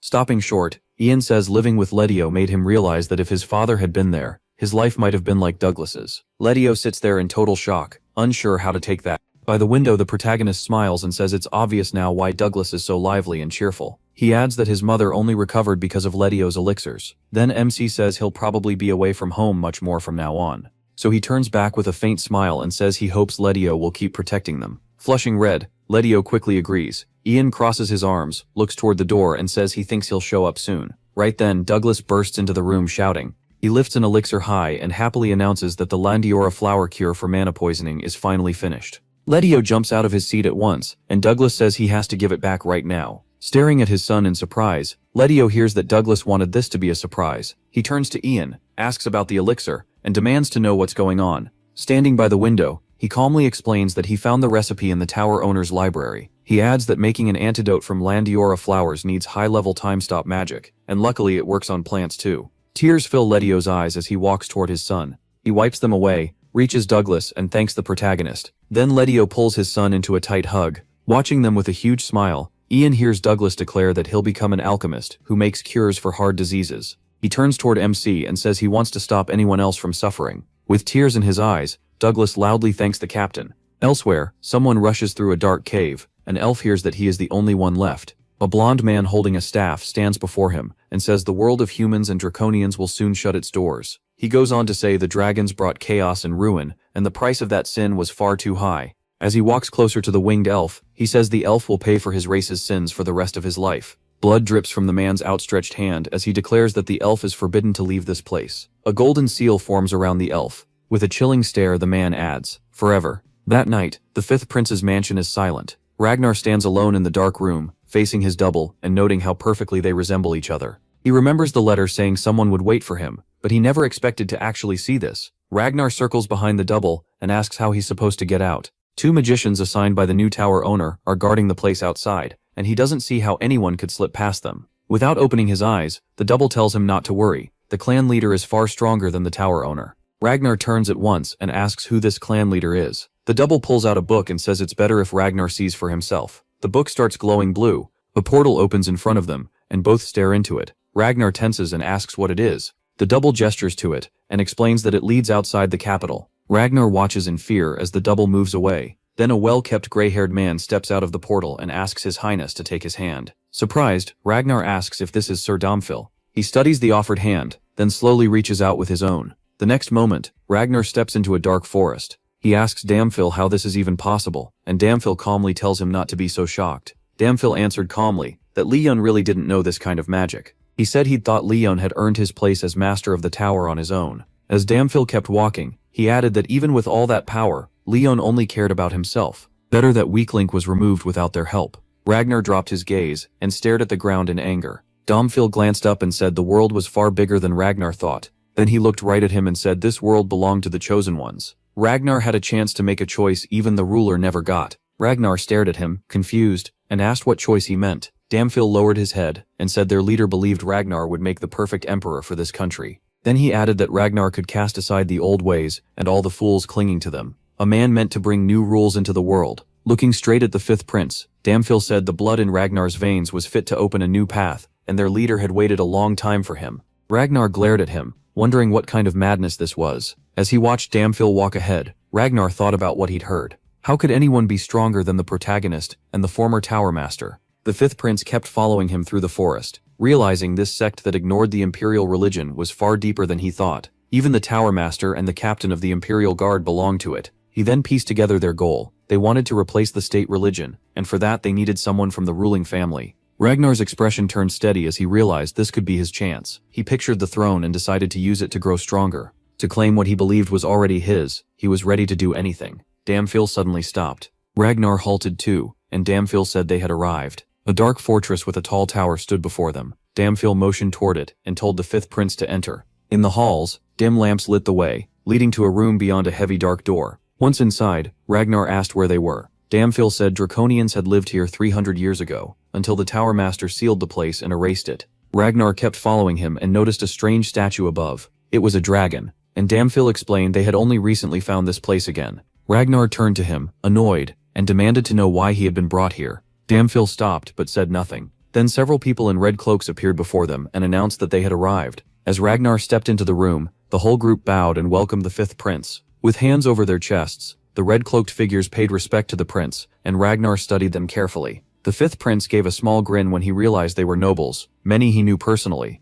Damfil bowed his head and said that to build a new world, he had gathered the finest people in the country. Ragnar turned to him and cut to the real point. Why was all of this needed, and why had he been brought here? Damfil only said it would all be clear soon. The two stopped before a massive door, and Damfil said their master was waiting behind it. The door slowly opened. Ragnar stepped inside. He froze in surprise. An elf with red wings stood before him on top of a pentagram. The elf kept his hands behind his back and watched Ragnar closely. The nobles in red cloaks dropped to their knees, raised their hands in prayer, and welcomed the last descendant of the dragon. Ragnar turned to them in shock, unsettled by what was happening. Looking back at the elf, he realized this had to be their leader. Ragnar placed a hand on his chest and bowed slightly, thinking he now understood who this was, and why he had been summoned. Then Ragnar knelt with one hand near his chest, facing the winged elf, who introduced himself as Avantis, the last draconian on Earth. Ragnar was stunned, and asked if draconians hadn't gone extinct over 300 years ago. A thought crossed his mind. Draconians were known for powerful dark magic, and this winged elf looked just like the figures from history. No wonder they called him the last descendant of the dragon. Avantis gave a faint grin and asked if Ragnar was that confused. The winged elf then said it was true. His race was wiped out 300 years ago by humans, and no one survived except him. Glancing down at the red pentagram under his feet, Avantis explained that his ancestor Mitchell Greenriver had sealed him there with magic for many years. He looked at the uneasy prince and said he had waited a very long time for this meeting. His face darkened as he said it was Ragnar's blood he needed, the blood of a Greenriver descendant to break the spell binding him. Ragnar tilted his head and asked why Avantis didn't just kill him. He couldn't see why the elf wanted a deal instead. Avantis smirked and said Ragnar was thinking too small. Making him ruler would bring far more benefits. Spreading his arms, the Draconian said he wanted to tear down the old order and create a new world, so this deal would help both Ragnar and the Draconian. Avantis looked at him and said it was for the future of both humans and Draconians. Ragnar slowly rose and said Avantis just wanted to use him. The fifth prince lifted his head and added that if he refused, Avantis would probably kill him anyway. He surely had other people to replace him. Avantis replied that he had no plan to kill him. If Ragnar refused, he would simply wipe his memory, so he remembered none of this. The Draconian paced along the pentagram and added that he chose Ragnar because he was sure he wouldn't turn down this offer. Ragnar lowered his head and thought in silence. After a moment, he clenched his fist. Then he looked up sharply and told the Draconian to swear he would make him emperor and never betray him. With a smug smile, Avantis gave his promise. Ragnar turned and reached for the dagger Damphil had given him. A moment later, he cut his hand and let it bleed. Holding it out, Ragnar said he accepted the deal. His blood fell onto the red pentagram. At once, the castle floor began to shake. The pentagram slowly started to fade. Then it vanished from beneath the Draconian's feet, and Ragnar watched in fear. A second later, the elf began to chuckle. Then he threw back his head, laughed loudly, and thanked the prince. Ragnar stood still, staring at the Draconian. Avantis lifted an arm, and a fine modern sleeve appeared over it. His whole look changed. Fixing his clothes, he said it was better to dress in modern style. Avantis then walked toward the fifth prince, and said fear was written all over his face. As the Draconian passed by, he added there was no need for that. He wasn't going to kill him. Leaning close to Ragnar's ear, Avantis said he thought they might even become good friends. He then moved away, grabbed one of the cloaks and said he was leaving. A second later, he threw the cloak on. Ragnar remained alone in the middle of the hall, while Avantis walked through the crowd and said it was time to step outside for the first time in ages. The princess sat sadly in her chair and wondered why he hadn't come. While a maid brushed her hair, she quietly said maybe he had forgotten. The maid tried to reassure her, saying Mr. Ian was probably just busy researching black magic. The princess gave a faint smile and said he really was a busy man. The maid grew uneasy, and the princess looked even more downcast. Then two maids rushed into the room, shouting for the princess. She looked over and asked what was wrong, and why they were yelling. Barely able to contain themselves, the maids cried out that the time had come. He was here. They quickly explained that Mr. Ian Page had finally arrived, and this time he was wearing a suit instead of a cloak. The princess stared at them and asked them to repeat it. For a moment, the room went quiet as the girls stared back at her. Then she lowered her head and began to speak. Suddenly she looked up with tears in her eyes and asked them to help her get ready. The palace shone in the sunlight. The princess walked down the red carpet in her shoes. She reached the great doors and touched the handles. Lowering her head, she shut her eyes for a second and let out a breath. Then she turned around and nervously asked if her hair looked fine, if nothing was sticking out. A maid told her not to worry, saying she looked the most beautiful of all today, and the others agreed. The princess looked at them once more and said she was going in. The hall doors swung open. Ian rose from his chair at once when he saw the princess approaching. He placed a hand on his chest, smiled at her and said it had been a long time. Your Highness. The princess lit up the moment she saw him. She blushed a little and said nothing. She looked down and quietly admitted she thought he had forgotten her. Ian leaned in a little, apologized, and said he had a lot to handle. The princess stepped closer, faced him and said she was thankful he came. Then she broke into a big smile and said the suit looked great on him, and he thanked her. The protagonist glanced up and said they should go somewhere better for studying first. Looking at the fountain, he explained there were too many people around, and gossip about them might spread. Her smile faded and she lowered her head. With a small grin, Ian held out his hand and said he'd take her there himself. She just had to hold on for a moment. She stared at the floor and softly said she would. Then she suddenly looked up, realizing she had answered without thinking. Surprised, she asked what he meant by taking his hand, and MC smiled and said they were going to teleport. The princess widened her eyes as his meaning sank in. Her golden eyes lit up, and she said that was space travel magic. Slowly, she reached her hand toward him. Watching her, Ian warned that she might feel a little dizzy. She carefully placed her hand on his arm, and he told her not to let go. A second later, blue light flared around them. They arrived in a quiet clearing near the mountains. She quickly stepped away, grabbed her head, and stared out in shock. As she fixed her hair, she started to ask where they were. Smiling, Ian cut in and said these were mountains near the capital, and hardly anyone came here. Still looking out, he explained he picked this place because a 6th grade magician can only teleport so far. It was open, calm, and perfect for practice. The princess turned to him in surprise. He noticed and asked what was wrong. Walking slowly through the grass, she said this was her first time outside the castle. She looked up and admitted the outside world had always felt like something she could only see in dreams. Looking at the birds overhead, she said that by taking his hand that dream became real in an instant. Then she turned back with a bright smile and said magic was amazing.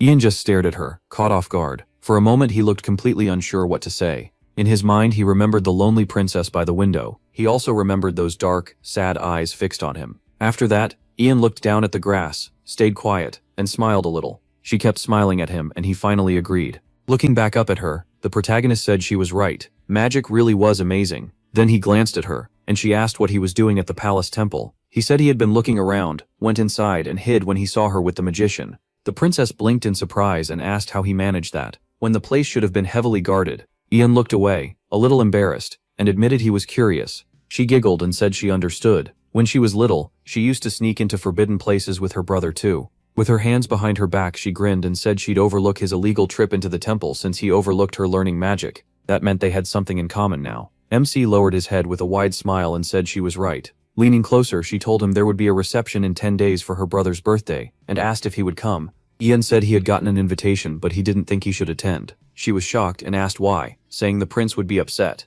As they walked, he explained that only the highest nobles should be at an event like that. Even as the tower's new master, he was still a commoner, and his presence could cause trouble. He added that he knew the old tower master's ties with the nobles, built over many years, would not be easy to replace. Smiling at her, the protagonist said that until the crown prince secured his place among the nobles and firmly claimed the throne, he should stay out of the way. The princess looked off sadly and said she understood. Then she suddenly stopped. A moment later, she raised her fists and declared that she needed to work harder as a princess too, so no one could speak against her brother. Ian looked at her, surprised. Then she added that she would keep studying magic too. Beaming, with her hands behind her back, she thanked him for helping her and asked if she could call him teacher when they were alone. Turning to her with a smile, MC said she could call him whatever she liked. That night, the moon shone over the 5th prince's mansion. 2 enchanted magicians stood outside his room. Inside, Ragnar faced the Draconian and said this was his plan. Aventus replied that before they dealt with Ian, they had to remove the crown prince. Ragnar agreed, saying many nobles and powerful people were watching the new tower master's every move. He went on to say that even though he was strong, he was still young, with no title and little experience. To the nobles, he was nobody, and many already hated his appointment. Damphel and the servants listened closely. Ragnar relaxed a bit and said that if the crown prince was taken out, Ian would lose his support and be easy to remove. Damphel said they needed someone to carry out the plan. Ragnar frowned and answered that he had not chosen the person yet. Damphel bowed and offered himself, saying he knew someone who could handle it. Ragnar said he was counting on him, and Sir Damphel bowed again. Then the doors suddenly opened. Soon, only Ragnar and Aventus remained in the room. Aventus lowered his head a little and said it was time to move. Ragnar clenched his fists and said he wanted to ask something first. Aventus looked at him, waiting. Ragnar admitted Aventus had enough power to change the empire and surely had many others he could use, so why had he chosen the 5th prince? Aventus exhaled and said he needed to find someone. Ragnar asked wonkly. Aventus opened his eyes sharply, pictured a golden dragon, and said it was the last of its kind, a dragon that controls time and a key ally to the Draconians. Stunned and uneasy, Ragnar asked if the golden dragon wasn't just a fairy tale. Aventus shook that off and said dragons still existed, whether people believed it or not. Humans just couldn't reach the places where they lived. He added that when new truth and chaos entered the world, the dragon would appear for sure. Ragnar repeated the word chaos, thinking it over. Aventus darkened and said that word meant war. Ragnar realized that meant the war with the Draconians 300 years ago had been fought to summon the golden dragon, and Aventus said he was correct. Aventus added that Mitchell Greenriver chose to join hands with humans instead of them. It was foolish to believe Mitchell alone could wipe out both dragons and Draconians. Ragnar pointed out that across the continent, no one even spoke of dragons or draconians anymore. People were taught Mitchell defeated them with the magic he created in the tower. Aventus said Mitchell always erased his tracks and vanished as if nothing had happened. Then he narrowed his eyes and said draconians with dragon blood could clearly feel that dragons were still alive. Ragnar lowered his head and said Aventus wanted to make him emperor and start a war. Aventus crossed his arms, smiled, and said that was the plan for now, but it might lead to more than trouble, maybe even the uniting of the continent's 3 empires. Ragnar listened in surprise. With a hard look, Aventus said his ancestors would welcome war. Once it began, the dragon would show itself here, and they had to find it. Ragnar stepped closer to the table and asked what would happen after they caught the dragon. Aventus shut his eyes and dipped his head, saying they had talked long enough. He stood up at once and told the 5th prince to stay safe. With a broad smile, Aventus said he was sure their goals would line up. The knight's headquarters sat beside the barracks. The vice-captain stared ahead in shock and blurted out, asking if it was true. The soldier by the door answered that they were waiting for him in the office of the 1st Imperial Knights captain. Leaning over the table, Paul grumbled about why that creepy servant Phil wanted him when he had not caused any trouble. A second later, Paul flashed a big smile and said he would go thank him for the message. Then the doors flew open. The knight who brought the message stood still as black magic poured from him and his eyes glowed red. Paul kept walking quickly down the hall. When he reached the large door, he lowered his head and stopped. After a brief pause, he closed his eyes and let out a breath. Sir Phil was writing at his desk, and when the knock came, he told him to enter. Paul stepped inside and faced the captain. Noticing him, Phil rose sharply and told him to come closer. Turning aside, Phil brought up Helene, saying he heard she had been controlled by black magic when she attacked the prince. Paul listened nervously. Paul answered that security had been tightened after that, and nothing like it had happened again. Sir Phil lowered his head bitterly, and said those steps should have been taken from the start, since the imperial family carried the nation's future. He added that he had already spoken with Oliver, but this was the first time he was discussing it with the vice-captain. Then Phil studied Paul's uneasy face, and said he had been vice-captain for a long time, so he worried Paul might resent him. Paul lowered his head, embarrassed, but firmly said no. He was fully satisfied with his post. Exhaling with his eyes closed, Sir Phil said he was glad to hear that. With his hands behind his back, the captain moved closer, and said people claimed Paul was the most skilled knight after Oliver.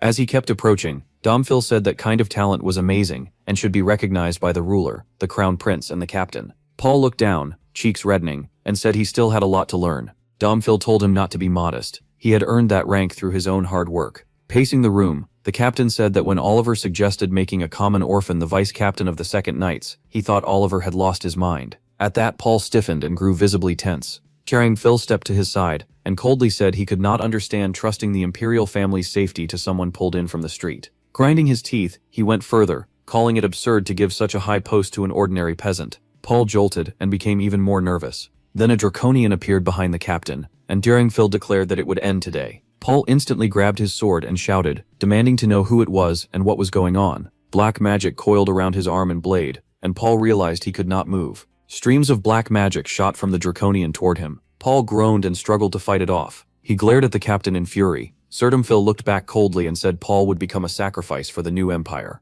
Outside, sword strikes rang through the training grounds. Hayden blocked the blow with his sword and let out a grunt. He and Oliver were sparring when the crown prince swung hard at the captain. Oliver hopped back and told him he was doing fine, but he needed better control over his footing and attack speed. Hayden stumbled back, gritted his teeth and yelled for Oliver to stop. A moment later, the prince's sword slipped from his hands. Hayden stared in shock as it stuck into the ground. Oliver grinned and said training was over for today, and Hayden thanked him. The crown prince dropped to the ground, leaned back on his hands, caught his breath, and asked why he was so bad with a sword. Oliver tilted his head and told him that was not true. Hayden was very capable, more talented than most people, and learned faster than Ian. Hayden's mouth fell open, and he asked in shock if he was better than the main character. Oliver said yes. The protagonist had trained swordsmanship with him for 5 years. Remembering MC trembling with anger while holding a sword, Oliver said MC was a great magician, but not a strong knight. That only made Hayden more shocked. Laughing, Oliver put a finger to his lips and asked him to keep it secret. Hayden burst out laughing and said this was huge news. Ian was not perfect at everything after all. Grinning to himself, he added that meant there was at least one thing he could beat him at. Looking fired up, Hayden raised his fist and shouted that he would train even harder until he surpassed him. Then his eyes shifted to the side. He spotted Paul standing sadly under a tree. Paul kept staring at the grass, his face empty. Oliver turned toward him. Hayden said he did not know what was wrong, but lately Paul barely spoke and seemed totally lost. Looking down sadly, Oliver said he had noticed too. When he asked if something was wrong, Paul insisted nothing had happened. Hayden kept watching the vice-captain, and said they should ask him again. He then told Oliver not to be shy or too harsh. It was his duty as a leader. Oliver smiled and said he would. Hayden looked at Paul with even more concern. Paul stayed under the tree in silence, still staring at the grass. Later, the banquet hall in the Imperial Palace was ready for the afternoon event. Butlers and maids hurried around as they finished preparing. Oliver entered the prince's room and told Hayden the reception would start soon. Dressed up for the event, Hayden turned to him and said he was just about to leave. Then his mood dipped a little, and he admitted these events always made him nervous. Oliver walked over with a smile, remembering Ian once yelling that Hayden had to build his own reputation. So he told the prince that he was in charge today, and there was nothing to fear. The nobles should be the ones worried when they saw him. Hayden looked at him in surprise, then he straightened up and smiled with confidence. A moment later, Hayden placed a hand on Oliver's back and said he also had the Lord of the Sword with him, his most trusted support. Both of them turned when someone called for the prince. It was the princess, dressed beautifully and smiling brightly. Hayden looked her over and told her she looked beautiful today. Folding her arms with a grin, Haley thanked him and said she dressed up for his birthday.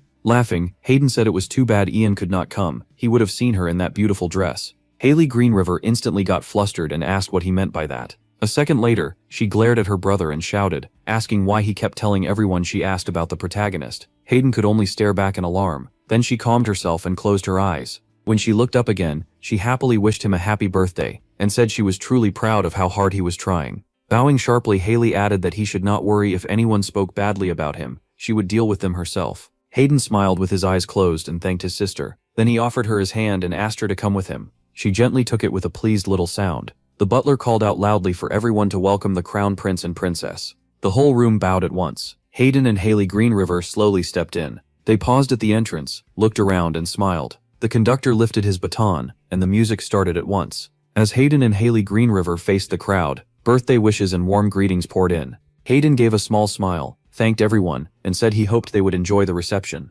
Oliver watched the crown prince handle the nobles. Then his smile faded as his eyes locked on something. Emperor Terry suddenly appeared beside the butler and shot him a hard look. Startled, the servant turned and was told to make the announcement already. When the butler promised to do it at once, the emperor gave a satisfied smile. The servant loudly announced Emperor Terry's arrival, and Terry faced the hall. The whole room turned to him in shock. Hayden stared at his father, stunned. He walked up to the emperor and admitted he hadn't expected him. Terry let out a light laugh and said a father should celebrate his son's birthday. Smiling at Hayden, the emperor said he was proud of him. Hearing that, Hayden lit up and smiled back. Then the emperor quickly moved closer to his son. Terry and Hayden stopped by the main table, and Terry addressed the nobles, saying many had come to honor the prince's birthday. With a steady voice, he added that hard times make a nation stronger, and he hoped the empire would thrive after all it had been through. Then Terry looked at Hayden and said, as a father, it made him happy to see his child grow, and to hope everyone would recognize the crown prince's achievements. He recalled Hayden at about 5 years old, running after him in the garden. Back then Terry had asked why he kept following him, and the boy answered that he would go wherever his father led. Remembering that, Terry said those simple words made him feel he had to support his son and guide him down the right path. He lowered his head and quietly said that was so long ago. Looking Hayden in the eyes again, Terry thanked him for trusting him and said he truly believed his son could finish that journey. Hayden flushed a little and looked at his father, trying to settle his emotions. The emperor lifted a glass and called for everyone else to do the same. Then Terry raised it higher and shouted a toast to the empire and the prince's happiness. The nobles answered with raised glasses, cheering for a happy future. Terry drank, then congratulated his son. Smiling widely, Hayden lifted his own glass and thanked him. Then Terry suddenly dropped his glass, coughed up blood, and started to collapse as Hayden watched in horror. The crown prince froze, too shocked to move. All around them, the nobles stood frozen in fear, staring with their mouths open. Haley Greenriver gripped her glass and looked at her father in horror. Oliver snapped into action, looked at the prince, and yelled to him. Hayden's glass slipped from his hand, while the emperor kept choking on blood. The emperor's drink spilled across the floor. Later, the night felt heavy and grim. From outside the window, Hayden could be seen sitting alone in his room, staring blankly ahead. He sat on the sofa, his face filled with grief. The crown prince looked drained, lost in thought, his eyes fixed on the floor. A loud knock came, and a voice announced that Oliver, captain of the 2nd Detachment of the Imperial Knights, was asking to see him. Hayden jumped up at once, looked at the door, and told them to let him in immediately. He rushed to the door and found Oliver waiting outside. Backing up slowly, Hayden kept his eyes on him, and asked about his father, what happened to him. Oliver lowered his gaze and said they had kept the emperor alive, but his condition was still critical. Every doctor and alchemist in the palace was working on him. Hayden cut him off and demanded to know if they had found the person who tried to kill the emperor. Oliver stayed silent, his face dark. Then he said they had caught the culprit at the scene, and the man confessed right away. Hayden clenched his teeth and glared at him. Reaching for Oliver, he shouted and demanded a name. Oliver lifted his sad eyes toward the prince. After he answered, the room went dead silent, and Hayden stood still with his hands gripping Oliver's. Slowly, Hayden pulled his shaking hands away. He stared at Oliver in horror, unable to react. Soon, the council building shook with nobles, shouting that a vice captain of the second squad could never have done this alone. One noble jumped up and yelled that the man had been close to both Oliver and the crown prince for years, so how had neither of them seen the danger? Another said he was sure the vice captain had help, and demanded that everyone tied to the plot be found. A mustached noble added that Paul Renza had bitten off his own tongue during questioning, so now he could tell them nothing. Another pointed to the report and said Paul was an orphan from the northern region, near the Coldwood Empire. One noble raised the old palace explosion from 6 years ago. He reminded the room that spies had been uncovered then, the Ivory Tower Mage, a castle maid, and the palace secretary. Then he argued that even if Paul had earned rank and title young, his unclear background meant they could not rule out that he was a Coldwood spy too. One aristocrat pointed out they had found no seal on him, but another shouted that a seal didn't matter now. Someone else said Paul tried to send the emperor away, and still said nothing about his motive or any partners. Another noble insisted they should have checked his past more carefully, and demanded he be stripped of his post and executed for trying to kill the emperor. Ian sat at the head of the table, watching as many nobles agreed. He listened in silence, eyes dropping to the table as he thought. Outside, the sky was dark with clouds. The protagonist turned when someone called his name.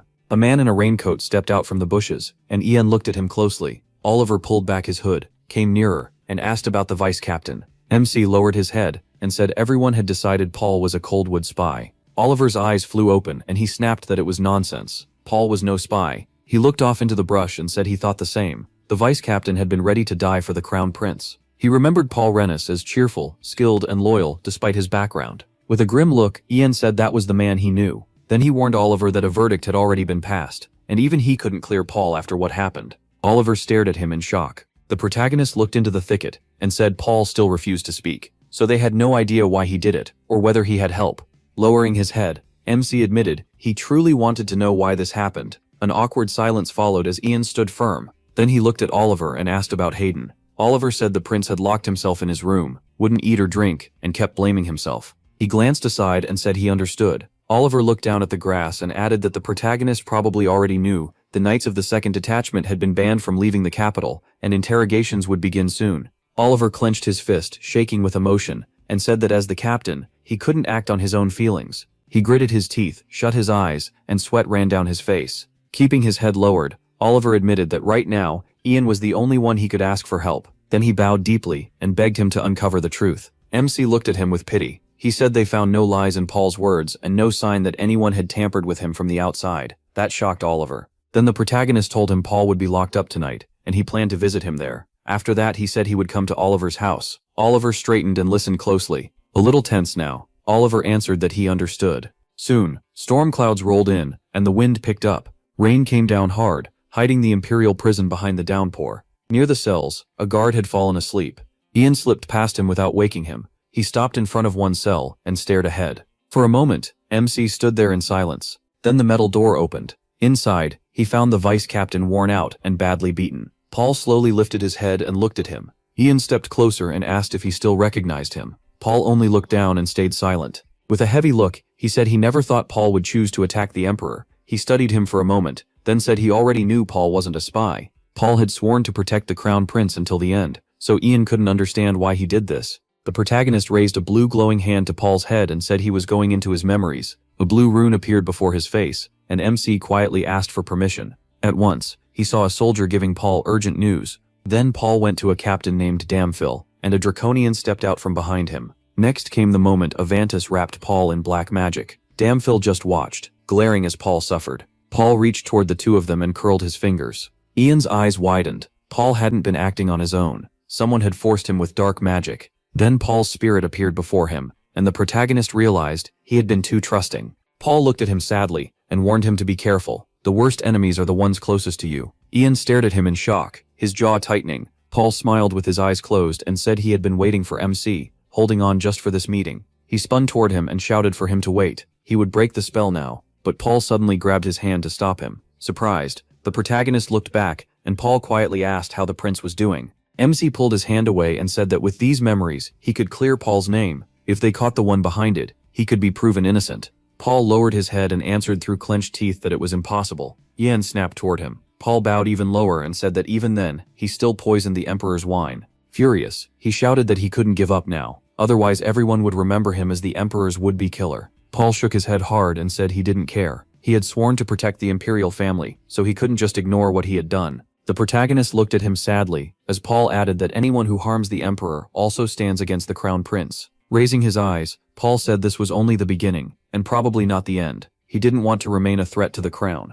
Ian stared at him and shouted, asking what he meant. Paul looked down again and said, MC could pass his words to the prince and the captain. Then Paul lifted his head, smiled faintly, and offered both his thanks and his apology. He told him this was the last thing he could do to protect his highness, and he stared back in panic. Paul moved toward him and asked the protagonist to protect the prince. A second later, Paul shoved him. Ian stumbled and started to fall. Paul looked at him and smiled once more. Then he closed his eyes, and MC's vision turned completely white. In that light, Paul remembered the prince laughing and drinking with him, and thought that one day the prince would bring light to the empire. Ian suddenly snapped awake, clutching his chest as he screamed. He forced himself up and looked at Paul. Holding out his hand with the blue seal, he cast the great undoing spell. He shut his eyes as violent streams of wind slammed into him. When he looked again, horror hit him. Had the spell failed? The protagonist shouted at Paul to hang on just a little longer. He promised he would break it right now. Rushing closer, Ian cried that Paul wouldn't have to suffer anymore. A moment later, all he could do was stare in despair at the vice-captain's body.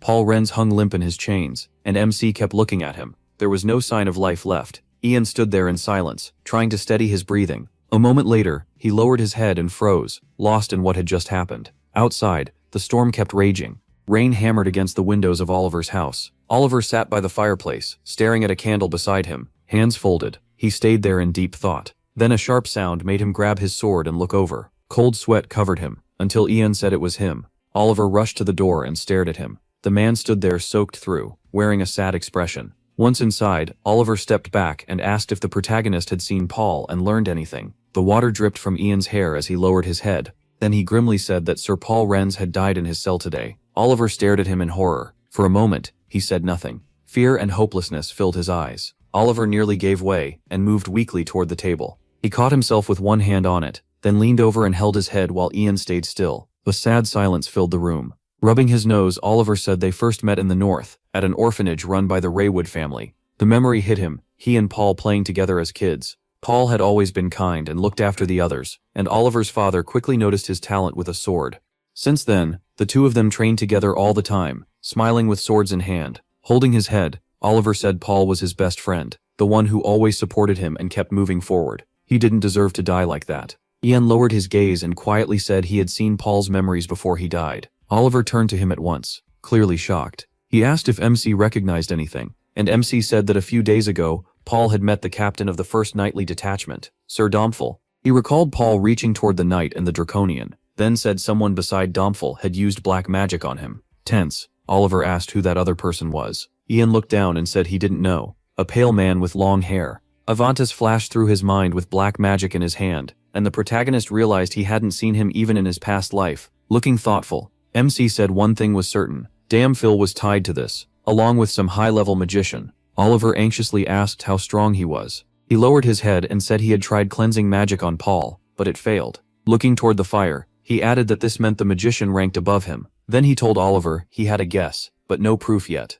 There might be others involved too, so they needed a full investigation. Hearing that, Oliver shouted that if even stronger mages fell under that black magic, the empire could be finished. Ian suddenly reached into his cloak. He pulled out a necklace with a jewel in the center. Oliver looked at it and realized it was the necklace he had given Paul 6 years ago after training. The protagonist studied the glowing pendant and said it once belonged to the Empress. It could clear the mind, but this wasn't that simple. He explained that the necklace held a rare gem called the Dragon's Eye, which could block black magic, even magic above the 8th class. Oliver smiled, amazed, and started to say that if he kept it, then black magic. Ian quickly cut him off, shaking his head. Confused, Oliver stared at him. MC said almost no one still knew this ancient magic. To everyone else, the necklace looked like a normal ornament. Stepping closer, he told Oliver to promise he would keep the next part secret. Oliver agreed. A second later, he finally spoke. Oliver listened in stunned silence, while the protagonist held out the necklace and looked him straight in the eye. Then Oliver's eyes went wide in horror. Paul Renz died in prison. The 5th prince whipped around and glared at Domfil. He looked back at the letter and said he understood everything. Now, Domfil stared back coldly and said he had heard there was a rat in that cell. He added that the prince must have figured out black magic was used on the vice-captain. Ragnar set the paper down and said that was true, and nothing could be done now. Reaching for his tea, the fifth prince said Ian Page still didn't know about the draconian. Ragnar raised the cup and said MC could only guess for now, and try not to fall under black magic's control. Thinking of Avantis in the dungeon, Ragnar went on. Herbert may be 5th class, and that won't work on him if he's 6th, but Mr.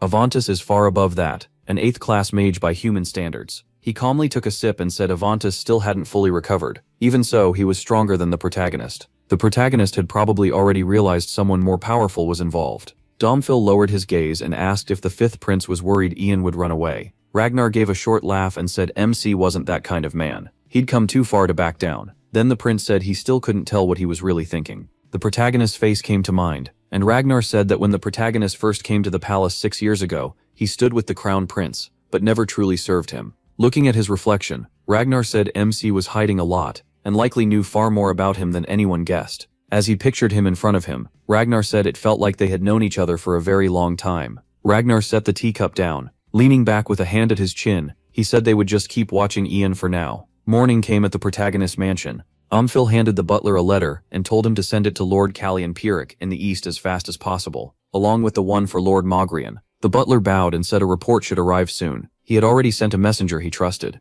Ian said he understood. Then he suddenly gave the butler another paper and told him to take it. The old man looked surprised. As the butler checked it, he explained that it was a merchant guild pass. With it he could disguise himself as a trader and leave the capital. The protagonist looked at him and said he hoped the meaning was clear. Gazing out the window, MC said that at sunset they were to pack, gather all the maids and his mother, and head to the Mogrian estate in the north. He added with a small smile that Lord Mogrian had likely received his message and would welcome them. The butler said he understood. Ian's mother hurried down the stairs. He turned to her after calling her name through the hall. He looked at his frightened mother. Mrs. Page stopped in front of him and asked what was going on. Why were they leaving so suddenly? Douglas and Lydio came up behind her. Ian lowered his eyes and said it was hard to explain, but the capital was in danger. He had already written to Mogrian, and the Lord would help them. His mother snapped back, asking how she could leave without him. If he stayed, then she would too. The protagonist stepped closer, took her hands and said he was grown now. She didn't need to worry so much. He told her firmly that he was a magician too and could protect himself, so she should not be afraid.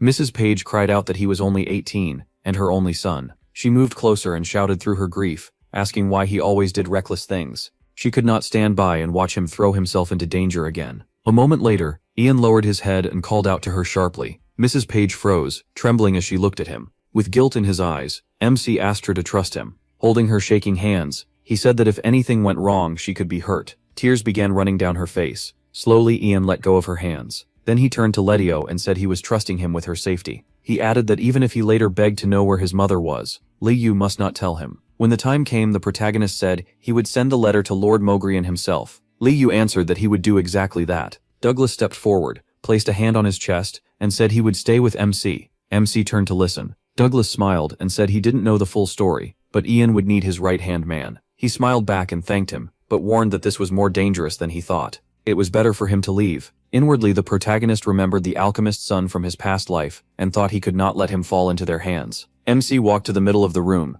By the desk he faced everyone, and said that once they had all left the estate, he would erase part of his own memory, so he wouldn't remember where he had sent them. Looking down, he told them to remember both his orders and their destination, and said he was counting on their help. The butler bowed and said it would be done. Everyone quickly started leaving, while Mrs. Page looked back at her son with sadness. Soon Ian was alone in his room. He let out a breath and closed his eyes. Then he turned toward the table and stared at the box. His eyes fell on the Empress's necklace, and he thought that had been left behind too. Then he reached into his pocket. He pulled out a bottle filled with purple liquid. The room was quiet. The man in the red cloak reported that the crown prince had stayed inside the palace the whole time. According to his maids, he wasn't well. The emperor had been treated properly, and was now stable, but still unconscious. Even if he woke up, he would face the fallout from all the departures. Ragnar touched his chin and said the emperor had already lasted longer than expected. Clenching his teeth, the fifth prince said that if his father recovered, it could destroy their plan. Domfil said he would ask one of the alchemists for help. Ragnar turned to him sharply, and the knight added that they needed to act now.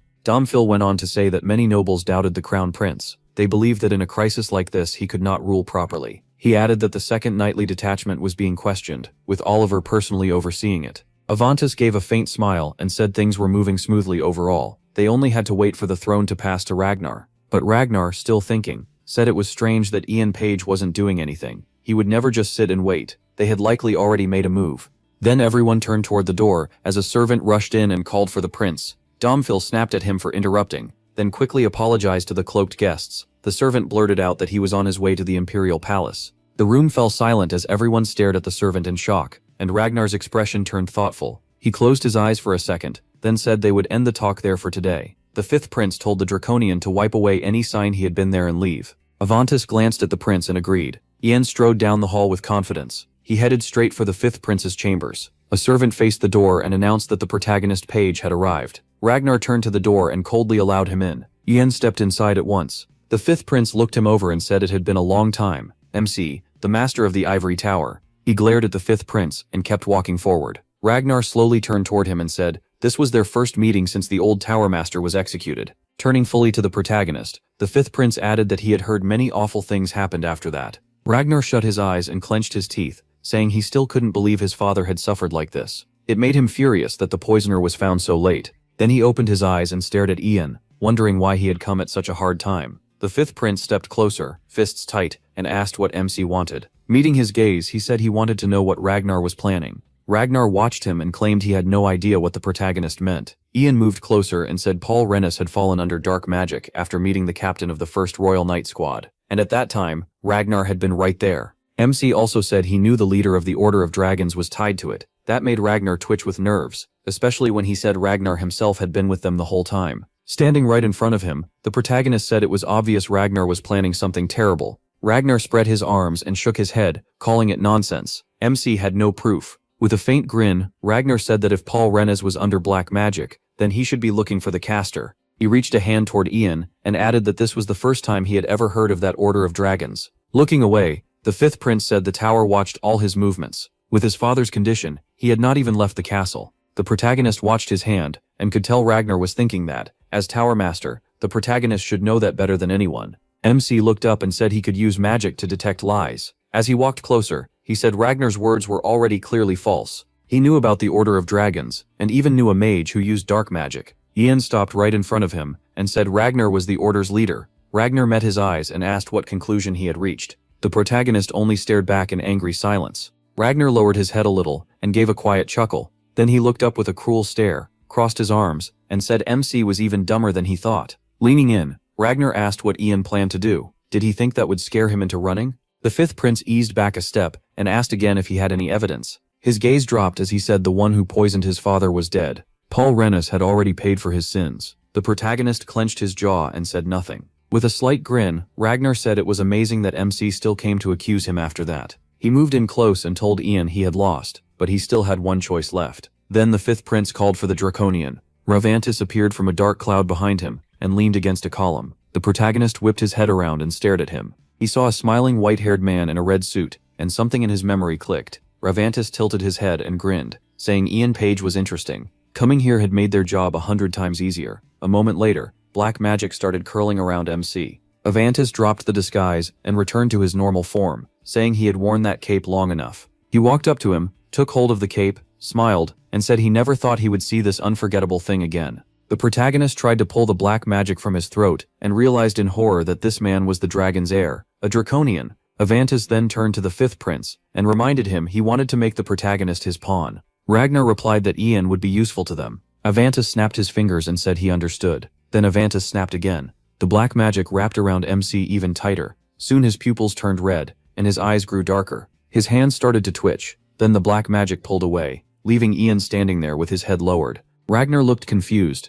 and asked if it was done. Avantis calmly said yes. Avantis winced when Ragnar pointed out that nothing seemed different on the outside, then said he was suspicious by nature. Avantis glared at the protagonist, and ordered him to kill himself. Horrified, Ragnar shouted for him to wait. At once Ian summoned an ice spear and aimed it at his own head. His grip on the spear tightened. Ragnar panicked and yelled for him to stop. The room went silent. MC held the spear by his neck. Avantis watched closely, and Ragnar forced himself to calm down. He pressed the spear into his neck just enough for blood to run. Ragnar stared in shock and said that was enough. Avantis turned away with his eyes closed and said they could use Ian however they wanted. Now, dark magic formed under Avantis's feet, as he said he was going to rest. After Avantis vanished, Ragnar looked away from the protagonist. The fifth prince then fixed him with a cruel stare, and stayed silent. Ian stood still, eyes lowered, looking grim. When Ragnar called him, MC turned sharply. Then the fifth prince asked who his true master was. He suddenly dropped to one knee and froze. He bowed his head, placed a hand on his chest, and answered that his master was the empire's highest son, the fifth prince, Ragnar Greenriver.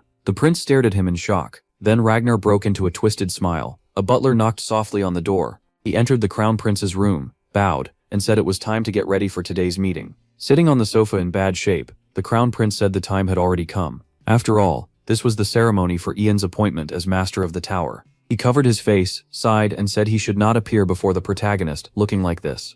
Turning to the butler, he asked for help getting dressed today, and the man bowed in agreement. Morning light poured over the imperial palace. The banquet hall was already filled with nobles. A group of aristocrats chatted that this was the first ceremony under the new tower master, and it seemed both the crown prince and the fifth prince would attend. One noble stepped closer to another, and said it was time to talk about the real issue. The other asked what he meant. The mustached man answered that they should discuss which prince would take the throne. The nobles looked over the crowd. They said Ian would surely support the crown prince, since he had chosen a side long ago. One person in the crowd suddenly turned away from the young woman speaking. Lowering his voice, he whispered that MC had recently visited the fifth prince in the palace. He spread his hands and added that a lot had happened lately, and the crown prince had not looked very good. Then he suggested Ian might have changed his mind. At that moment, the prince entered the banquet hall. The crown prince looked ahead and froze in surprise. He spotted him, called out to him, and he turned at once. The crown prince hurried over and said it had been a long time, asking how the protagonist had been. Stopping in front of him, he lowered his gaze and sadly said too much time had passed since their last meeting, and he hated that things had turned out this way. Ian looked at him coldly and said nothing. The prince slowly reached a hand toward MC's stomach and started to say that, if MC didn't mind, after the reception. At that moment he slapped the prince's hand away, cutting him off. The prince just stared in shock. The prince dropped his head and went still. Then he looked up again, horror all over his face. When the crown prince studied Ian, all he saw was anger and darkness. The protagonist gave a formal bow, put a hand to his chest and apologized. After the ceremony, he said he already had other matters to handle. The prince rubbed the back of his head and forced a small smile, saying he understood. Then he quietly suggested they speak somewhere else later. Before anything else could happen, MC spun around when someone called for him. A servant by the door gestured toward the hall and asked him to enter. Ethan turned at once and walked inside. The prince stayed where he was, watching him leave. He kept staring after him, looking miserable, sweat sliding down his cheek. The protagonist stopped in the center of the grand hall. Facing the crowd, MC thanked everyone for coming to share this day with him. Then he added that the empire was going through one trial after another. As the crown prince listened from his seat, Ethan reminded everyone that after the attempt on the emperor's life, his majesty still could not rule. Even if he woke up, there was no promise his health or his ability to govern would return. The nobles grew restless when he said it was time to decide, and that they all knew what he meant. Lowering his head, the protagonist said the empire needed to become stronger. He went on to warn that their enemies were waiting for the right time to strike, and many feared war was close. Ragnar sat with his arms crossed, and a faint smile as Ian declared that, with the empire in such bad shape, they had to decide who would rule next. Hands stretched from the darkness toward the throne and crown. MC swept a hand out toward the nobles, and said that person had to be worthy of ruling. He continued that they needed someone strong enough to rebuild the empire, and deal with the troubles caused by the three neighboring nations. Lifting his head, he said the one who could restore the Green River Empire to greatness was someone worthy of the crown by both birth and character. The protagonist lowered his gaze, shut his eyes and began. I, the owner of the tower, the protagonist. Now. His hands tightened on the table as his body shook. Then he looked up and announced that he supported the fifth prince as the next ruler of the empire. The hall instantly erupted. The nobles gaped and burst into loud chatter. The crown prince could only look at Ian in shock and fear. Ragnar leaned back, lowered his head and smirked, waiting to see what came next. The prince shot to his feet and strode forward. He came up to MC and called out to him, making MC turn. A second later, the prince reached toward him and grabbed his cape, glaring with raw anger. The crown prince's face twisted with fury. Ian stood firm and met his eyes as the prince demanded to know why he was doing this. Then the crown prince punched him in the face with all his strength. Two soldiers rushed in and restrained the prince as he shouted for them to let go. The protagonist only wiped the blood from his lip. He stared back at the crown prince in silence, eyes full of anger. The prince shook with rage as someone ordered that he be taken away. That night, the crown prince's room stayed completely dark. He lay on the bed without moving. All he did was stare at the ceiling, while tears slipped out. A shadow appeared by the window, making him tense. Then he realized it was Oliver. The crown prince sprang up, glad to see the captain. He stepped onto the balcony, looked at Oliver, and asked why he was here. Wasn't he supposed to be staying home under watch? Oliver went straight inside and said there was no time to explain. The prince needed warmer clothes. They were leaving. Startled, The prince asked what he meant and where they were going. Opening the wardrobe, Oliver said there was a secret passage that would let them leave the palace without the guards noticing. He grabbed a blue jacket and added that it was for emergencies. Walking back quickly, Oliver said the knights of the 2nd Imperial Detachment were waiting. The prince just stood there, lost. As Oliver threw a warm cape over him, the prince asked what he meant about the 2nd Detachment. Oliver suddenly dropped to one knee. Looking up, he said the prince had to go, then held out his hand. The crown prince stared at that hand, trembling a little. A faint shaky smile touched his face as he kept looking at it. Then he finally placed his trembling hand on Oliver's arm. Soon, they arrived in a dark forest. Oliver and the crown prince followed a forest path in silence. The prince looked ahead until someone called to him. A group of knights was waiting with a horse, greeting him happily and saying they'd been expecting him. The crown prince pulled back his hood and stared at them in surprise. He froze as the knights rushed over, hugging him and shouting that they missed him and that he looked even cooler now. Turning to Oliver, the prince asked what was going on and why everyone was here. Oliver answered that the castle and even the capital was no longer safe. He said they were taking the prince to Paraque province for his protection, and that only made the prince stare at him harder. Alarmed, the crown prince asked why Paraque. That was the place where Ian had become a magician. Oliver told him he'd explain on the way, and asked him to come with them. The prince raised his hands and told them to wait. If they disobeyed orders and abandoned their post, they could face terrible punishment. Then, shocked by his own words, he added that they could even be branded traitors and executed. Oliver stepped closer and asked a simple question. Who gave that order? The prince stared back, stunned. Then Oliver said they were the crown prince's knights. They followed his commands, not the orders of strangers. They would never do anything that could hurt him or the emperor. The crown prince stood frozen as Oliver added that their whole purpose was to protect him from any evil, and they would fight for him to the end. At once the entire squad knelt and placed their hands on their chests.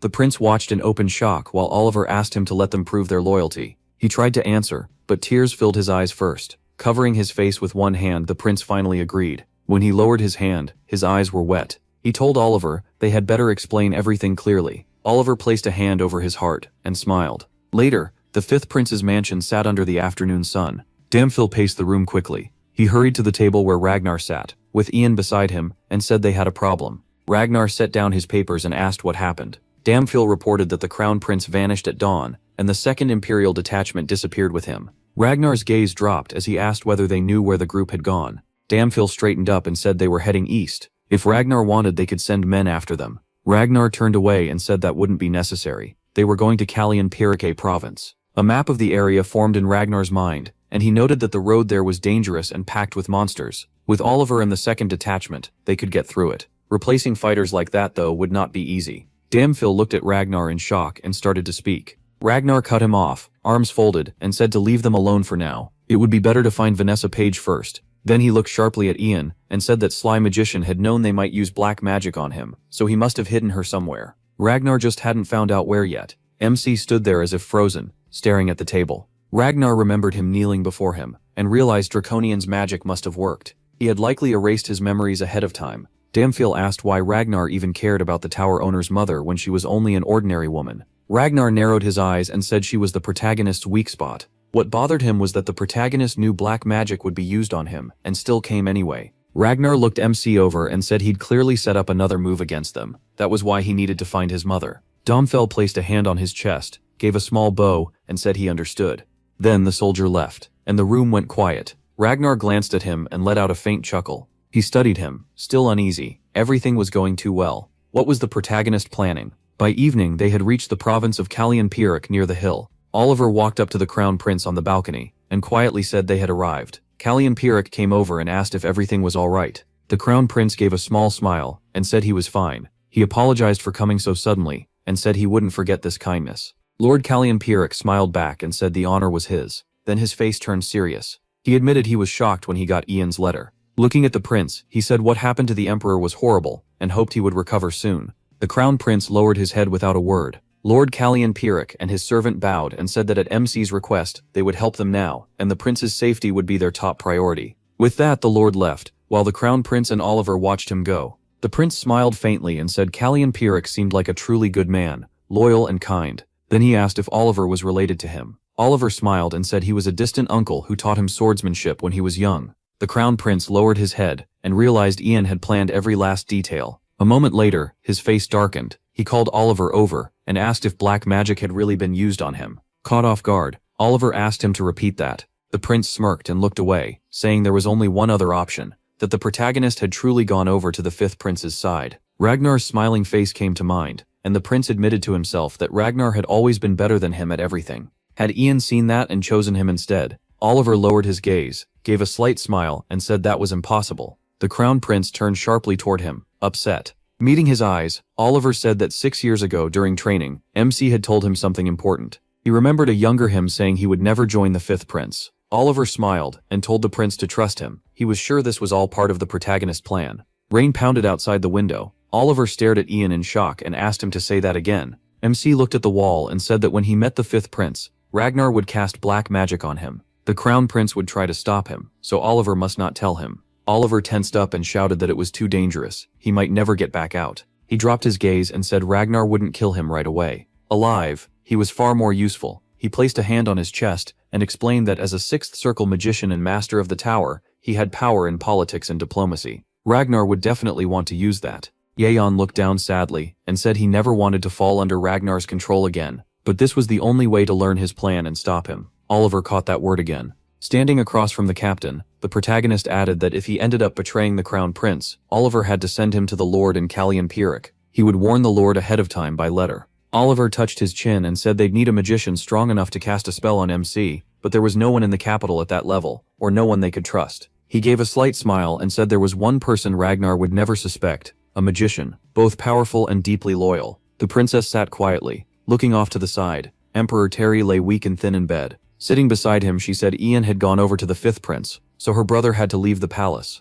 Lowering her head, she added that Ragnar was already getting ready to seize the throne and bring down the crown prince. Then she squeezed her eyes shut and began to cry in silence. Tears fell onto her hands as she asked what she was supposed to do. Her sobs grew heavier, and she asked who she could trust now. She remembered Ian sitting before her, and wondered if his words had all been a lie. Wiping her face, she admitted, it hurt to say, but even now, she still wanted to trust him. Sliding down a little in her chair, she told her father he needed to wake up. Then a sharp knock came at the door. She quickly wiped away the last of her tears, heard Kevin's voice, and let him in. Stepping out to meet him, she folded her hands and asked what had happened. Kevin shifted nervously and mumbled for a moment. Then he looked at her and asked if they could speak somewhere private. The two of them headed off alone. In an empty room, Kevin glanced around to make sure no one else was there. After that, he pulled out a small box and told her to take it. The princess stared at it and asked what it was. Holding it out farther, Kevin looked her in the eye and said the owner of the tower had asked him a few days ago to deliver it to her. She took the box and, stunned, asked if he meant Ian. Kevin quickly crouched a little and put a finger to his lips.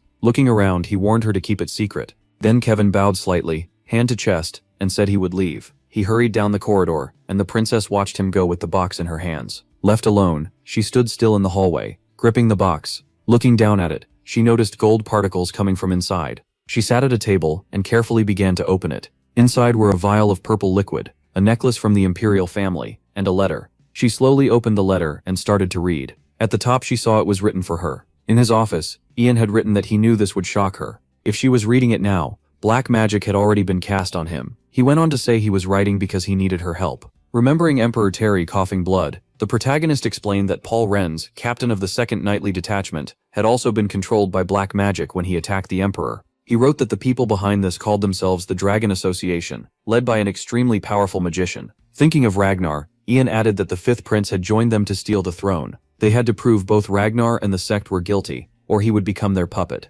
His pen moved faster across the page. He wrote that the Emperor had given him the pendant in the box. MC explained that the gold pendant with the blue stone held spells above the 8th grade, strong enough to remove black magic. She would need to place it on him to break the spell. He also included an elixir made from Landira flowers. After reading that part, the princess picked up the vial and examined it closely. Her hand started to shake when she read that it destroys mana in the body, making it deadly for magicians. Horrified, she finished the letter and read that if the necklace failed, she had to use the elixir to kill him. Heavy footsteps echoed through the corridor. The princess looked up and saw Ragnar approaching, with him right behind him. She noted she hadn't seen him in a long time. She faced Ragnar and asked if he was going to see their father. Ragnar gave a small smile and said yes, he was his father too. Since he was no longer under arrest, he should act like a proper son. The girl lowered her eyes and said she understood. Then she shot Ian a cold look, saying she hadn't seen the owner of the tower in a long time either, and asked if he was well. The protagonist only bowed, his face empty. She stared at him, growing uneasy.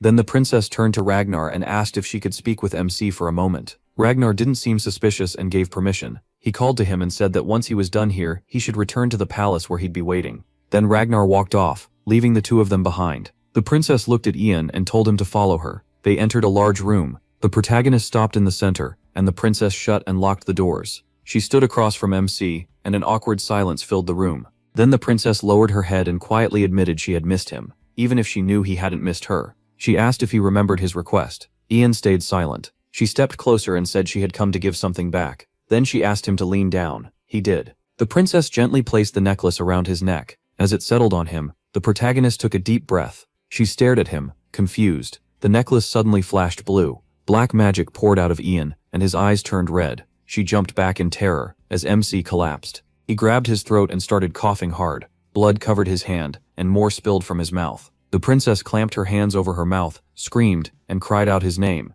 Meanwhile, the necklace kept pulling in the last traces of black magic. Shaking and in tears, she dropped beside him and asked if he was okay. Yeyun kept coughing and held his chest. Then he suddenly lifted his head, and let out a weak laugh. In front of him, the princess was sobbing with her arms stretched toward him. A second later, she threw herself at him and hugged him tight, yelling his name. Ian froze, stunned and totally confused, crying even harder. She clung to him and asked how he could write something like that. Did he really expect her to kill him? That was when he remembered the bottle and understood what she meant. He pulled her back, looked straight into her eyes and said he trusted her with his life. With a wide smile, the protagonist closed his eyes and said it was a good thing the black magic was gone. He hadn't really expected the pendant to work, and that left her staring at him in shock. Then her face twisted with anger, and she shouted at him for doing something so reckless and counting on her like that. Looking away, Ian answered that sometimes the stupid choice is the right one. A memory of a dagger from his past life flashed through his mind, and he added that some choices can even cost a life. Then he reached up, wiped her tears away, and thanked her for trusting him. The princess looked at him and saw that bright smile still on his face. She quickly shook her head, wiped her tears, and told him she was just so happy he was back. Then she stood up fast, reached toward him and said she had so many questions. Had he learned anything? Ian nodded and said he had. What shocked him most was how huge the Dragon Association really was. He explained that Havert Leon held a high rank in it, and many powerful nobles were members too. He also revealed that Damphil Morant, the longtime captain of the First Imperial Knights, was deeply involved. The princess trembled, unable to believe Sir Damphil was one of them. Seeing how shaken she was, Yeyu added that the group's leader was a Draconian. Everyone thought had died 300 years ago. He remembered how Aventus had bewitched him, and said the Draconian now lived in human form as an 8th grade Archmage. Clenching his fists, MC said Mitchell Greenriver had once sealed him away, but the 5th prince set him free. The princess covered her lips with trembling hands and whispered that Ragnar had gotten mixed up in something this dangerous. He said he was sure Ragnar had been planning this for a long time. Their goal wasn't just the throne. They wanted the emperor's place, a war and control of the whole continent. He warned that the 5th prince already had much of the imperial court under his sway, and the crown prince was far from the only one in danger. Ian urged her not to trust anyone, and to protect his majesty. Surprised, the princess asked about him. The protagonist answered that he would stay close to the 5th prince, and keep pretending he was still under the spell. He still needed to find the spell Mitchell Greenriver had used to seal the Draconian. It wasn't in the Ivory Tower library, so maybe the castle held something useful. The princess lowered her gaze, and thought for a moment. Then she softly called to Ian. Straightening up, she said she wanted to show him something, and asked him to follow her. Together, they went to the royal library. At a table, she opened a silver box, while MZ waited behind her. Then she handed him a book with a gold frame. Ija looked at it in surprise, and asked what it was. She said it was a treasure her father had given her. Stunned, he listened as she explained that it was a book from a royal-blooded mage, the first emperor, who used magic. It was believed to be his diary. Looking down at the book, she added that it was still sealed, and no one had ever managed to break it. She recalled the old records about Mitchell Greenriver and the diary. History said Mitchell Greenriver was only a 5th class mage, but this seal was much stronger than that. Maybe the protagonist could open it. Taking the book firmly, Ian said he would try. He gripped it tighter as it began to glow, and he thought that if he let his mana flow into it and tried the spell, MC suddenly looked up in surprise. Then he focused on the book again. Words in dragon language were written across the seal. Studying them, Ian spoke a phrase in that language. At once the seal clicked open. The princess lit up and shouted that he had done it, telling him to open it quickly, while he stood there in silent shock. He opened the book, read a few lines, and realized it really was his ancestor's diary. The first page was dated to the end of the war with the Draconians. As they stood by the table, the protagonist read entries about the memorial funeral for the Empire's knights and mages, plans for a new ivory tower, and research into magic spells. He kept reading carefully, Then he saw the name Fran, and paused. Eotian wondered why his father's name was in the diary. The entry said that on that night, Fran found Mitchell Greenriver. He told him they would never meet again, and swore to protect their agreement for the rest of his life. There was also a note saying Mitchell Greenriver had left his final words in dragon language inside the diary. MC's eyes lit up as he read the word. A moment later, the world around him turned black and white. Only Ian still had color. He quickly looked around, not understanding what was happening. He called out to the princess. He scanned the room from one side to the other. Then it hit him. Time had stopped. That was when he noticed a glow coming through the crack under the door. Ian slowly walked toward it as bright golden light spilled through the opening. He carefully pushed the door open. On the other side was a wide grassy plain, and beyond the fog, huge gears loomed in the distance. The protagonist looked up and wondered where he was. Then he spotted a cloaked figure ahead, and slowly moved closer. Staring at the stranger, Ian asked who he was. He picked up his pace. Once he got closer, MC saw the person sitting on a stone, and called out to him. The figure didn't move. Only part of his face could be seen through the light. Then the cloaked man sharply turned his head. Ian looked at him and asked where they were, and who he was. The man glanced over the plain, and answered that this was a storehouse of time, a place outside space. He tilted his head, confused, and asked what that even meant. The barefoot man said it was hard to explain in human words, but simply put, this was where all time from every world was kept. That answer left the protagonist staring at him in surprise. He asked if the man knew him, who he was, and how he knew his name. The stranger lowered his head a little, gave a faint grin, and said that among humans he did have a name. Looking toward the giant gears on the horizon, he finally said he was the first magician, a golden dragon. Ian's eyes widened as he stared at the man in shock. MC had pictured the first magician as a huge golden dragon. Now he realized the golden dragon from the old legends, the Lord of Time, the first mage, the first person to use magic, was this same man. He studied him and thought that if that was true, he must know Mitchell. Then the man admitted he never expected to make such a huge mistake by saving that draconian. He remembered facing Mitchell, and said he still didn't understand why he spared him in that world. Pity, revenge, mercy, human feelings were too messy, and always changing. Mitchell met the draconian's gaze with dragon-like eyes, speechless, frowning. Ian asked what he meant, and what Mitchell Greenriver had to do with him. The golden dragon smiled and said the connection was close. He was the one who gave Mitchell the power to beat the draconians. The protagonist steadied himself and said that if this was all true, then he had one question. Why didn't you do it yourself? Why give that power to someone else? The first magician lowered his head and said people had suffered from black magic for a very long time. He recalled the draconians under the dragon banner and explained that dragon power was meant to make others submit, and black magic was created to control that power. He thought of countless people suffering under it, then said the draconians' black magic was too unstable and too dangerous. It ruined souls, broke the world's balance, and kept causing the same disaster again and again. Remembering those tormented souls, he said that even after seeing all that pain, he still couldn't step in. Dragons were forbidden from interfering in human affairs. That law was set when the world began. Still, he didn't want to do nothing, because the chaos had started with dragon power, so he broke that rule and stepped into human history. Ian stared at him and said he gave humans magic so they could fight black magic. The first magician remembered giving Mitchell a glowing golden sphere, but said magic alone wasn't enough. People also needed a hero who could protect them from future disasters, so he gave his power to a man. That hero was Mitchell Greenriver. He added that Mitchell was kind, honest, and of imperial blood, but he cared about his people most of all. Mitchell gave his life to ending black magic, but one mistake destroyed everything he had worked for. That was human weakness. After meddling with humanity's fate, the first magician lost his memory and couldn't finish what he started, only hoping one day it would all be set right. That was why he sealed his remaining time inside a human body. Even without his memories, he kept wandering through the human world. He rose from the stone, pulled back his hood, and said that short part of his endless life had still been unforgettable, full of real life. Then he said he once met a girl named Vanessa. Ian froze in shock, staring at him. The man remembered running through the grass with her hand in his. She was honest, kind, and wonderful. The time he spent with her was the happiest of his long life, and she gave him something precious. MC could only stare at him. Then the first magician smiled and said he had always missed his dear son. Ian started shaking with anger and snapped through clenched teeth that his father had died long ago. The first magician said Fran Page was dead, but his essence remained here.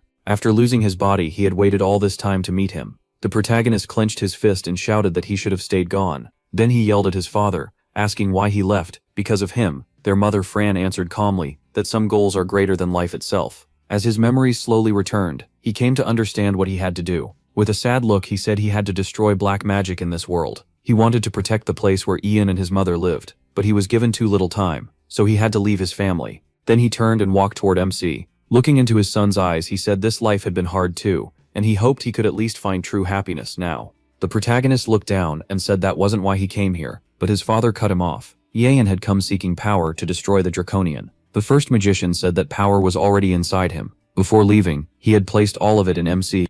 He asked again in shock, and his father confirmed it. Then the protagonist remembered using magic to go back in time. He had been told only an archmage could understand and use dragon speech, so he fell into thought, then looked up in surprise. If this was true, then when had he started understanding dragon speech so easily? The man slowly stepped closer as golden energy spread beneath his feet, and said Ian needed to awaken that power. He held out his hand and said first, he wanted to test it.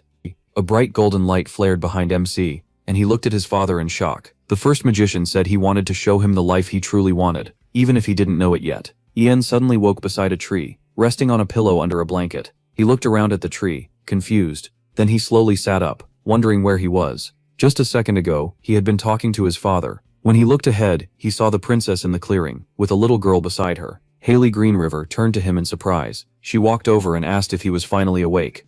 Annoyed, she pulled the paper off his head and said they finally found time to go out and enjoy themselves as a family, and he chose to nap. Ian stared at her, stunned. Haley asked if he'd been pushing himself too hard after being busy for days, and said she'd scold her brother for making him work so much. Still confused, the protagonist addressed her by her title. She lowered her head and started to laugh, then laughed even harder. Covering her mouth, Haley asked what was wrong with him. Was he still half asleep? Then she stopped, looked ahead and said she hadn't heard that in a long time. Ian asked what she meant. Haley suddenly called to a girl named Ukana, shouting that her dad was awake and she should go hug her dad. The little girl had been playing among the flowers. She slowly turned her head, then spun around fully, lit up with joy, and shouted, "Dad!" She ran straight at him with her arms wide open, and Ian cried out in shock. His daughter slammed into him and wrapped herself around his legs. MC froze and looked down at her, staring at the girl. He asked what was happening. Haley, hands behind her back, looked him in the eyes and asked why he was just standing there. He should hug her. He slowly crouched and reached for his happy daughter. She tucked one hand under her arm as he suddenly lifted her up, holding her tight in shock. The little girl wrapped her arms around his neck and happily laid her head on his shoulder. Tears began to run down Ian's face. He held his daughter while Haley stood beside them, smiling. Then the golden fog faded, and the protagonist returned to the present. With tears still in his eyes, he looked at his empty hands in shock. He kept staring at them. His father stood beside him, watching, and asked what he had seen. Ian only MC stared at his hands, shaking. Then he quietly said he saw a child, a little girl with his same hair and eyes. He even introduced her, smiling as he said her name. Then he remembered lifting her up. Her weight, her warmth, her voice, even her scent when he hugged her, it all filled him with warmth. That memory hit him again, and after recalling how tightly he held her, he asked what it all meant. From shut his eyes, lowered his head and calmly answered, it was love. He stepped toward his stunned son and said that simple word held an enormous power. Looking at Ian, Fran explained that love makes people devote themselves, fight to protect others, and find the courage to keep living. It makes them want the greatest thing of all, a normal life. He stared at his father and quietly asked, a normal life? He pictured himself with his wife and daughter under that tree and said a life that peaceful and beautiful felt too much for someone like him to even hope for. Then he looked at his father and asked if that was really his future. Fran replied that maybe it was, or maybe not. With a wide grin, Fran said it all depended on the path Ian chose. A moment later, he looked up and said it was probably time to send him back. The first magician walked up to the protagonist and said he would now awaken the dragon power sleeping inside him. Placing a hand on MC's head, he smiled and asked him to use that power to finish what he couldn't. A bright golden light flared from his head, and he looked at his father with shock and affection. His eyes turned gold, and memories from his father began rising inside his mind. A huge golden dragon appeared behind Fran, and he told Ian he would always be there. The protagonist leaned back as he heard his father say he would love him forever. Fran looked at his son with a bright, gentle smile. MC slowly began to close his eyes. In his mind, he saw his father embracing his mother. Then Ian jolted and reappeared beside the book. He grabbed his chest and groaned, making the princess panic as she asked if he was all right. He froze with tears in his eyes, wondering why his chest felt like it was burning. He quickly wiped the tears away and muttered that it was nothing. Something just got in his eye. Haley looked at him nervously. A moment later, the protagonist fixed his eyes on the book. The page was blank. Every word written in dragon language was gone. Ian turned to Haley and asked if she remembered what had been written there. She said no, then looked at the page in surprise when she saw it was empty. MC lowered his gaze to the book and said he understood. Now, Haley quickly asked if he had found a way to defeat the Draconian, and he said he probably had. At once, she beamed, grabbed his hand and shouted that it was wonderful. Ian looked away in silence, his cheeks turning red. He turned back to her and looked at her seriously. Then he said he would finish the fight with the fifth prince and asked her to stay by his majesty's side. Haley lowered her eyes and asked if there was anything she could do. The protagonist smiled and told her to focus on protecting his majesty. He would handle the rest and come back. She gripped his hand tightly, shut her eyes and said he had to return. Her grip tightened even more, and Ian promised that he would. Then he strode down the corridor with firm, quick steps. The ivory tower archmage ran after him, reaching out and yelling for him to think this through. MC stopped, and the man shouted that even after the war and unification, small conflicts would keep breaking out. The Empire still needed its 8th grade hero. Coming closer, the archmage added that there was still plenty of work left at the tower, and Ian was thinking of throwing it all away. He halted again and clenched his fists when the man said that his majesty would never let him leave. He turned around in anger and said that permission didn't matter. He was leaving the capital anyway. He had already arranged for Sir Ronan to become the next owner of the ivory tower. The archmage stopped and shouted the protagonist's name. MC faced him fully and said the man before him wasn't an 8th grade hero. He was just a monster. After that, the archmage said nothing more, and Ian kept walking toward the emperor. Soon, the hall doors began to open. He bowed deeply with his hands together and was told to enter. Ragnar sat on the throne, reading the letter the protagonist had sent. Without looking away from it, Ragnar asked why he was suddenly trying to leave. Ian kept his eyes on the floor, as Ragnar said that if he needed rest, he could take a month or even a year, whatever he wanted. Ragnar added that no one knew better than him how much MC had done for the Empire, and he would make sure the MC got the break he deserved. As he folded the letter away, Ragnar said he could assign someone else as head of the tower for now. Since he had recommended Ronan, he would make him temporary head. Then Ragnar tore up the letter and said he'd gather capable people to share the burden until the protagonist was ready to return with peace of mind. MC didn't move at all. He only stared through his hair at the torn letter. Slowly, he began to raise his head. Ragnar watched him and called his name. Instead, Ian dropped to his knees, bowed his head, covered his eyes, and said he would not return. He went on to say that his existence would not help the future of the United Empire. If he stayed, he would only create doubt and more conflict. So he wanted to resign from every post, return to his hometown, stop using magic, and spend the rest of his life repenting, as if he were already dead. Hearing that, Ragnar shouted that he would never allow it. The fifth prince rose from the throne and declared that repentance was for the defeated. Frowning, Ragnar said Ian had contributed more than anyone to the Empire's growth. Shouldn't he be proud of that? He walked toward him and said, no citizen of the Empire should even dare question what he had done for it. Stopping in front of him, Ragnar told him to forget these trivial things. Tears in his eyes, the protagonist said that even if Ragnar told him to forget, his hands were already stained with blood. How could he just erase that? Ragnar looked down sadly and said those deaths had been unavoidable. MC trembled with anger and forced out that Ragnar was right, but they had all died by his hand. His hand shook hard as he said he killed them himself, and he couldn't bear it any longer. Ragnar's expression tightened as he looked down at him. Egian fell at the emperor's feet and begged him as a friend to let him atone for his sins. Grinding his teeth, Ragnar asked if this was really why he wanted to abandon him after making him emperor. As he walked past the protagonist, Ragnar said they had spent so much time together, so how could the protagonist ask this of him and still call it friendship? He kept walking toward the exit of the hall. On the way out, Ragnar said he never thought their roads would split like this. Left alone in the hall, Ian asked for forgiveness and said he was sorry. Ragnar stood in the hall while someone shouted if he was really going to let the 8th level magician leave.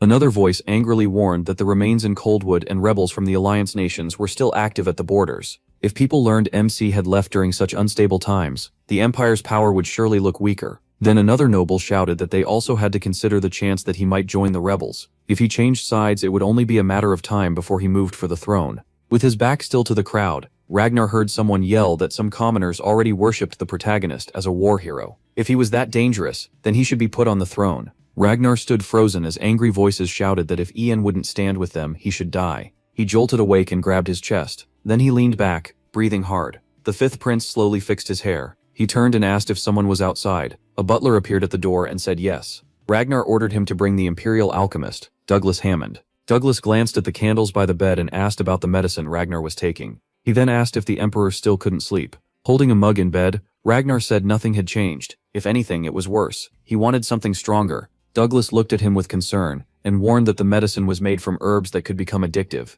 Taking more would hurt his health. Ragnar turned to him sharply, and Douglas added that medicine was only a short fix. What really mattered was finding the cause. With tired eyes, Ragnar asked what cause he meant. Douglas studied him and said he meant the reason Ragnar couldn't sleep in peace. Ragnar gave a faint smile and said it wasn't something he could handle alone. His hands started shaking, making the drink tremble too. He admitted he feared the old friend who left him. feared that Ian might betray him and take the empire. MC's image filled his mind, staff in hand. Ragnar said he trusted him when he was close, but after MC left, he started to see him as a monster. Douglas answered firmly that if that was true, then the only answer was to kill the monster. Ragnar looked at him, worn out, and asked if he was really telling him to kill his own friend. Douglas asked if someone who caused him this much fear could still be called a friend. Ragnar looked away and touched his face, pressing his fingers to his forehead. Ragnar said Ian was an 8th Theo-grade mage. Even the whole tower couldn't kill him. So what was he supposed to do? Douglas closed his eyes for a moment and said there was one way. Ragnar suddenly looked up in shock. Douglas met his gaze and said he had a poison that could kill him.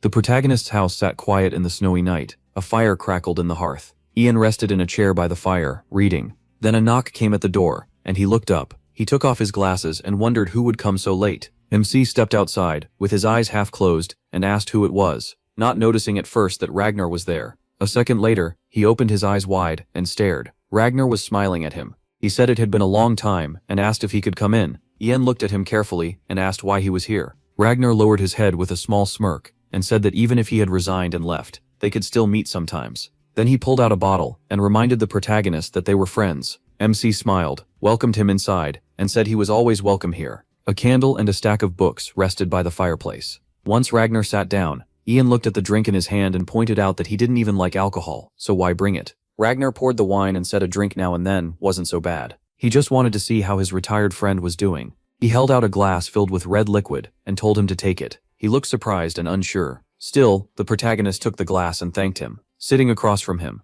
MC listened as Ragnar asked how he'd been. He said the protagonist looked better than he had in the capital. Ian smiled lightly and said he'd been traveling through the empire, seeing how people lived. It had meant a lot to him. Ragnar quietly raised his glass and listened. He took a sip and said that after returning home, he learned a lot. Now he realized magic was all he really knew, so he was thinking of starting a garden once winter passed and the snow melted. Ragnar bowed his head a little and smiled, saying the great hero who won the war really was living a simple life. Then his smile faded, and he said it was good if the protagonist was happy with that. Ragnar swirled his drink and said a lot had happened since Ian left. They had crushed a rebellion in northern Coldwood, and the empire was one step closer to peace. Soon, Bernard's daughter, who ruled the Duchy of Roe, would marry the crown prince. MC suddenly touched his throat and started shaking, wondering what was happening to him. Ragnar kept talking, saying the marriage would let them unite with the duchy peacefully. Lowering his head with a faint smile, Ragnar said it felt strange watching the crown prince marry when he still seemed like a child to him. Then he looked ahead and said he finally understood,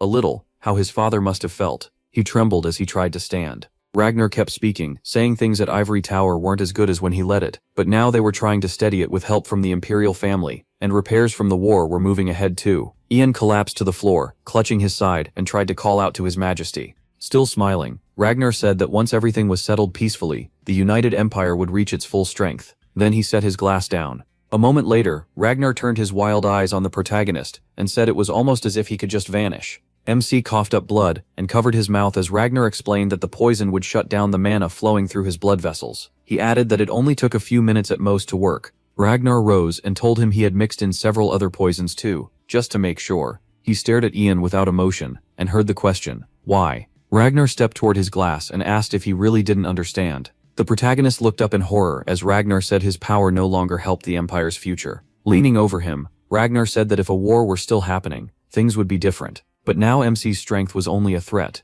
With a cold grin, he said Ian could have just gone back home and spent the rest of his life regretting everything. This was the result of his own choices. Blood on his mouth, he stared at the emperor in shock. Ragnar looked into the fire and asked if he knew something. Then he snapped his head toward the protagonist and admitted he had always feared him. His body shook as he said he was terrified of his old friend. MC stared in disbelief, while Ragnar called him the kind of man who could steal the empire at any time, an 8th grade magician. Horrified, Ian asked how Ragnar could call him a monster. Tears filled his eyes when Ragnar answered that he had once been his friend. Ragnar bent down, looked him in the eyes, and begged him never to forgive him. Then he straightened and turned away while the protagonist watched in horror. The door began to open. Ragnar stepped outside and ordered the soldier beside him to burn the house. The knight bowed. Soon flames swallowed the house. Ragnar walked toward the carriage. Ian's home was now fully ablaze. Ragnar didn't look back. Then, after a moment he did turn around. He stared at the burning house in fear. Another knight approached, saluted, and told the emperor to enter the carriage.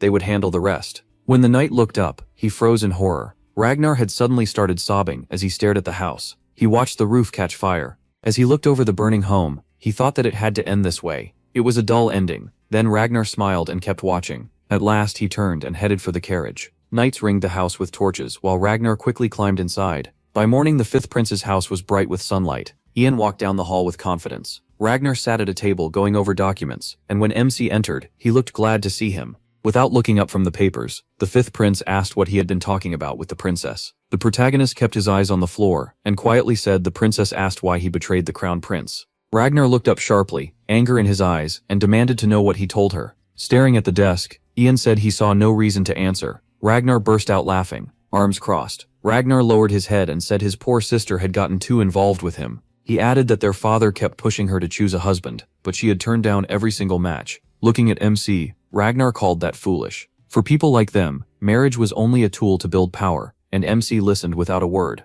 He stared ahead, tense, as Ragnar said the princess was only lying to herself. With a mocking smile, he added that it made no sense. This was her only real chance to strengthen her place. Then, Ragnar suddenly stood and declared that when the time came, he would find Ian a wife.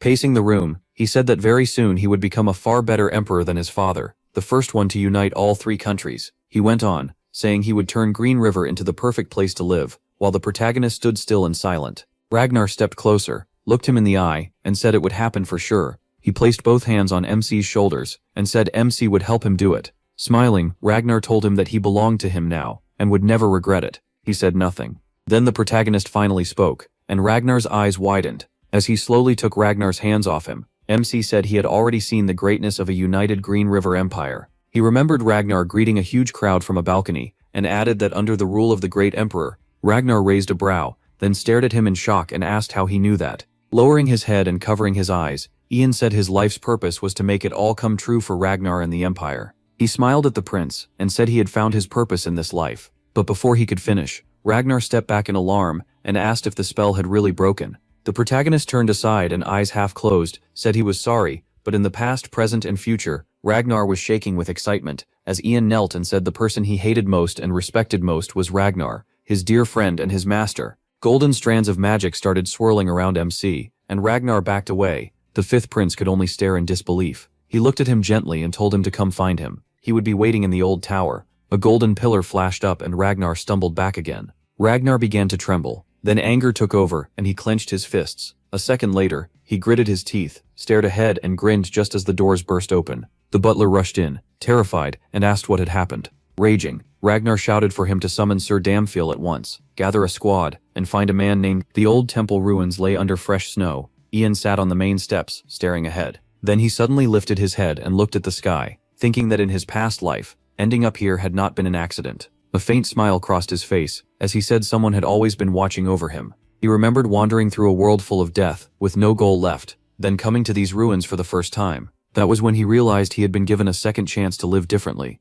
He recalled the book written in dragon language, its letters glowing, and said his final inheritance was a spell in that language. Ian looked up sharply and said he finally understood where he knew him from. Then his gaze dropped again to the golden particles gathered near his hands, and he realized he now understood how to use the power left to him. Hearing hooves, the protagonist raised his head and looked over with a hard stare. A squad of knights had arrived, led by Ragnar. Ragnar glared at him. Yeun rose, lifted a hand and greeted the prince loudly. Ragnar looked up and called for the Draconian, then turned to a man named Avantis, and said they needed to kill MC. Avantis lowered his head and said it should have been much easier. He had only made things harder, and as a 6th grade mage, he should have been easy to deal with. Then Avantis looked up at the protagonist and said there was just one problem. Ragnar turned at once and asked what it was. Uneasy, Avantis said he could feel the power of the golden dragon very close by. Ian stood tall, calmly facing the squad. Ragnar kept staring at him in silence. MC slowly stepped down from the stairs and walked toward the prince. Holding out his hand with a broad smile,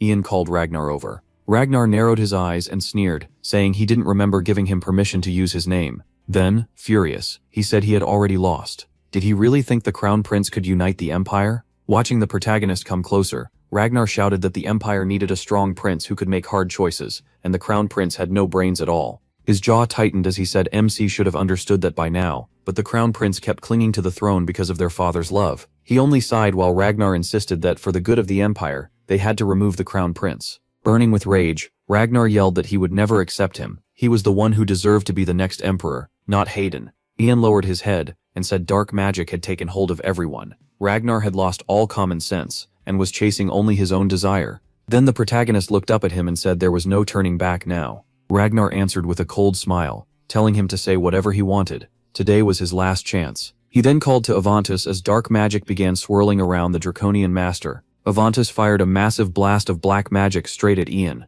MC stood his ground and waited for it to reach him. As the attack closed in, his eyes sharpened. The earth cracked and broke apart under the force of Avantis's magic. Avantis thought people called him smart, but this proved otherwise. Starting this fight while knowing who stood behind it was foolish. Then his confidence vanished. He saw the protagonist raise his hand and block the strike. Ian glared at him with glowing golden eyes, and Avantis could only wonder how. Snarling, the Draconian summoned a giant pillar of fire. MC didn't move as the flames twisted before him. He just kept staring at Avantis, perfectly calm. Avantis answered with huge ice spears, thinking there was no way Ian could match him. He was a Draconian who had trained for centuries. He calmly waited for the spears to hit, and did not move, only watching them approach. Then every spear stopped right in front of him. Avantis stepped back in horror, unable to understand why his magic wasn't working, and that wasn't even the end of it. The protagonist held one arm out before the frozen spears, while Avantis realized the golden dragon's power was coming from him. Ian slowly moved his palm, and the spears started to crack. They shattered into pieces, and Avantis wondered why that power was coming from MC.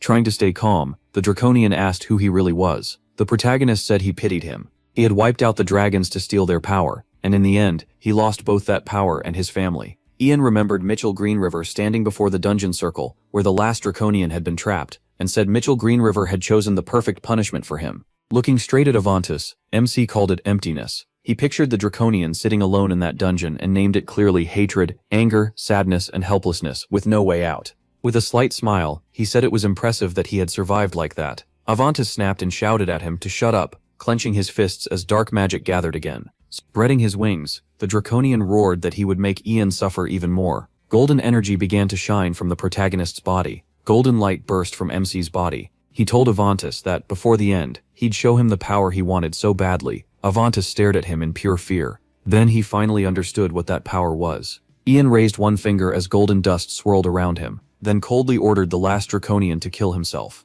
Avantis could only stare, completely lost. Then his body moved on its own, driving a huge spike into his chest. Ragnar watched in horror as Avantis dropped. The Draconian sank to his knees, black magic spilling out of him. Looking at Ian's calm face, he asked where that power came from. He gave him no answer, just a quiet, pitying look. In the darkness, the blood-stained book floated as its pages slowly turned to the end. The protagonist said he still remembered his first meeting with the fifth prince. He didn't know if it had been fate or careful planning, but that moment changed everything for him. Ian walked down the hall with Leon, who said meeting Ragnar was a great honor. Still uneasy, MC followed as Leon explained that Ragnar rarely met people like this. Since he saw real talent in MC, he might even help with his research. Leon gave him a careful look and reminded him to mind his manners and speak respectfully. Then he added, eyes half closed, that he might be meeting the future emperor, and that made him pay even closer attention. The two stopped in front of a massive dark door. Inside, Ragnar heard that the owner of the ivory tower wished to see him and told them to come in.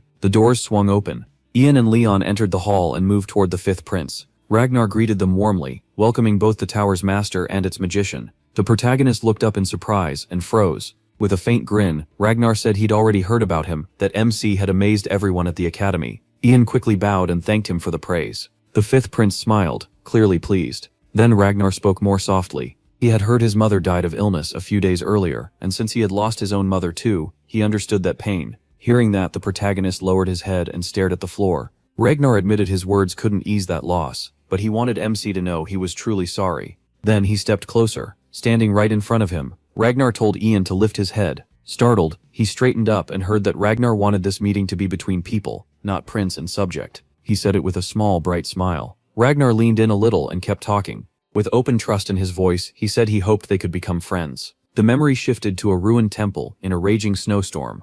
Ian walked forward through the snow without hesitation. He moved toward Ragnar, who stared back in fear. Terror filled the prince's eyes. Ragnar squeezed them shut. Then he dropped to his knees and bowed his head, saying he wouldn't beg for his life. Better to die here than later in the square before everyone. Ian studied him closely. He said nothing. With a bitter smile, Ragnar asked why the protagonist was looking at him like that after hating him so much. He lifted his head and met MC's eyes, asking if that look was pity. Then anger burst out of him, and he shouted that he should have killed him back then. Even when Ragnar called him a monster, Ian only looked at him with sadness. Lowering his head, the protagonist realized that was how Ragnar had seen him all along, and how deeply it had scared him. Then MC stepped toward him and said there was one last thing he wanted to show. He placed a hand on Ragnar's head. Golden light flared from his fingertips, and he said he would show him who he really was. Golden rings formed around him as the glow grew stronger. At once memories from Ian's past life poured into the fifth prince's mind. Ragnar saw their first meeting. He saw the protagonist holding a staff, and watching him carefully. He saw Ragnar smiling brightly. Then came the crown prince glaring at MC as he passed, and MC turning to look back.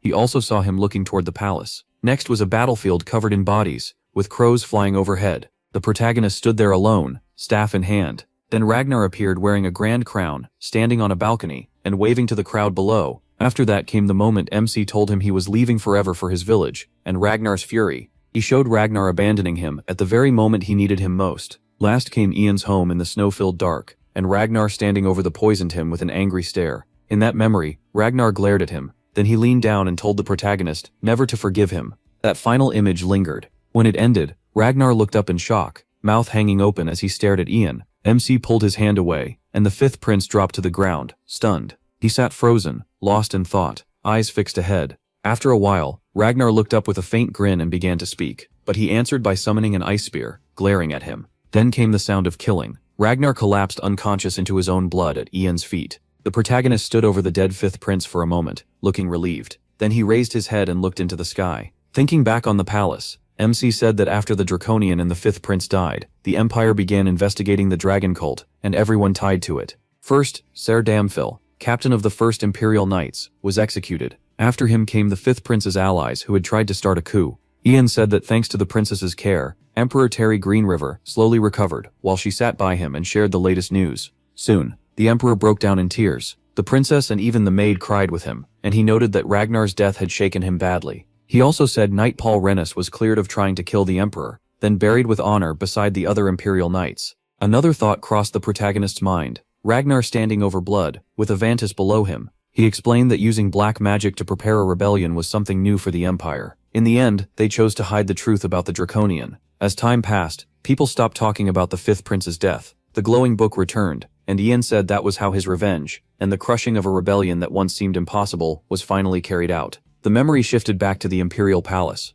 The princess sat alone in a vast room. Then she turned and asked Ian if he was nervous. He answered with a wide smile. Looking away, she admitted she was honestly scared. MC tilted his head and asked if she regretted her choice. Clutching her dress tightly, the princess said she didn't. Then she looked at him and said he wouldn't hide this anymore. He wanted to use his power to help others. Ian smiled even wider at that. He knelt beside her, met her eyes, and told her not to worry. Everything would be fine. Suddenly, the door opened with a loud sound. A servant stepped in, bowed and called for the tower's owner and the princess to enter. They were brought into a large courtroom where 3 judges waited. The princess slowly walked forward. At the stand, she lowered her eyes in guilt as a man announced the trial of Princess Haley Greenriver for secretly learning and using magic. Ian sat among the judges, watching her closely. Then he closed his eyes for a moment and said he wanted to speak before the trial started. He rose from his seat and stepped aside. Standing next to Haley, he told the judges that because of his connection to the princess, he couldn't stay fair, so he would step away from the case and asked Ronan and Dakad to take his place, leaving Haley staring in shock. Everyone in the hall started whispering in shock. The gray-haired judge stared at him and shouted, asking what he meant. Ian placed a hand on his chest and said he was one of the people who taught the princess magic. One of the judges told him to explain. Looking aside, the protagonist said he learned about her power 6 years ago when he accidentally saw her practicing. He recalled that moment and explained he kept quiet, because her reason for hiding it made sense to him. Then Ian reminded them that everyone knew he had been investigating the dragon cult. That group used black magic, and one of its goals was getting close to the imperial family. The Draconian made them even more dangerous. MC said his magic could ruin an empire, so he had to move carefully, and he couldn't do it alone. He needed someone powerful, but also someone he could trust. That was why he made a deal with Haley. She looked stunned as he explained it. He would train her and protect her secret, and she would help him fight the dragon cult. Because of Haley, he was able to remove the dark spell and destroy the Draconian. Ian added that the rest was already written in his report about the fifth prince's uprising. That was all. A judge then turned to the girl and asked if the protagonist's statement was true. Haley Greenriver lowered her head and quietly said it was. The judge gave her a chance to speak for herself. Haley turned to the side without a word. She saw Kevin, her maid and 2 other maids, all trembling. Then she looked back at Ian. He met her eyes with a warm smile. Haley Greenruff faced the judges again and swallowed hard. After a pause, she folded her hands on the stand and said she knew she was guilty under the law and was ready to accept any result. She went on, loud and steady, saying she did not want special treatment for being royal and would accept whatever punishment the ivory tower and the empire decided. Then, with her head lowered, she asked them to spare Kevin and the maids who knew her secret. They had only obeyed her orders. Kevin and the maids stared at her in horror. Haley lifted her head and firmly asked every mage in the ivory tower to punish only her. Then someone shouted that the princess was innocent. Ian and Haley Greenriver both turned in surprise. Even the judges looked stunned. The crowd froze, mouths open. Emperor Terry Greenriver stepped into the aisle and hurried toward them. MC asked how he was feeling, and Terry answered that he wasn't bad, not bad enough to die yet. Standing before the judges, Terry declared to the mages of the tower that the princess was innocent because she had acted on his orders. He said he had asked Kevin to watch over her, and ordered them to hide her magic because he wanted her to stay a princess, not become a mage. It was his decision that forced her to hide her powers from the tower. Terry admitted it all came from his love for her, and from his own careless choices. After that, he asked the judges to blame only him and let Haley become a true mage. The judges looked at one another in silence. One of them studied the others before speaking. He said the tower owner's role in this matter was too big to ignore, so they would decide for themselves. Even if they had to condemn her for secretly using and learning magic, they understood why she did it. Haley lowered her eyes in surprise. The judges recalled that the former tower owner, Herbert Leon, had ties to the rebel Fifth Prince, so their caution made sense. They also believed Haley had never used magic for her own gain, so they would not punish her for that. The judge added that she was a fourth-class mage, and the Empire badly needed talent like hers. Because of that, the Ivory Tower wanted to give Haley Greenriver a chance. Flushed with shock, she listened as they changed her sentence to 5 years of training in the Ivory Tower. She would take on missions and receive private lessons, and they hoped those 5 years would prove their choice was right. Ian smiled broadly at her. Then the judge announced that Haley Greenriver was no longer a princess of the Empire, but a mage of the Ivory Tower. He looked out the window quietly. He stood in the corridor with his hands behind his back. When someone called to him, Ian turned around. Haley was standing there, smiling softly. She walked up and said she was no longer a princess, so he could just call her by name. With a smile, the protagonist asked how life in the Ivory Tower was going. Haley looked down and admitted it felt strange at first, but everyone had treated her kindly. Looking him in the eye, she thanked him. Thanks to his support, she had been able to fit in at the tower, and MC said he was glad to help. She smiled and stayed quiet for a moment. Then Haley lowered her head and said she had heard he was stepping down as tower owner. She asked if it was because of her. Ian turned away and told her it had nothing to do with that. Resting a hand on a box, he said there were still things he had to do, things he couldn't do while staying as tower owner. He opened the box and said he had asked her here to return Mitchell Greenriver's mage cloak. Inside was a blue cloak. He explained that it was a royal mage's cloak, one the emperor had given him. He said it was meant for the imperial family's mage. He had only borrowed it, and now it was time to return it to its rightful owner. Then he took out a staff and said he was giving her that too. Yoon explained that it was the staff of the Great Meadows, made from rare materials not found in the Empire, and it helped a mage use magic better. As Haley took it, he told her it was light, and would be easy for her to handle. She looked up at him with a bright smile. The protagonist asked if she liked it, and Haley answered right away that of course she did. He smiled back, looking more relaxed. Then Ian lowered his gaze, and said he also had one favor to ask. Haley asked what it was. Mimi told her he was leaving the capital for a few years, and wanted her to watch over his family while he was gone. She gripped the staff tightly, and stared at him in shock. Sadness filled her face as she asked where he was going. Ye-Yun looked away with a faint grin and said he couldn't answer because he hadn't decided yet. He remembered his father's words, there were still many dangers in the world, and only he could face them. Haley lowered her head and said nothing. Holding the staff with trembling hands, she said she had finally found her purpose. She said she wanted to help people in the Empire who were suffering, and planned to open a foundation with her brother. Her father had supported the idea. Then she looked up at Ian, and started to speak again. But she pressed her lips together and fell silent. She looked down at his feet, and quietly asked him to stay, not to leave. He dropped his gaze to the floor, shut his eyes, and went still. Clenching his fists, he lowered his head, and asked for her forgiveness. Soon after, he headed to the Emperor's palace. The Crown Prince stared at him in shock, and blurted out, "You're leaving the capital." He rushed over, and Ian greeted him in the hall. Scratching his head, the prince said he had just gotten the protagonist's letter. He was stepping down as master of the tower and leaving, right when things had finally settled down. With a blunt look, the prince added that this was why Haley kept crying. MC glanced away, uneasy, and asked what exactly he meant by throwing away. The prince coughed into his hand, embarrassed, then admitted Haley was amazing, kind, beautiful, like her mother, and a strong magician too. Where else was Ian going to find someone like her? He gave a faint smile and said Lady Haley was beautiful, and he was sure she'd meet a good man and be happy. The prince threw his head back and groaned, asking how the protagonist could be so clueless about relationships. Standing beside Oliver, he then asked if MC had anything else to say. Looking down, he answered that Paul had one last request before he died. Paul asked him to pass along both his apology and his thanks to the prince and the captain. That left the crown prince staring at him in surprise. Ye-yun bowed deeply and said this was the only thing he could do, then apologized to the prince as well. The prince looked at him sadly and said none of them would even be here without the protagonist's help. Smiling with his eyes closed, he added that without MC's power, nothing in the empire would have changed. Then, with a hand over his heart, he promised to do everything he could not to fail the people who believed in him. The prince held out his hand with a smile and told Ian to promise he'd return someday. He smiled back, met his eyes, and gave his word. The prince leaned in, thrilled, and shouted that it was settled. The protagonist asked what he meant. Oliver handed the prince a sword, and he drew it from the sheath. Looking at MC, he said MC handled a sword well, and that he'd been training hard lately. MC asked what he was planning. The prince happily raised the sword and said he had a gift for his teacher and close friend, the title of eternal high-ranking guest. Lowering the blade, he declared that the Empire would always welcome Archmage Ian Page. He stared at him, stunned, as the prince said that if he ever needed help from the Imperial family or the Empire, it must be given at once. Bowing his head, the prince added that this oath would be passed down through every generation. Then he and Oliver bowed, and the prince swore it on the name of the Emerald River that runs through the Empire. After that, he scratched the back of his head with a grin, and admitted he'd seen local lords do this as a kid, so he thought it would be nice to do it now.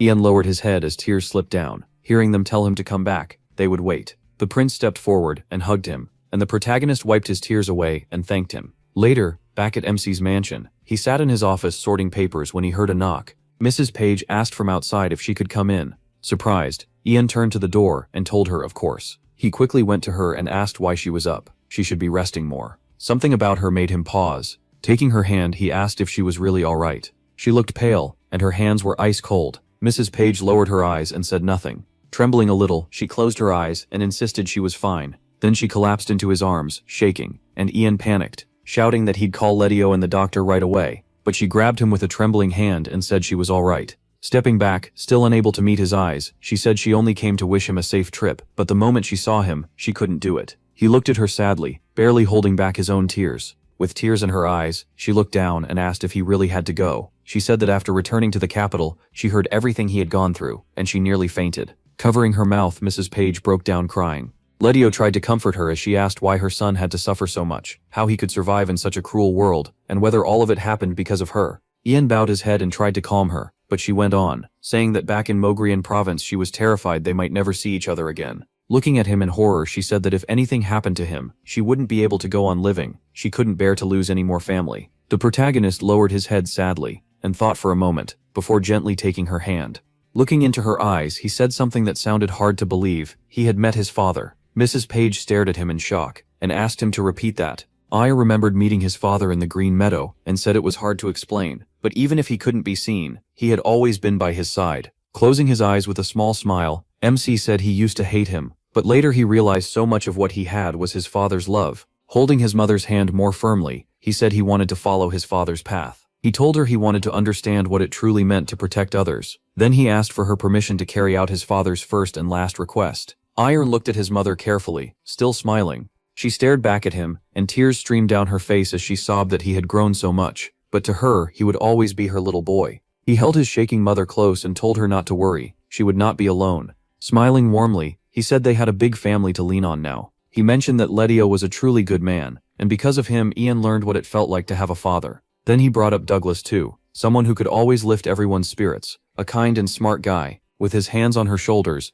the protagonist said he truly wanted her to be happy. He hugged her tightly, and promised he would come back. At that moment, the door slowly opened. Letio stood there looking sad, with Douglas beside him wiping away tears. The next day, Ian stood by his horse, checking the things on the saddle. Then he heard someone ask if he was already leaving. Letio was walking up behind him, and MC said yes, it was time. Letio lowered his head and asked if he needed anything for the road, remembering their first trip from Lloyd Village together. With a smile, he joked that back then the protagonist didn't even know how to stay on a horse. The protagonist shot him an annoyed look and said he'd learned, he was just a kid then. Then MC smiled a little, and asked him to take care of his mother. Letio met his eyes and said not to worry, he was ready to give his life for Mrs. Page. Just then, he heard someone call out, "Brother." He turned and saw Douglas hurrying over, holding out a bag. Douglas said it was full of elixirs and magic potions he made himself. They were better than anything on the market. Ian probably wouldn't need them, but it was safer to take them anyway, and if he ever needed more, he could send a letter. The protagonist thanked him just as Mrs. Page came running over. She rushed up with Letio behind her, and called out to her son,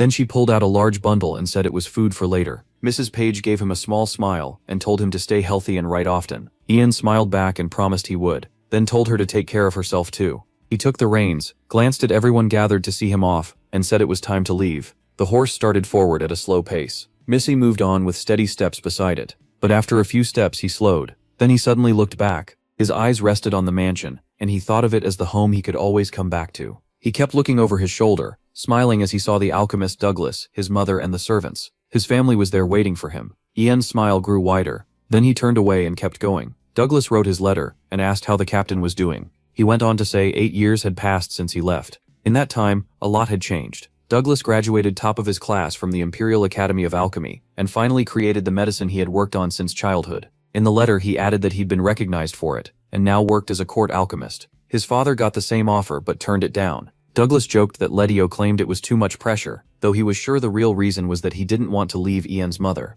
He also wrote that Mrs. Page and Letio had married and were living happily together. Then Douglas mentioned the royal family. Terry still hadn't fully recovered from the poisoning 8 years ago and was getting ready to pass the throne to the crown prince. If the protagonist could see the prince now, Douglas said, he'd know Hayden was fully ready to become emperor. He believed that was thanks to the peace deal Hayden made with Coldwood and the Kingdom of Law. Trade and technology had grown, and the empire was doing better than ever. Douglas next wrote that Lady Hailey had finished her 5-year probation and was now serving as an archmage in the Ivory Tower. She'd opened a fund for the poor, become beloved by the people, and would most likely be named the tower's next mistress. Looking out the window, Douglas added that everyone was doing their best and moving forward, but they still missed Ian a lot. He ended the letter by telling the captain to come back soon. They were all waiting for him. He also asked if, when they met again, he could call him brother. Douglas stretched in his chair and said he really wanted to see where MC was. Now in Mouvir Lejube called that everything was ready downstairs, and Douglas answered that he was coming. He hurried down the stairs, but when he looked ahead, he stopped in surprise.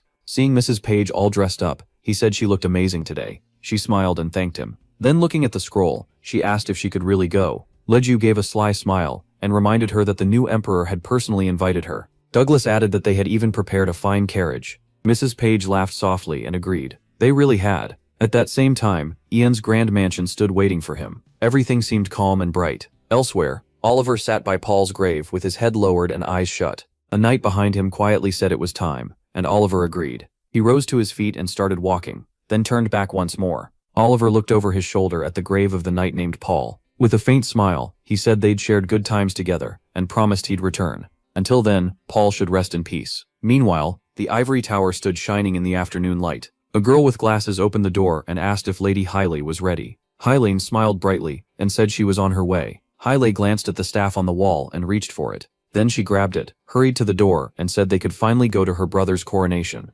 The imperial palace had been dressed up more than ever, with crowds filling the grounds.